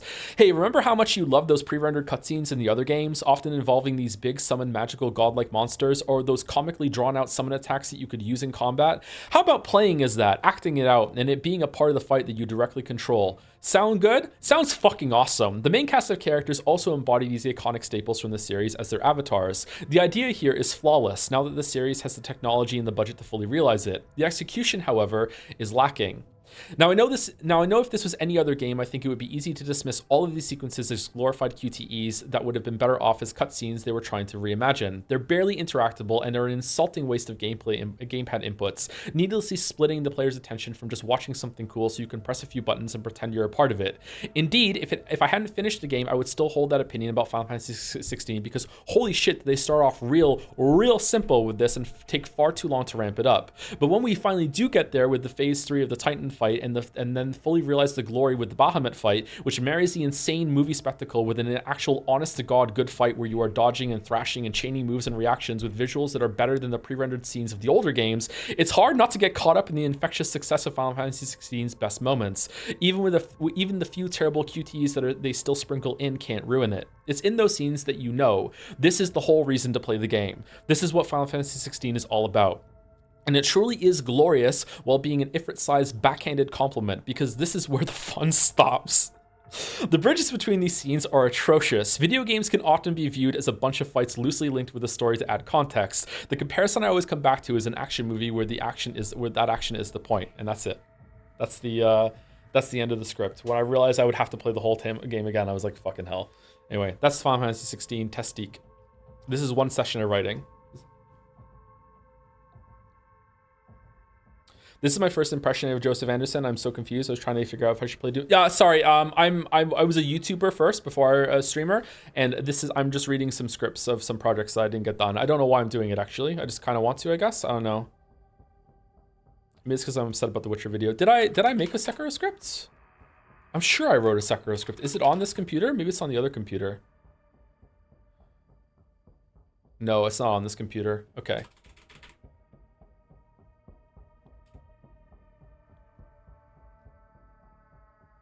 What's the worst part of Sekiro? The story.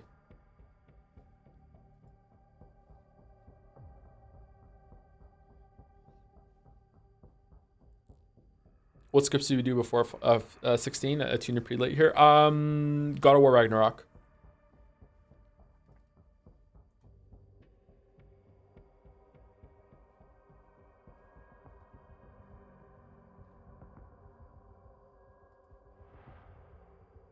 The story, not the headless fights. The headless fights are the worst part of gameplay, yeah.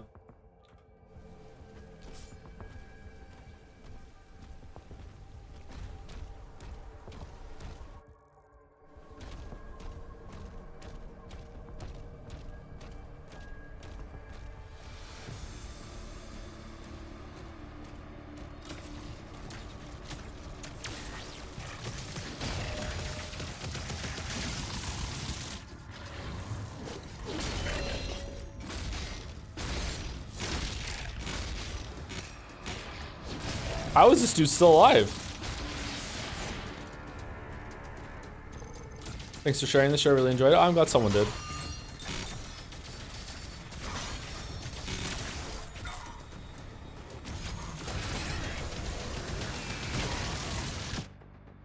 What? Who killed me? Oh, you! Oh my god.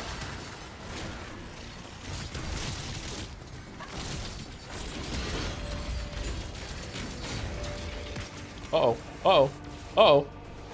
Greens waves.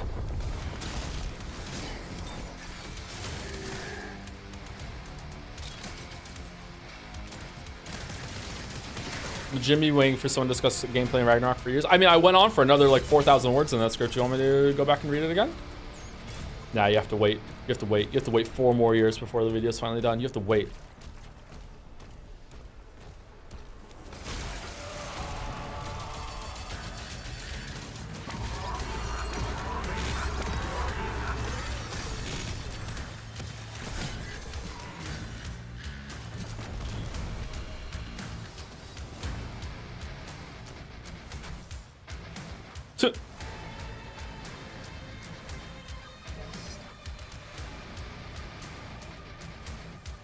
So underwhelming. What's underwhelming? Doom?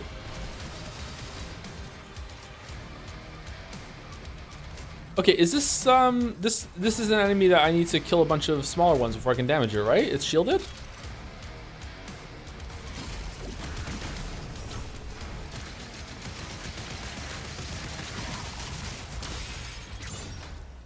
Oh, it's disabled now, okay.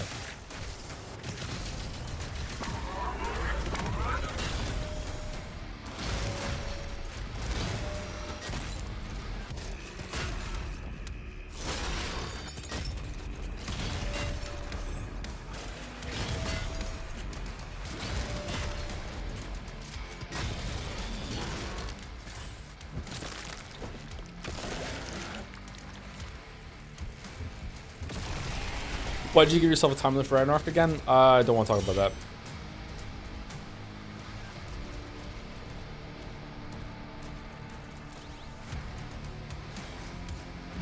Sorry, I know it's a bad answer, but I don't want to talk about it. Oh shit, I'm dead. I'm curious, when talking about the demo, would you have mentioned that the demo had protagonist switching to Joshua when the game didn't? That honestly felt like false advertising, building expectations. Yes, yep. That definitely was something I was expecting to do a lot more, and I was really surprised they didn't do that. I wouldn't go as far as to say it's false advertising, but it definitely gave false expectations, yeah. If someone made the argument that it was false advertising, though, I probably wouldn't fight with them too much about it. I'd probably be like, yeah, you have a point.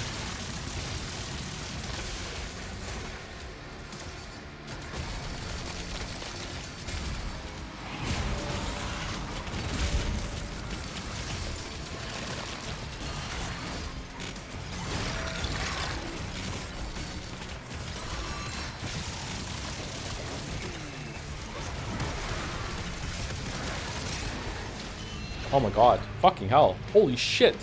What killed me?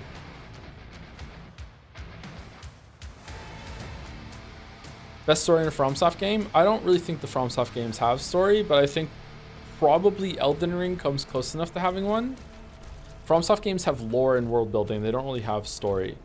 Unless you want to say that, you know, like what you do as the chosen undead in Dark Souls 1, like journeying to the places is a story, then okay, I guess you could make that argument, like in a technical, like literal sense. Yeah, sure, you can build a narrative there, but it doesn't really come across as a story to me. Elden Ring probably comes closest to having an actual story, IMO.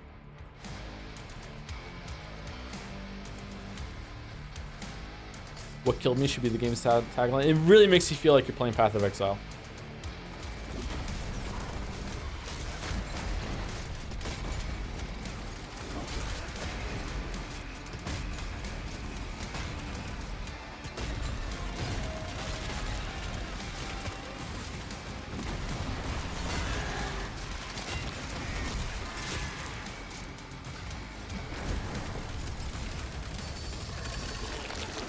What? Oh my god, what the fuck?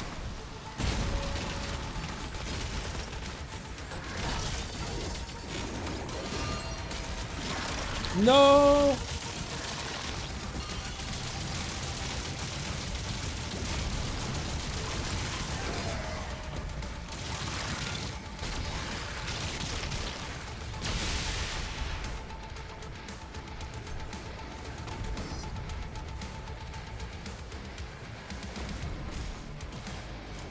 Whoa, where is he?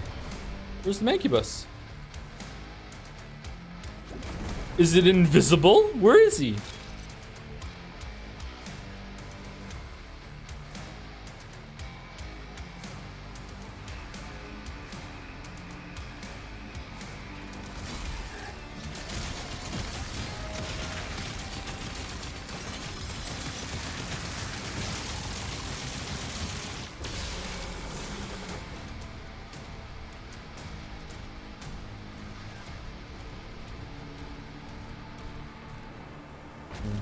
Sorry, I'm not really feeling all that great after reading those scripts out loud, chat. Sorry, I'm just having some bad emotions. So sorry, I'm gonna be quiet for a little bit. It's got nothing to do with you guys. It's on me. Just let me simmer for a little bit. I'll be fine in a couple minutes. How do we get up there? Can we jump from there to there?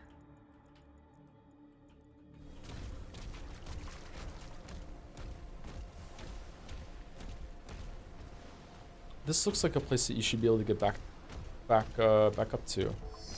Why can't you?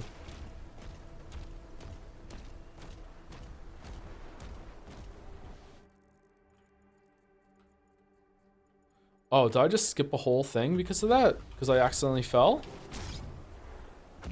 Oh shit, that sucks.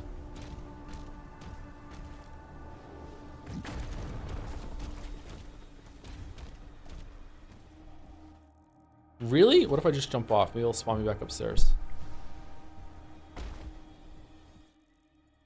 Nope.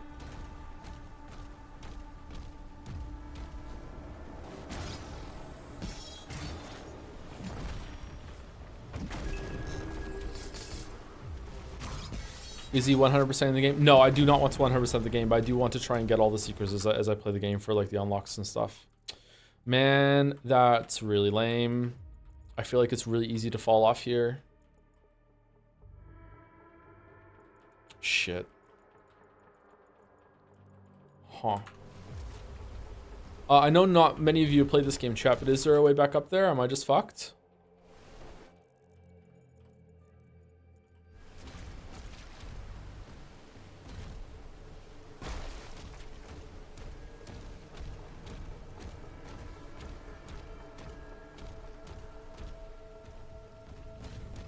No way up and you don't have an objective marker? Oh shit, do I have to restart the checkpoint? Uh-oh.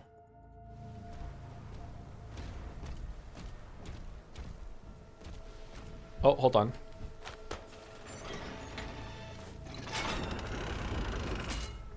Why would they make it so you can fall then? It's probably just an oversight. They didn't expect players to fall there.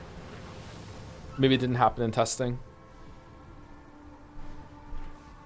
You may now access the nearby stasis emitter. It's okay. It's not the biggest deal in the world, but it is kind of frustrating. I wanted to do that battle. Am I going to be like down a health upgrade now? I think this game needs checkpoints to spawn when you want to redo a level instead of having to do the whole thing all the way from the beginning. Maybe it does after you beat the game.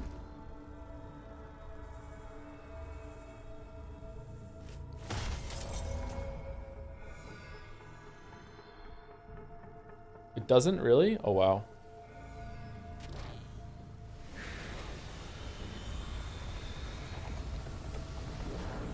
In Eternal, you can teleport back to the whole level once you got near. Oh, yeah, you could do that, couldn't you? Wow. Why didn't they let you do this one? Is it because the levels change as you move through them, maybe? I don't think the level design has been better enough to justify losing that. In fact, I don't even know if the level design has been better at all. This level's been cool, though.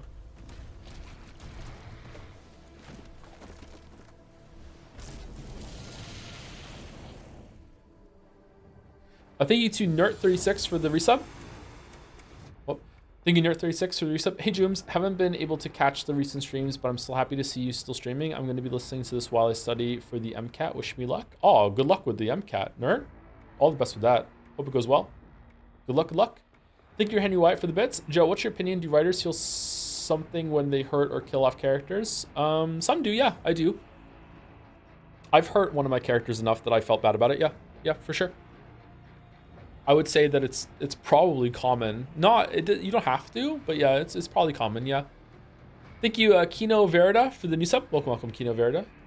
Kino, thank you very much. And thank you, Mike Hunt is for Timmy for continuing their sub. Also known as a gift, a resub. Continued gift sub. Oh, can we go up now? Hold on, I can do it. I can't do it.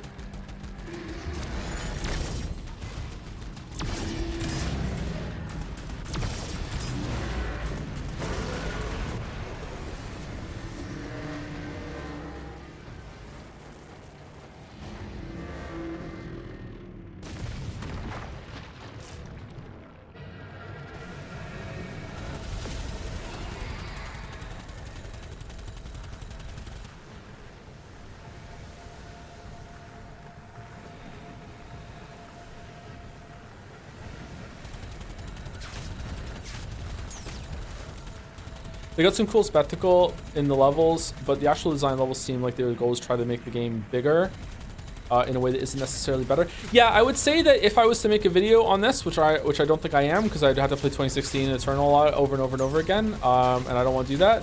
I would say that Dark Ages is probably a game that is showing that the series is having an identity crisis, and they don't really know what they want it to be. But they still have such a strong grasp on the fundamentals that it's still made a pretty kick-ass game. You know, like it's not like oh, it doesn't really know what it wants to be and doom and gloom, holy shit. It's like, no, it's still pretty good. It's just that it's kind of maybe floundering or lost its footing after Eternal. It doesn't really know. It knows that it doesn't want to keep doing the same thing, but they don't know exactly what that new thing is, and they're just trying things out and seeing. And they're also taking a lot of cues from different games that are around, like Halo and God of War. Weirdly enough. And I support it. I think it's good. I don't think it's a waste of time. I don't think it's a waste of money. I think it's a really good game, and I think it's a good experiment, and I hope they learn a lot from this. But who knows? Maybe I'm completely wrong.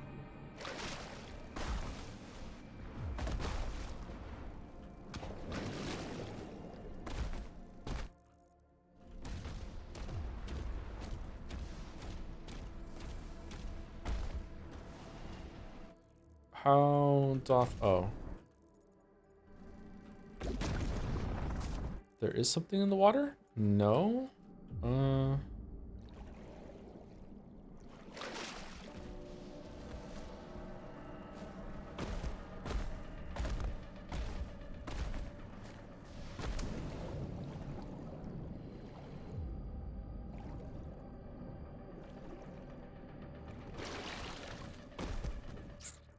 God, so much work went into these levels for something that you just like blaze your way through. Oh, the last shield. Good.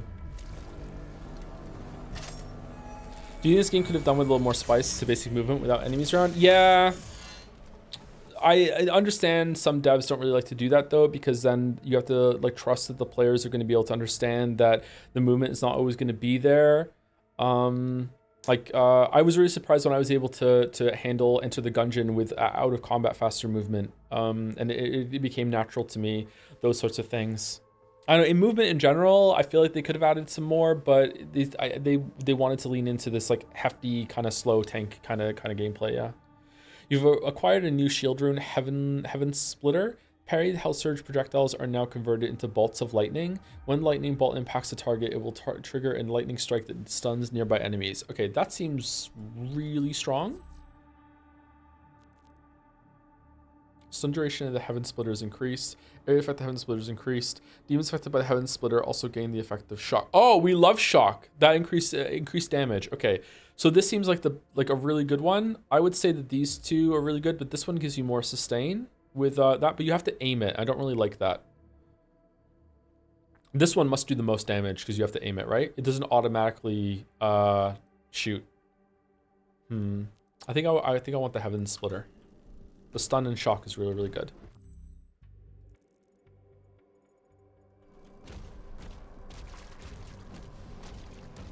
How close are we to the end of this level? Chase and destroy. I think we lost one of those. Kill the leader demon. We might have lost one of those too when we fell down. Shit.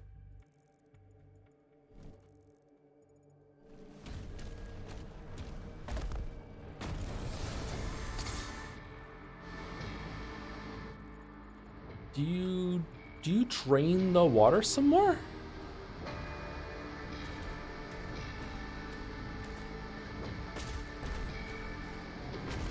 I'm on tumblr.com. I'm using tilt controls.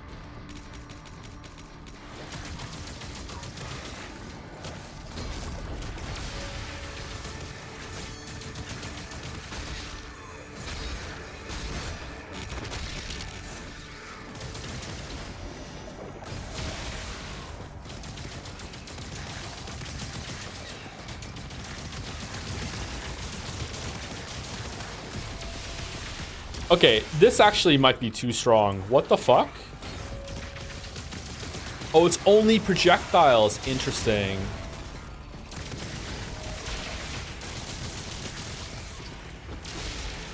Maybe that's the drawback.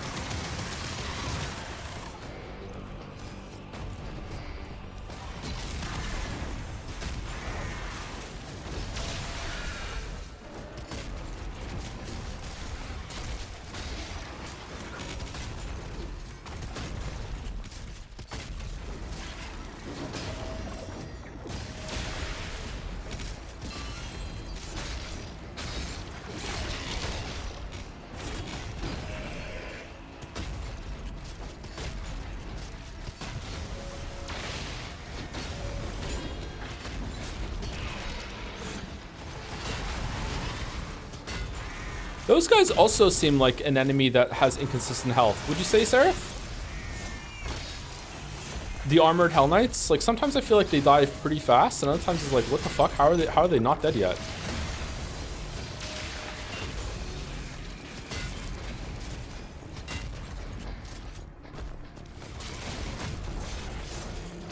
Oh my god.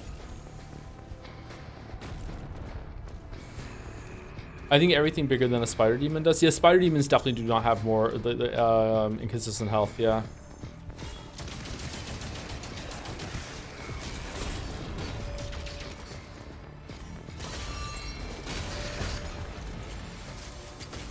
Yeah, look, what? Did I do damage to him earlier and he like fucking like put his armor back on? Holy fuck, he melted. That one wasn't empowered. The other one wasn't empowered either. It didn't have a thing above his head.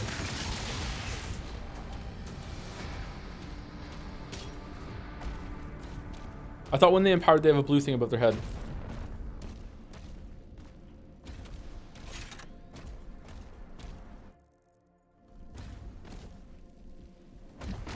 The flag above their heads mean they empower other demons. Yeah, but when that happens, like we had a whole room of empowered demons earlier, remember? And they had a blue thing on them. That Hell Knight we were fighting didn't have a blue thing on them. Maybe it was empowered and just didn't have the blue thing? Maybe. Okay, I like this one a lot. I like the stun, so I'm going all in on this one.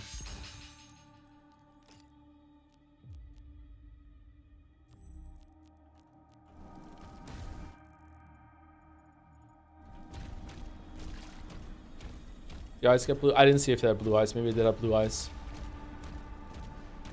Blue eyes, white dragon.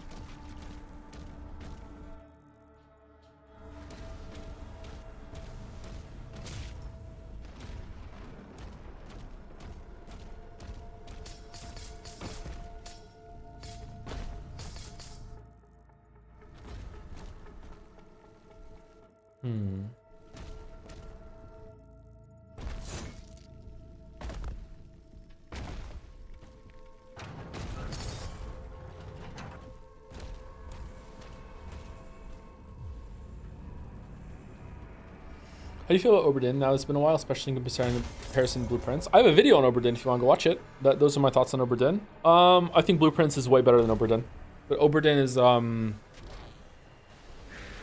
is cooler, more streamlined. Definitely an easier experience to recommend. But Blueprints has a lot more complexity to it, and it's probably more interesting overall. Blueprints is a really cool game. Oberdin is just a little too simple, I think.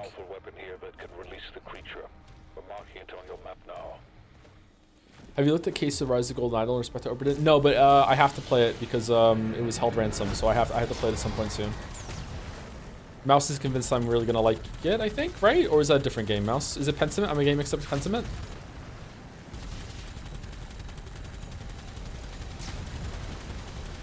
We're gonna stream it sometime soon. Yeah, I have to. Whoa, where is it? Where'd it go? Oh, it's up there.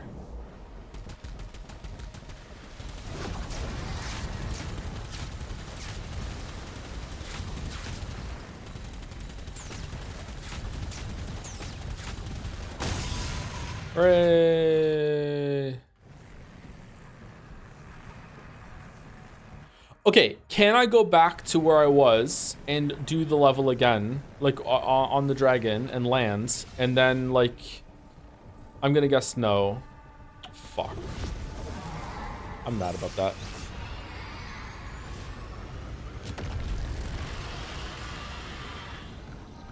I've heard that some of the writers for that game show up on Tom Scott's quiz podcast. Which game? Golden Idol?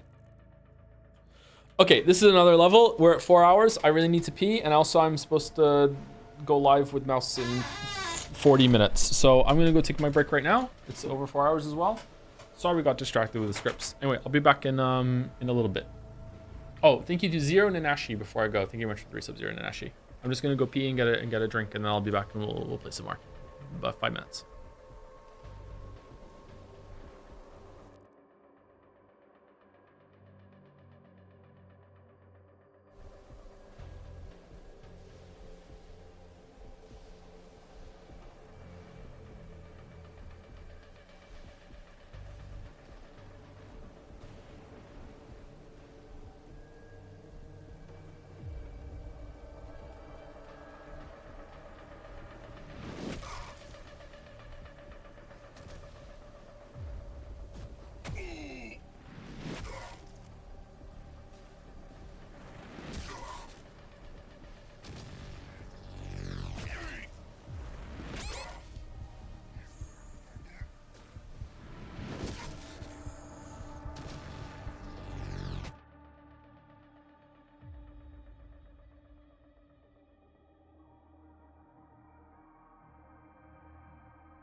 I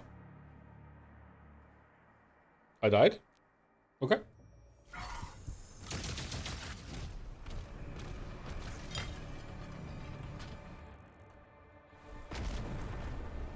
Do you have any favorite Flash games? None that come to mind.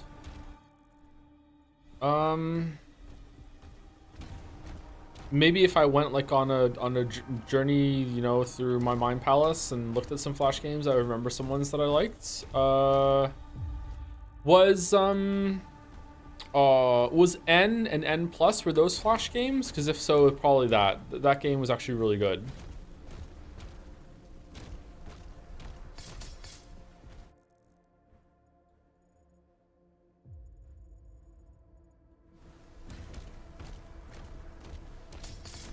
Binding of Isaac was originally Flash. Was it really? That was a Flash game, and plus was the port. I played both. I played the browser version and I played on Xbox. I really liked that game. That game was fun.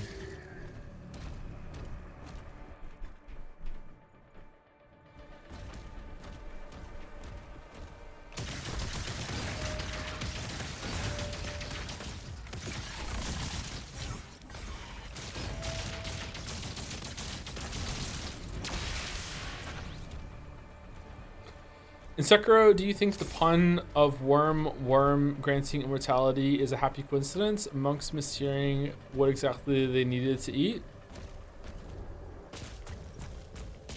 I don't know what you're talking about. Was it meant to be a dragon thing? Is that a joke? Is that on purpose? That was lost on me if so. Silent Hill 2 all over again. Alright, so that's the way forward. But we also drop down afterwards and we get some shit. Let's go kill the bosses first. I jumped off the wrong one. Okay, alright. Cool. He did it again. The mad lad. The mad lad. He just did it again.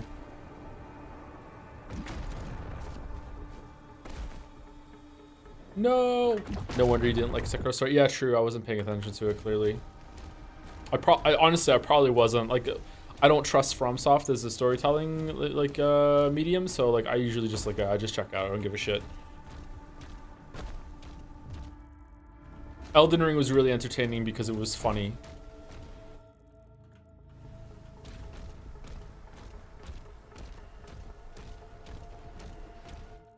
What? Okay, I guess I go at first and then I open the path. Never mind. I'm stupid. Did you play all Sekiro endings? I'm pretty sure I got all the gameplay endings. There might be an ending somewhere that I didn't get for the story, but I beat all the bosses if that's what you're asking.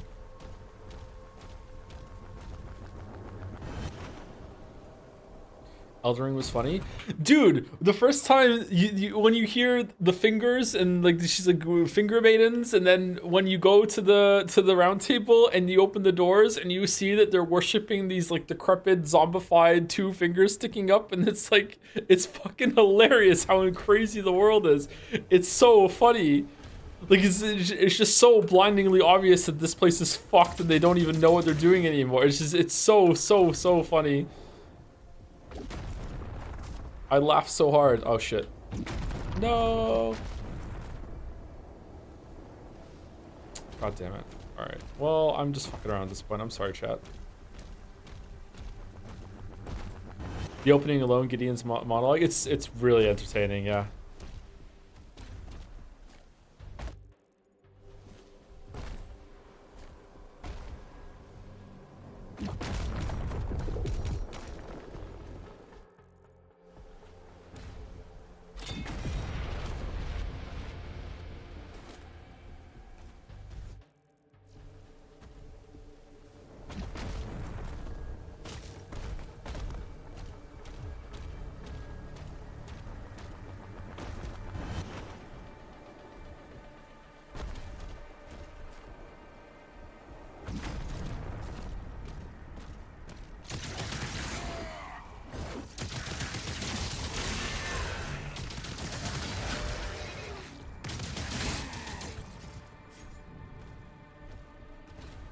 stand and fight.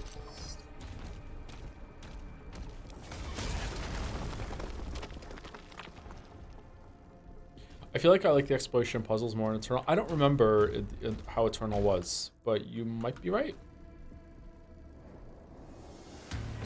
Oh, that did not feel like something I was supposed to do.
Whoa, whoa, whoa!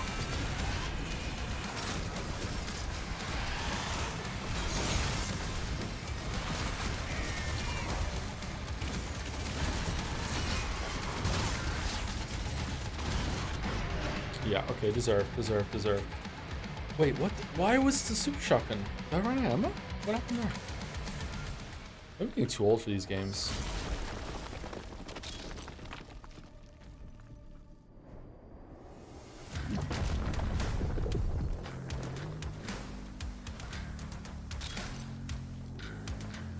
You think Demon of Hatred is harder than Ishin? I mean, it took me longer, so yes.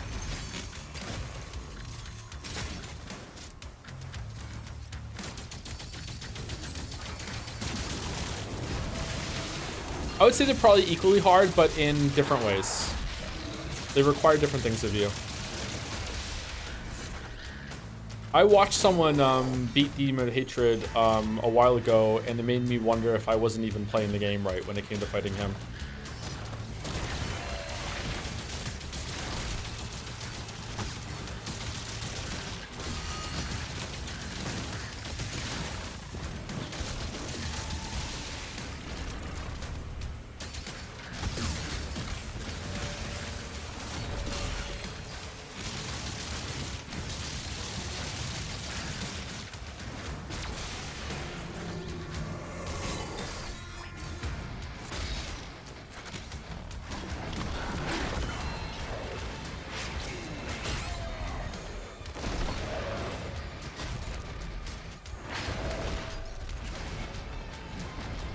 What happened there?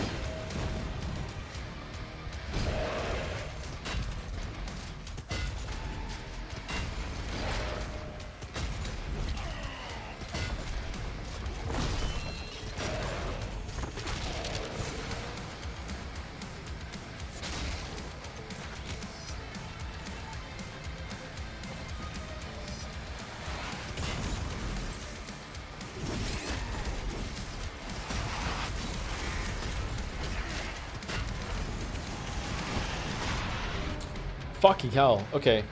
Wow. Alright, this is the second time that I'm eating shit on a big enemy while there's a revenant flying around.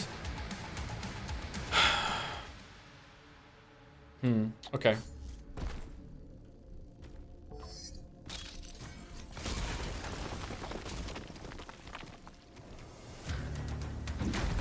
I really like that the guitar solo kicks in when enemies are spawning. It's cool.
What the fuck?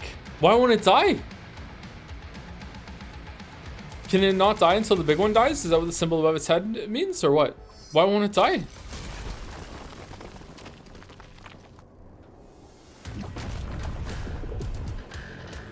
It's a mini, even as a mini boss, why won't it die?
What does the ammo thing of its head mean?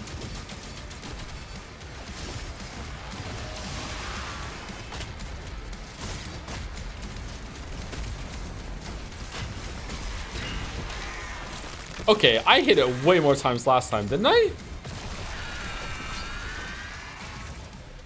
Oh. Okay. It means it had an upgrade thing on it. Okay. That was weird.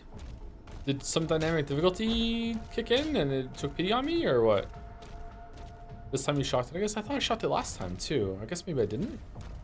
Maybe the shock from getting the parries is stronger than the shock from the gun.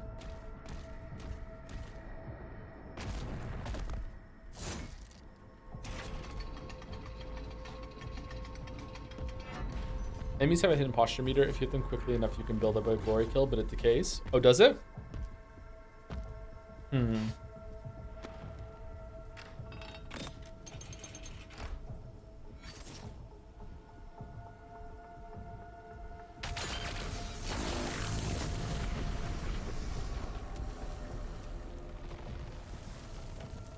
That was weird.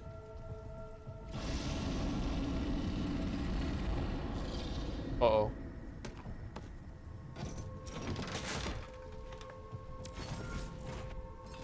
BFC?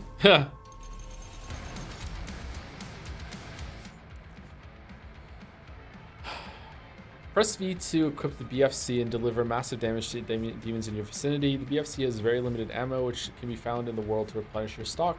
Your shield is unavailable while you have the BFC equipped.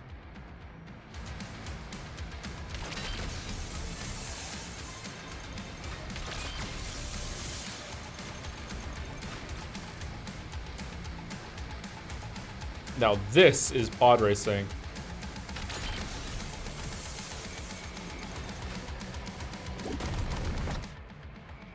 He said, dying.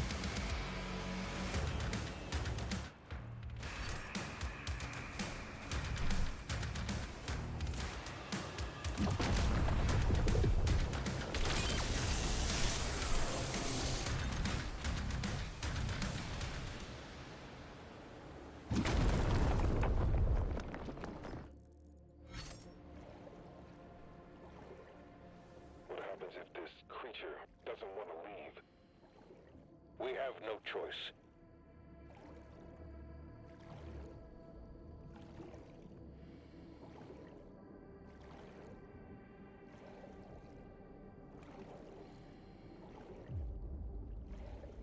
Oh, thank you, Outsin, for the resub. Arguing with Umi Dan about the Umi plot has me losing my Umi mind. Might speedrun ahead just to Umi prove to myself they're Umi wrong. Experiencing Umi Neko like this has been Umi great. Thanks to you, Umi Joe, and the whole Umi community. You're welcome, Outsin. Oh, that looks weird.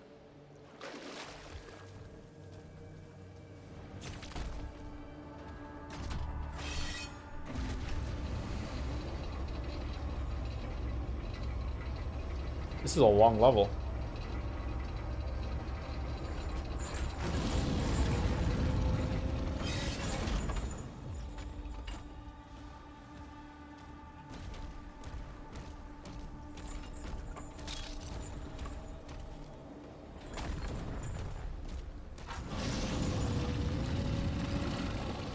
Matt?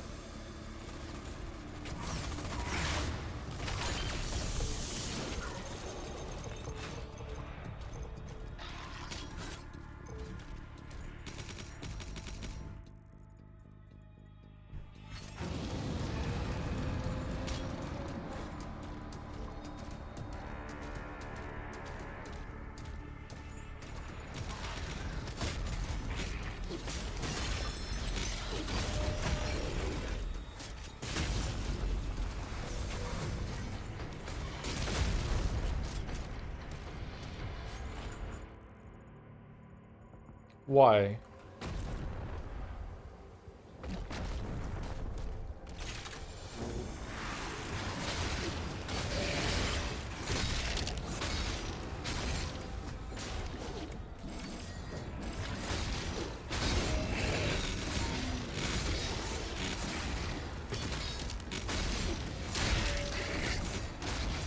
The bitrate killer.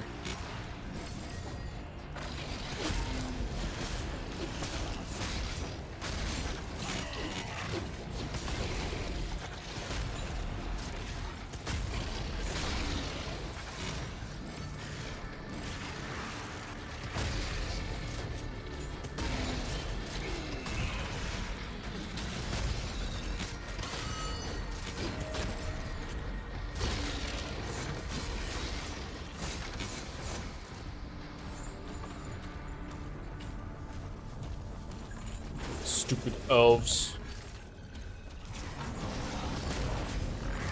Oh. Stupid Doom guy. What was the point of this room? Just for fun?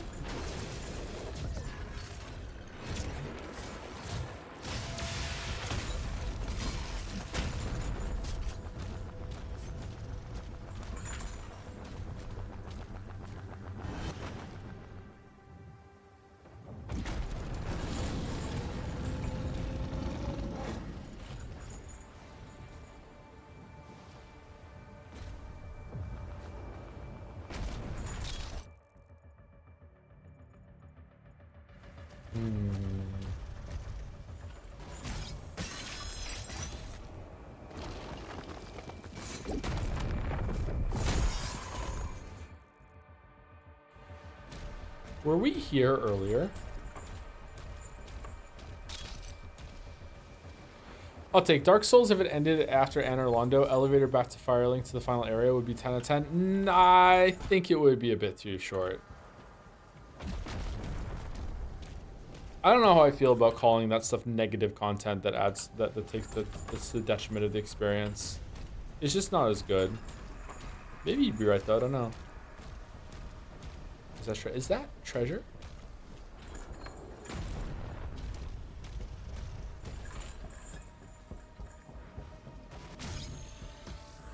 Really? Okay.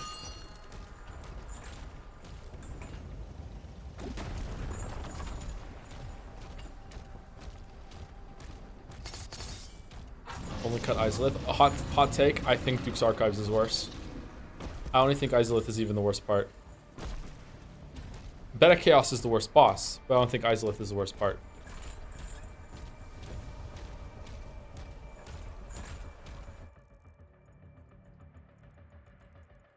Tomb of Giants. Tomb of Giants is kind of shit too. All the last areas are kind of shit. Where are we going?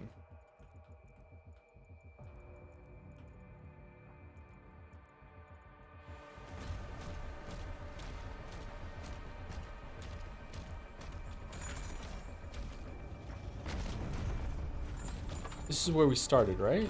Did I miss a blue pad somewhere? Man, I thought I was gonna be finished early, but now I'm worried I'm not gonna be finished in time for 7. Holy fuck.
Been playing Oblivion for the first time through the remaster and honestly excited for Bethesda to go back to more explorable worlds. I hope its success shows that.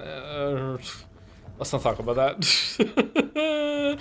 Oh man, let's not talk about that. I agree with you, but let's not talk about that.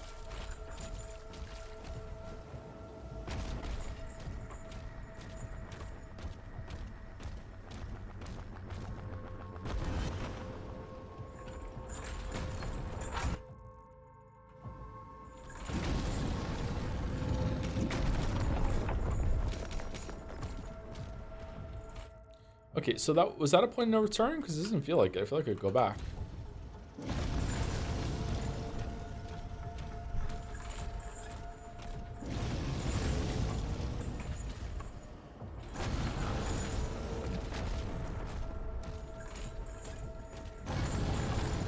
Oh man, calm down, dude. Did you make a Starfield script as well? I did not make a Starfield script as well, no. Safety switch is ahead. Cthulhu guy? Ready for release of Titan-class entity. Once through the rift, you should pick up the Creed signal. When you find them, the Makers will guide you to an exit.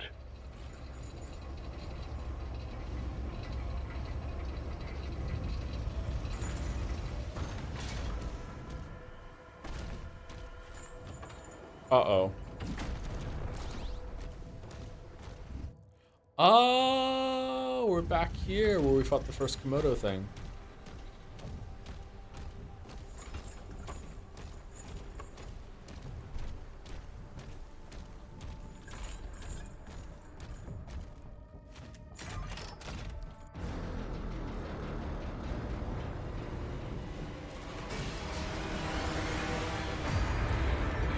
Man, who built this?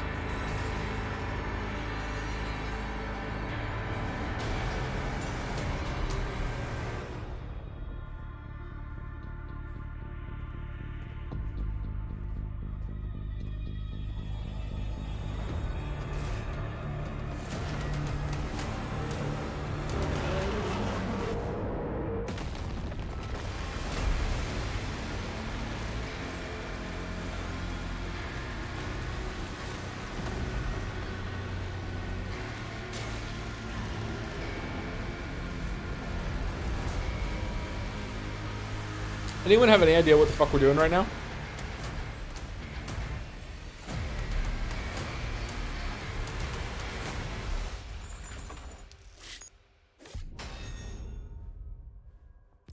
What do we miss? We missed 2 Wraith Stones? What? How the fuck did we miss 2 Wraith Stones?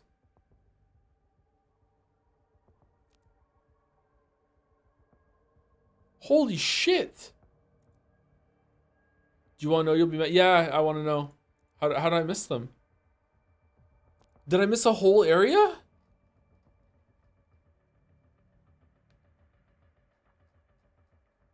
There's 2 hidden platforms at the very end, or like, oh, when you're on the dragon?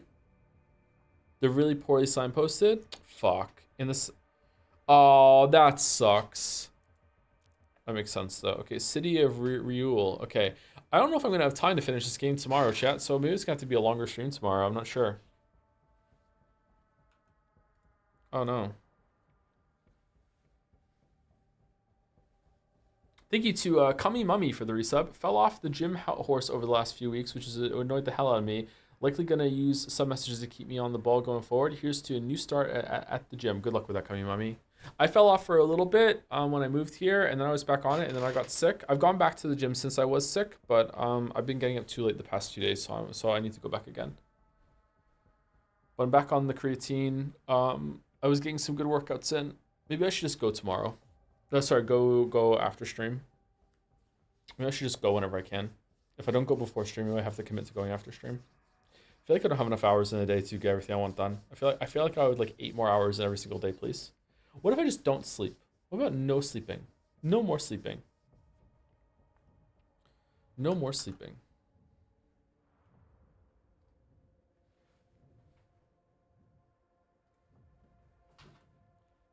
Dark Hour would go hard. It really would, wouldn't it?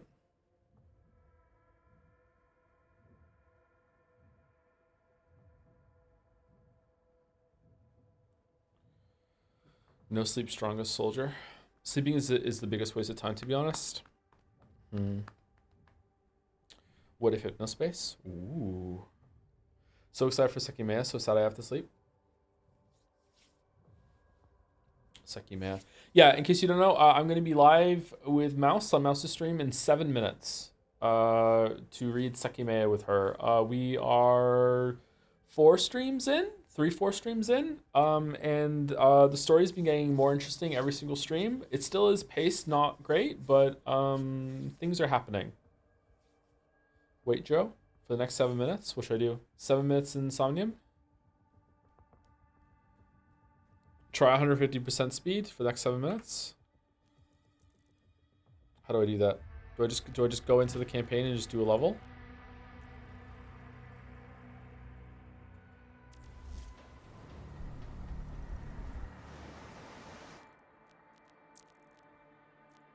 Is it harder for the game to run at 150% speed? UI blind. Wow, I haven't even started looking and you're already putting in like UI blind. That's crazy. All right, there we go. Why would they hide this from us? The major signal was here. Hold your position.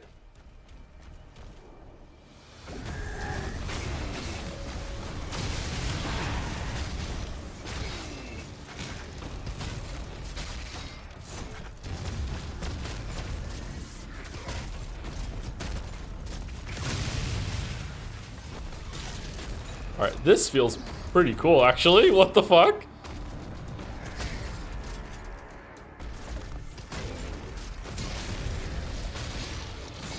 You know what the funniest thing about it is? It shows you how heavy you are, because when you jump, you just fucking drop. Boom. Like it's like the jump is like non-existent.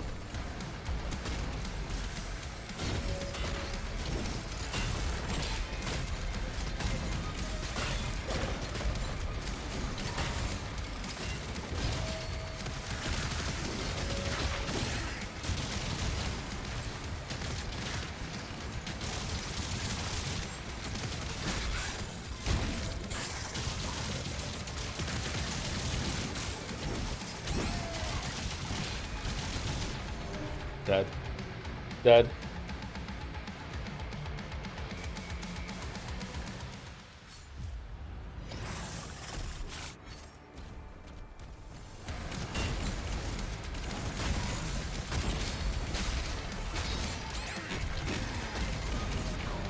Dead.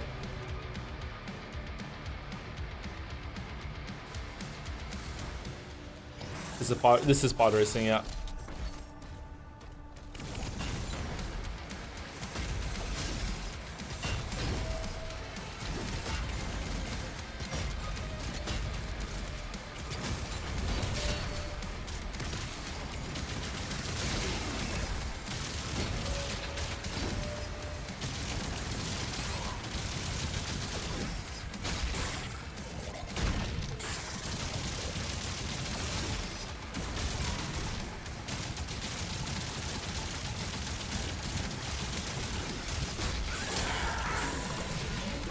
We found a control switch. Okay, I kind of like it. What? I'm kind of digging it.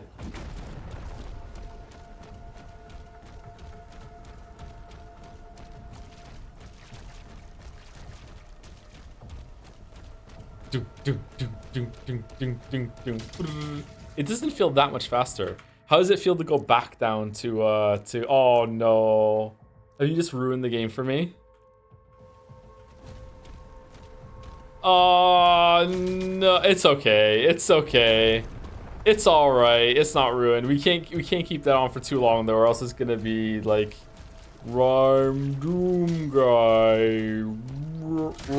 Like there's no way we can do it. 160 hertz monitor moment. Yeah, for sure. For sure.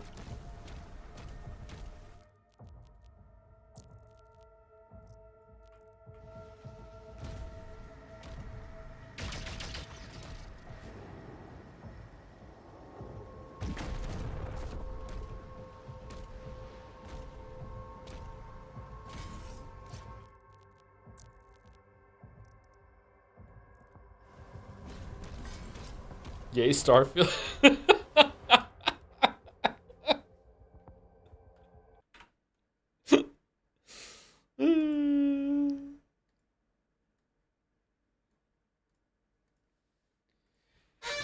Oh, well, I've been playing this game. I found it kind of have an inverse difficulty curve. Was curious what you if you had the same experience. No, but these games can sometimes have that because you get better at the game faster than the game is increasing the difficulty. So it can be quite difficult to do. Yeah, it can be quite difficult. Yeah, for it to balance that. Is mouse light? Mouse is light. Okay, let's ready mouse. Hello, it's mouse. There we go. Anyway, so I'm gonna go get a drink and walk around for like a minute or so, and then I will be on stream mouse and we're gonna read Sekimea, as is tradition.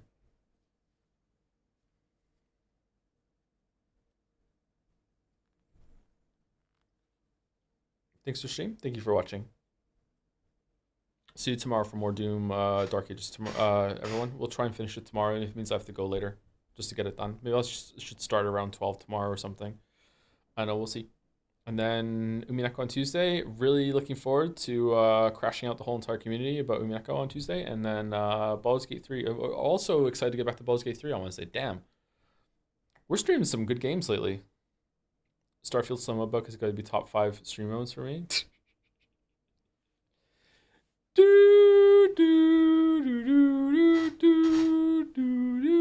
Anyway, see you later.